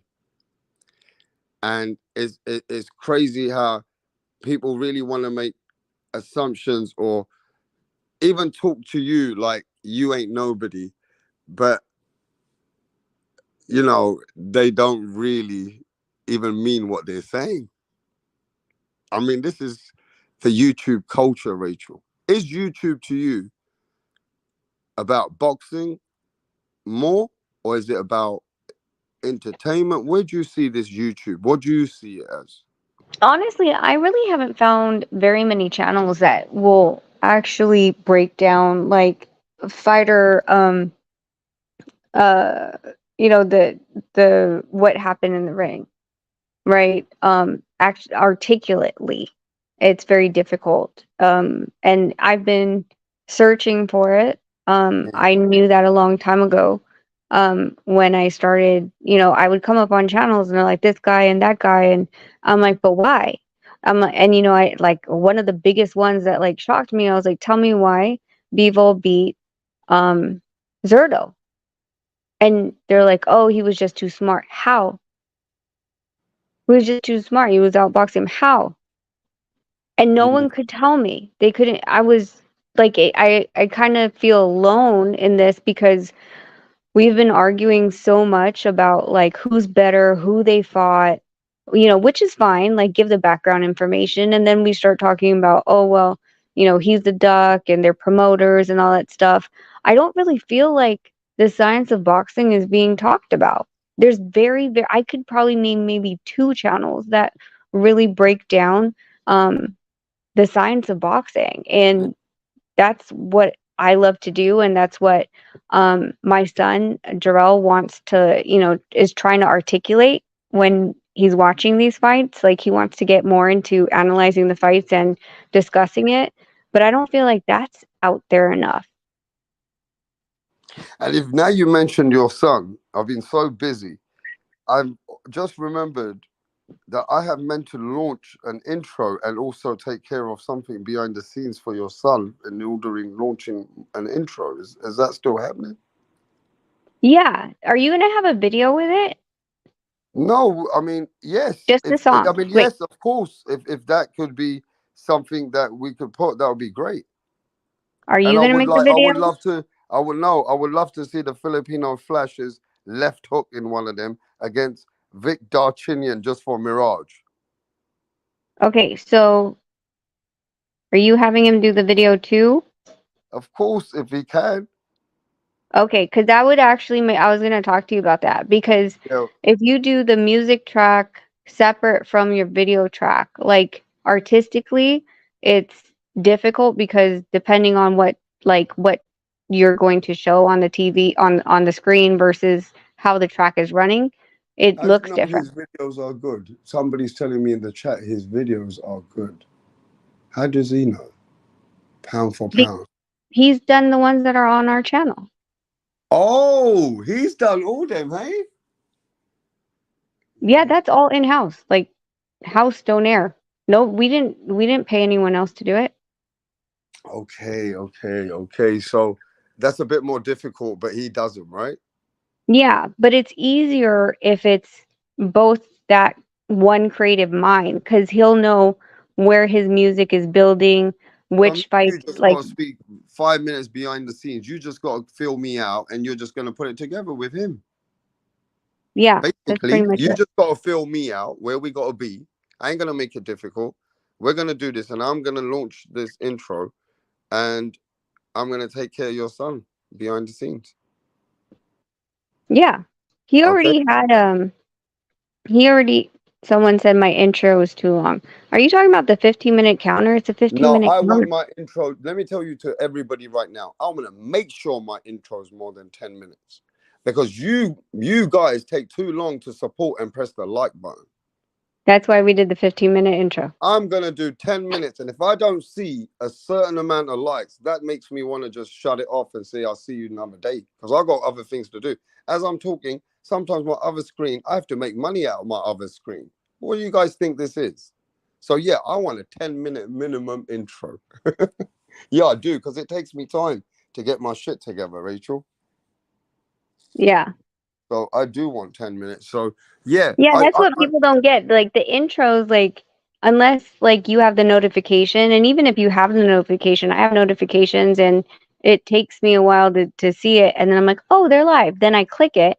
But usually by that time it's 10, 15 minutes in already. And that's why like you just play the 15, like we have the counter, right? The 15-minute counter. So if you're wondering why there's a video playing, like you see, oh, they're gonna come on screen in like 5 minutes, right? Whatever the counter's saying at that time. At least you're telling them it's a countdown to the live. But yes, and I do want to now a couple of videos, yeah, a few more than videos. It's more all I'm looking for is some good knockouts as I'm leading in through my life. exactly. Yep. That's really what I want. And one of them knockouts is gonna be Nonito Donaire knocking out Victor Archinian. Because that is not because of that. It's because the knockout was one of the knockouts. It was a lethal knockout. So I want those kind of things leading me into my life. So yeah, me and you're gonna talk. We're gonna do this behind the scenes. But until then, yo, give a shout out to Punch Drunk Boxing in the house. Go and subscribe and be a member if you want certain exclusive information. He's speaking to certain people, so he's going to be putting up some exclusives. So go and be a member if you want exclusives. I'm going to be putting up exclusives, and I'm going to make you guys be a member soon too. But you know, at the end of the day, I'm just letting you guys know, look out for the intro because Rachel reminded me. How long is it going to take?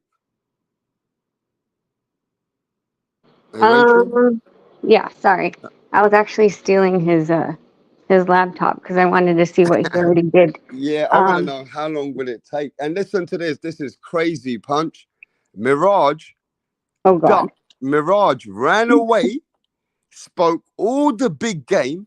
He's been speaking all his life on this channel. Today, Mirage embarrassed himself. He got an opportunity to come and speak his stuff. And today he ran away like a little girl, and he's sitting there behind Jason Maloney. Sorry, Vic Darchinian, I mean, not Jason. Vic Darchinian. And this guy is just out there slandering people, putting them down. He's put Rachel down already a few times on the panel, like when she's not here. So she's here now, Mirage. Why did you run away like a little girl? Huh? No, no, no, Mirage. You've been caught out today. Next time you come and talk your stuff, mate. Whoo. I don't think no one's ever going to take you serious, son. Your trolling days are done. You know what I mean? Yeah, but Rachel, Rap. yeah. Yes.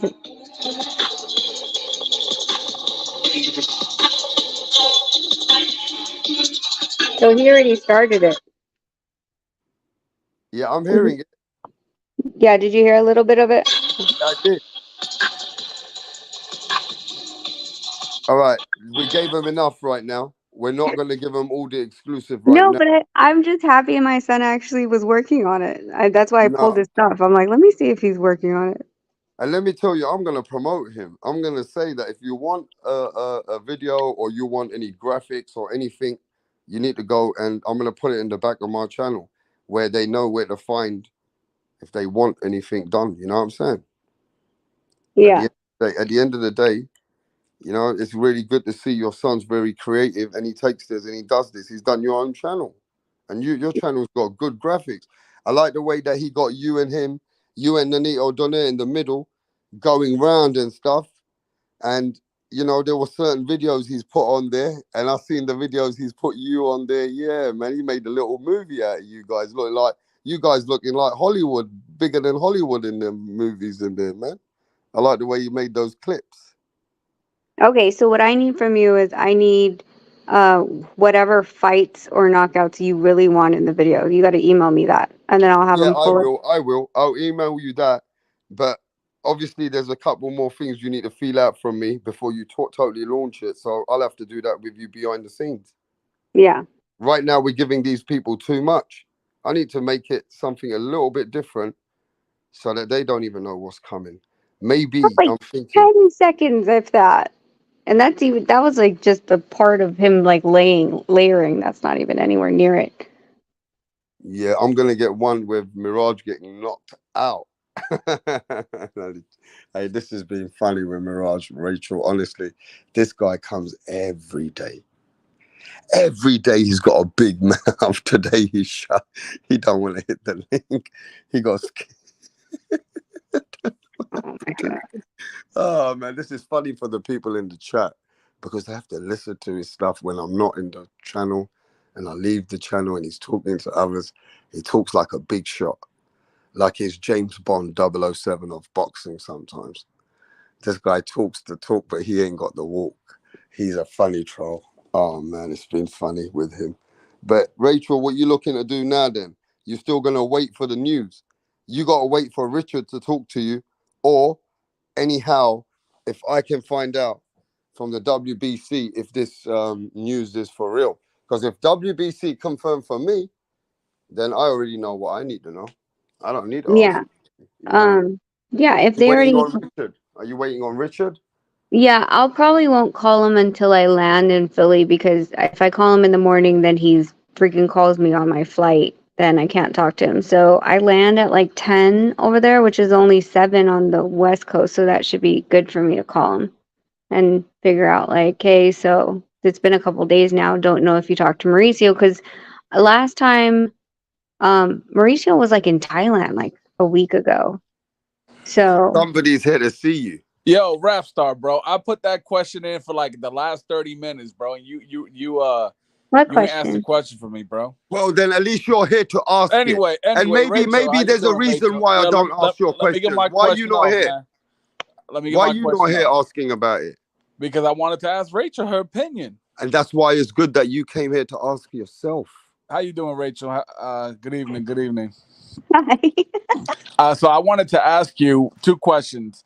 I wanted to Mhm. ask you, have you ever got to meet Alicia Baumgartner? Yes. Okay. Secondly, what are your thoughts about her as a fighter? I like her as a fighter. I'll be honest, wasn't able to watch the last one. And I heard, I heard what Michaela said about her and some of the reports, but I haven't been able to watch that one. I think that was the week one of my boys was sick. But I actually bet on her against Michaela when they were fighting the first time, only because of the fact that like the way that her movement is a lot. I like that she's more of a boxer, very slick. She moves her head, and she tries to keep the distance. Jabs in, comes back out, creates that distance, goes back in, moves around. Things like that, like really impress me. So I want to see where she's going to go from here. I know that she has an undisputed match, right, for the WBA, because Choi stepped down, or not step down, sorry, she's champion in recess because she's injured. So I'm excited to see where she's gonna go. Her last fight that she just had, right? Hmm. I think a lot of people were kind of like criticizing her cardio, because she was like gassing out. Hmm. But okay, so here's my other question. What do you think about the rematch that's taking place between Amanda Serrano and Katie Taylor? I personally think Amanda Serrano won the first fight, but now they're going to Ireland, and that's a whole nother thing to fight in somebody else's backyard. What are your thoughts on that rematch? I think going to Katie's territory, and Katie, because of the fact that she won the first one, is, gets to say that she wants her to come over there. Of course, wants to be in front of her home. I think that that's going to be, kind of the same way that I feel about Fulton fighting Inoue. If Amanda wants to win, it's going to have to be decisive. I think, honestly, I know that there's a lot of people that don't like this opinion, but I think if there was either 2 minute 12 rounds or 3 minute 10 rounds, either one, I think that Amanda would have gotten the better of her in those exchanges. I can't remember which round it was in the fight that Katie seemed as if she didn't even know where she was. I don't know if it's fifth or sixth. But if that round was just extended for just a little bit more, I think that, that would have, it would have been detrimental for Katie because she barely knew where she was. Um, I think going over to Ireland, I think that that crowd's going to be extremely, of course, it's going to be extremely towards Katie.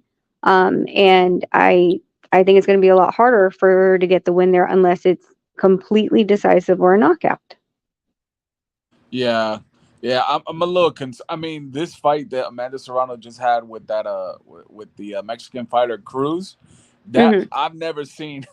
I never seen like if there was a meme for never give up, it was that fighter Cruz, because a lot I even thought to a degree that could have been a tie, a draw between Amanda Serrano and Cruz, but I guess they gave her the nod, so we'll see what happens. With that fight. And I have one more question, and I promise I'll get Wait, out of can I here. say something about Cruz first? The Yeah, thing go ahead. about Go ahead. Cruz is I had watched her before, Oh and I knew snap! that she was a tough fighter. She wasn't going to be a walkover, and her chin was tough, and she was awkward. The thing about Cruz is she's awkward and she ducks her head. And again, I didn't watch that card, but it looked bloody. Did they get a headbutt? Did they Yeah, it butt was a head? headbutt. It was a headbutt. Okay. Yeah. So I actually called that. I was like, I think there's going to be a headbutt. I was like, and Amanda's going to have to watch for that because Erica dips first with her head. That it's been with all her fights. Yeah, that was unorthodox. That was so weird. Yeah. So that's why I said, like, I'm like, people don't know Erica, but I think it's going to be very tough for Amanda to just, knock her out like any of the other girls that she's knocked out because she's just so unorthodox. Like, it's it's not, I Yeah. don't know. It's a She style had a between, gas tank though, Rachel. That yeah. Cruz, she had a gas tank. Like for all for all the 10 rounds, she had a gas Yep. tank. I was She doesn't shocked. lose. Yeah, she doesn't get tired. She doesn't lose it. She comes forward, head down, wails, and just keeps continuing to do it. And the funny part is that um a lot of boxers don't believe anyone trains to have that gas tank. They always feel like, oh, well, they have to take a round or two off. Well, what if you meet that person that doesn't?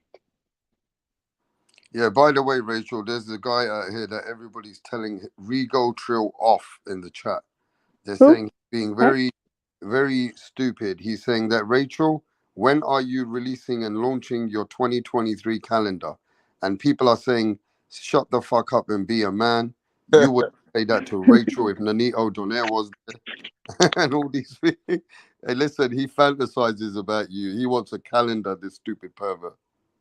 Sorry, I don't model anymore. If you want to see any of the pictures that when I was in FHM, you're gonna just go look for it on the internet. All right. So here's my last question.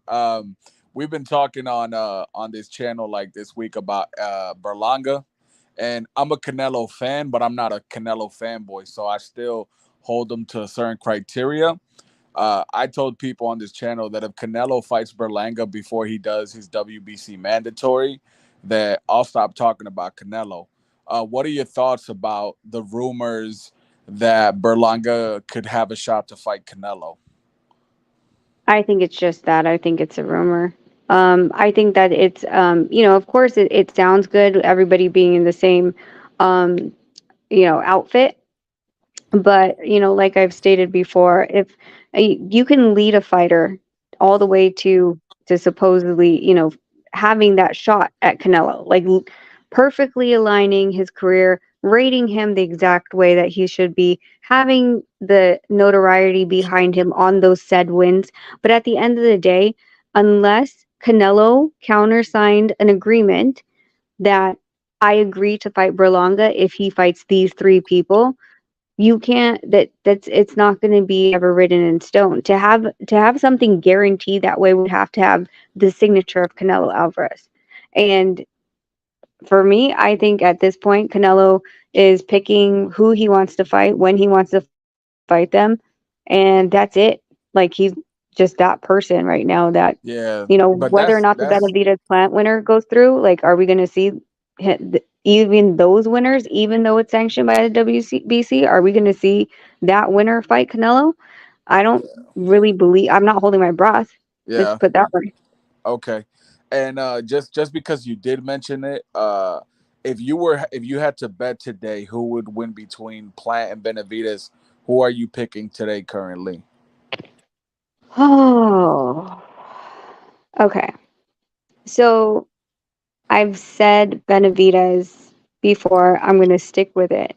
Okay. Now, um, yeah, I'm going to stick with Benavides. I'm questioning the choices he's making right now with the current team. Yeah, he seems very emotional about this fight. Yeah, that's what's making me a bit worried.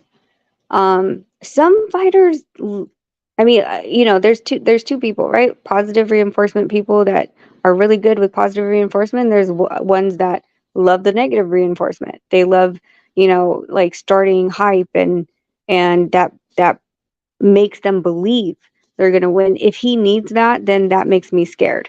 Like I'm like, wait, why do you need all this? What's going on right now? Where Plant what Plant's gonna do is he's gonna box him. If the opportunity comes, he's gonna try to throw a hard shot for sure. But he's not that for me. He's not an emotional fighter. That is just gonna because there's bad blood. He's gonna just wail out on him and go balls to the wall. I mean, you saw it with the last fight. He took his time and he made him fall into a trap, and then he executed based on that trap. So it for Benavidez, I like this just seems like a huge distraction of everything around him instead of just you know the problem is if when you come into like I just want to hurt him, that emotion, if it's too much, will take you out of your game plan completely. Yeah, And that's what's worrying me about it right now. But I mean, yeah, I'm gonna still stay on it. I don't want to go back yeah. on it. Just. Yeah, I think the 168 division is so packed now with so many great fighters like Morel. You still have Plant, who's a good fighter. You got Benavides, who wants to compete at a high level. I've always said this, and I know Mirage is in the chat. He doesn't agree with this Mirage, statement, but how come Mirage ran away like that? listen, I've told Mirage this, and anybody You that ran defends away like a and little anybody that girl. defends Benavides would have been, like they say Benavides that Canelo scared of Benavides, but if Benavides would have never lost his belts Don't even call Mirage. twice off, you know what I mean, he would have been in a better chance to fight Canelo. So that's really on him as a fighter. Yeah, I just always, like I understand everybody's trying to position themselves, but at the end of the day, like Canelo's gonna choose who he wants. Like you can be in the best position, you could be his mandatory, you could be God knows what, and he's just gonna say no. And so, I mean, Yeah. it is what it is at this point. What do you think about this situation though? Because at the end of the day, no one can't tell a fighter who's been at this level from Mayweather history has shown. When you reach to this levels, there's levels to this, and you become the cash cow of boxing, and you know it's just the way boxing is. Not every fighter is gonna get that fight. He has to pick who he's gonna fight. Yeah. Before Rachel answers, I just want to say, Rachel, thank you for answering my questions. I'm gonna get off. Yo, Rapstar, next time What I put happened a to question, Mirage? ask the guest, all right? Have a good one. Bye. What happened to Mirage? I don't know what happened to Mirage. I'm just asking Max. That's his fucking best friend. Max Oh, loves that guy, so I'm asking him what happened to his best friend. Yeah, I but don't know. basically, you know, at the end of the day, they always make exceptions for the biggest fighters out there, the one who's bringing in the most money. Mm, That's just the way yeah. Mayweather's left a blueprint. Yep. I mean, and Same old. honestly, you can't. Like I said, like, it- so let's just say Plant and Benavidez, that winner gets a shot at Canelo. Who's to say Canelo's not going to be like, well, I'm going to move up to 175? There is no guarantee, is what I'm saying. There is no guarantee. So it's going to move in the way that Canelo says it's going to move. There really is nobody that's going to force his hand. You think DAZN's going to force his hand? No, and at the time when they did, um, was any stipulations on anything with Canelo, he wasn't as big enough. Now, when he's at this status, it's a different game. You know, at this point, even sanctioning bodies, look how long even certain fighters, IBF ain't done shit with Errol Spence.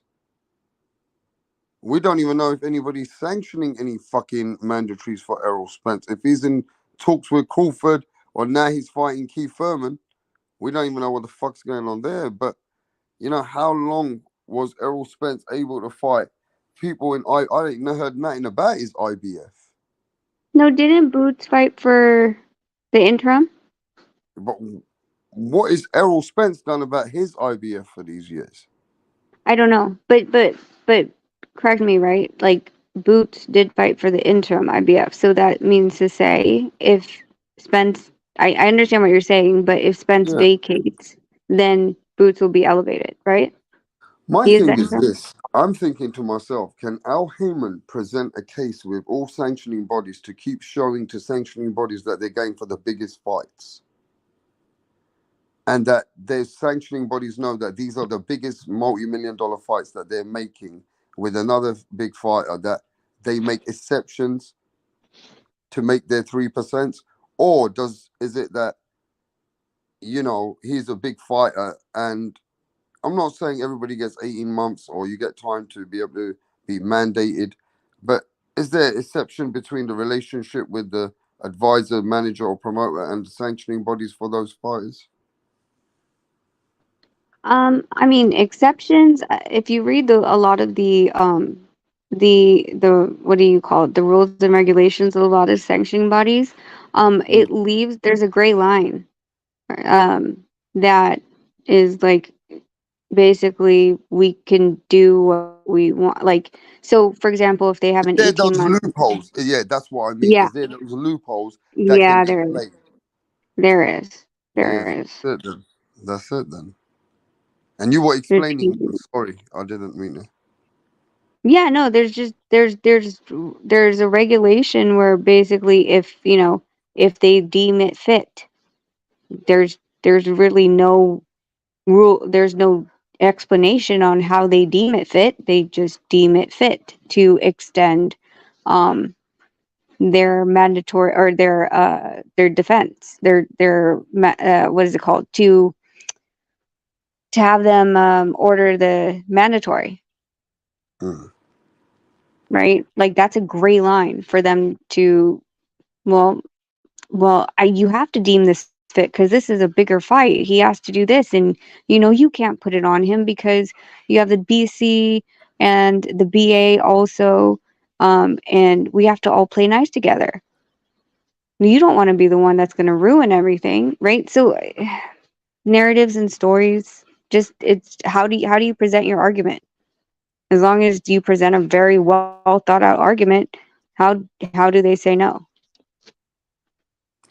Yeah, I hear you, man. And if there's a loophole in different little ways, then like you explained, right? So many businesses Yeah, come. read all the rules and regulations, and it's like, oh God, okay. Yeah, look at this guy. The chief says, Rachel, my question is the speed bag an additional exercise for boxers today? And do any pros actually use it for training camp in today's world? That's so funny he asked, because two What? weeks ago there was a pro, and I was working with him on one of the heavy bags, and then I was like, okay, just go shadow box, cool down, shadow box. And he goes, can I do the speed bag and like 2-round speed bag and then shadow box? I'm like, yeah, sure. And so I left him on the speed bag, and then I came, like, grabbed water, came back, and I was like, what are you doing? And he's like, he was doing the speed bag. His arms were moving, standing completely still. And I was like, wait. I was like, why do you do the speed bag? He goes, honestly, I don't know. I was like, oh my God. And literally, if you ask a lot of boxers, they have absolutely no idea, and they do it wrong. You're supposed to do it for rhythm and timing, but you're not just supposed to stand there. You're supposed to be bouncing on the balls of your toes. That's all rhythm and timing. Like, it's just rhythm, timing, moving, rhythm, timing, but not standing with your legs straight, with your heels down to the floor and just moving your arms. It's a whole body movement. So a lot of them do it because they were So told, you but they got to never be on told your you why. feet lightly, tiptoeing as well. Is that what you're saying? Yeah. So that's what I've Yeah, seen. Certain bouncing. fighters, you got to be bouncy. You got to be Yeah, basically using. So what you're saying is, you're basically got to be using mostly all your body. So all your body is exercising and basically getting something out of it. exactly. Because it's Right. rhythm and timing of your entire body, not just your arms. Yeah, you got to be able to control the whole rhythm and timing as well, isn't it? Yeah. From the And when I from the asked him to start. do that, he couldn't do it. So you're basically saying he wasn't aligned. He wasn't aligned to be able to control his rhythm and timing, right? Yep. Yeah. Nah, yeah, you're right about that. Let me tell you, you are right about that because certain people they got to know how to basically have a great balanced structure about their whole body, from their core to their legs, where all muscles are moving and they're still very in balance. Yes. Yeah, But you you're see a right. lot of them just stand in front of it. Literally, like, if you're just going to stand in front of the speed bag and use your arms, you can do it sitting down. If that's all you're going to do. But you ask a lot of them, ask them why they do it. They have absolutely no idea. It was crazy to me because I literally, they don't know. They have no idea. The balancing is pretty difficult doing the speed bag, says the chief. He said the balancing is? Where is it? The last one. The balancing is pretty difficult doing the speed bag. It is. The rhythm and timing is difficult. And depending on how small the speed bag is, how inflated it is, that's why it's like all about timing. Like, they have to feel it out. The smaller ones are a lot harder to get that timing on.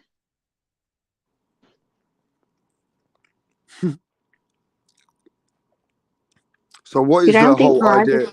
What does Nanito do with the speed bag? How long does he use it? What's he doing? I mean, how's his workout with the speed bag? How's he do it? He is on the balls of his toes, bouncing and, changing hands all the time, moving around it a little bit. But he only uses it. I've only seen him use it at the end of a workout. I've never seen him use it in the beginning. So he uses it more at the end of the workout, not in the beginning. Yeah. Okay. Like a cool down. So that's why when that other boxer asked me if he can, cool down on the speed bag instead of shadow box, I said yes. But then I saw him doing it wrong. And I'm like, oh, God. How is Nanito gonna be in the Hall of Fame? I mean, he's only not even retired yet, bro. Oh, you mean before Andre Ward? Okay. You can't be in the Hall of Fame before Andre Ward because Andre Ward's already retired, so he would be inducted before we would because I think it used to be 5 years. I heard that now they shorted it down to 3 years to be inducted. But Okay. you have to be, yeah, you have to be retired for an X number of years before you're even considered or inducted into it. So Dre should be before Nonito for sure. Yeah, definitely. But I think because he's been retired than you, then he'll be getting inducted before you, right? Of course. Yeah, I would think so. I would think And he so hasn't come too. back. I think that's why they give that timeline to make sure. Because, there's so many fighters that like, oh, I'm gonna retire, and then they come back like 2 years later, right? So that's why they give that time limit to where they have to be retired for so many years. Yeah. I've always noticed this when I was told a kid hawk a Mustang. My uncle told me don't ever walk. If your balance is no good, that means you walk footed. That means when you walk with your trainers, yeah, or you guys call sneakers, you'll see people, they have to walk, they look like they're, both feet are a little bit out. A person who walks straight with straight feet has got better balance. True. Somebody who walks with, like, you can see how they walk with their awkward feet is because they've never, they got bad balance. Yeah. Yeah, and their body's not aligned. Rap, my phone's about to die. Yeah, but listen, Rachel, I was gonna cut it off a while ago, but yo, this has been a good live. I need to catch up with you. Maybe I'll catch up with you tomorrow. Then I need to talk to you about a couple of things in boxing, and I need to talk to you about the promo. I mean the intro. Yeah. Right, so I'll catch up with you tomorrow. Then I'm gonna give you a Okay, buzz. sounds good. All Right. right. Talk to you later. Night. Bye. Yeah, thanks. Right, listen, ladies and gentlemen, we had Rachel Donaire. We went into the deepest topics. We spoke about the people that we spoke to, the Maloneys and everybody else. She came in, told us what's going on. We'll find out in a few days or in a few weeks, or maybe whatever, if Probellum is going to be now, is Richard Schaefer going to be out of there, and then continue his business somewhere else. But, it was one of them boxing topics, which was probably not for everyone. We can't always have free smoke and entertainment. These were real boxing talk. And Mirage gave it all that talk. And Mirage ran away. Mirage ran away after all that talk. He ran away from Rachel and ran away from today's talk. So I don't want to hear about Mirage anymore. Yeah? I don't want to hear about Mirage anymore and his loud talk. He should not have any authority to talk to people the way he does. The man's a runner. The man got one-time opportunity today to rise, and he folded. Mirage is a fake, and it's unfortunate, but we got to laugh about it. He did it to himself.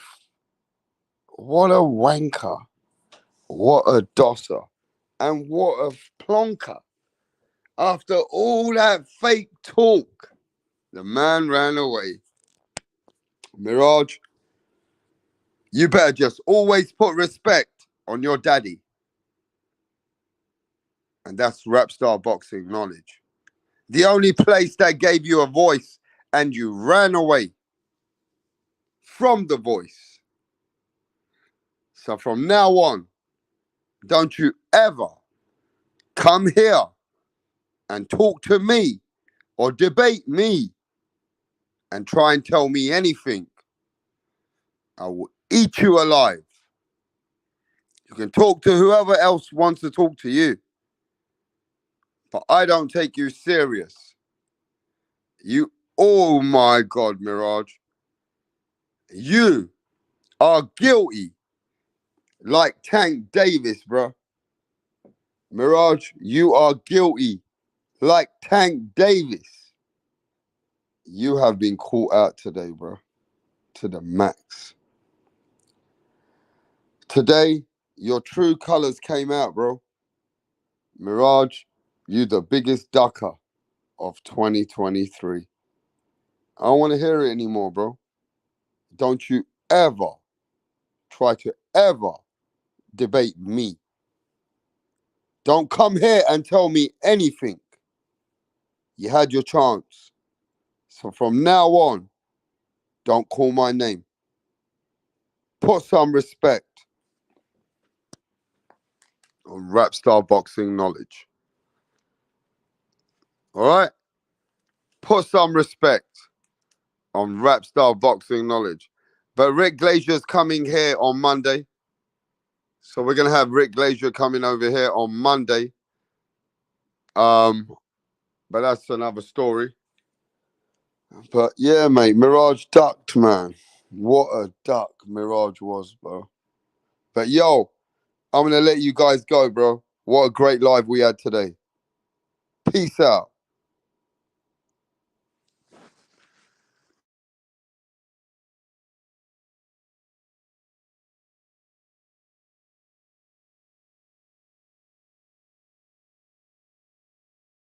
Right, what's going on here, Donny's on the next? Barry's actually going to propose to Sandra. Sandra has been giving Barry mad head lately, and he's whipped, yeah? He's doing this behind the back of the boys because they know, yeah, they would have cussed him out for proposing to Sandra. Tracy had one job to do, and that was to record it, but she's all over the bloody place. Barry's clocked that she didn't get the footage, so he's going to propose to Sandra again.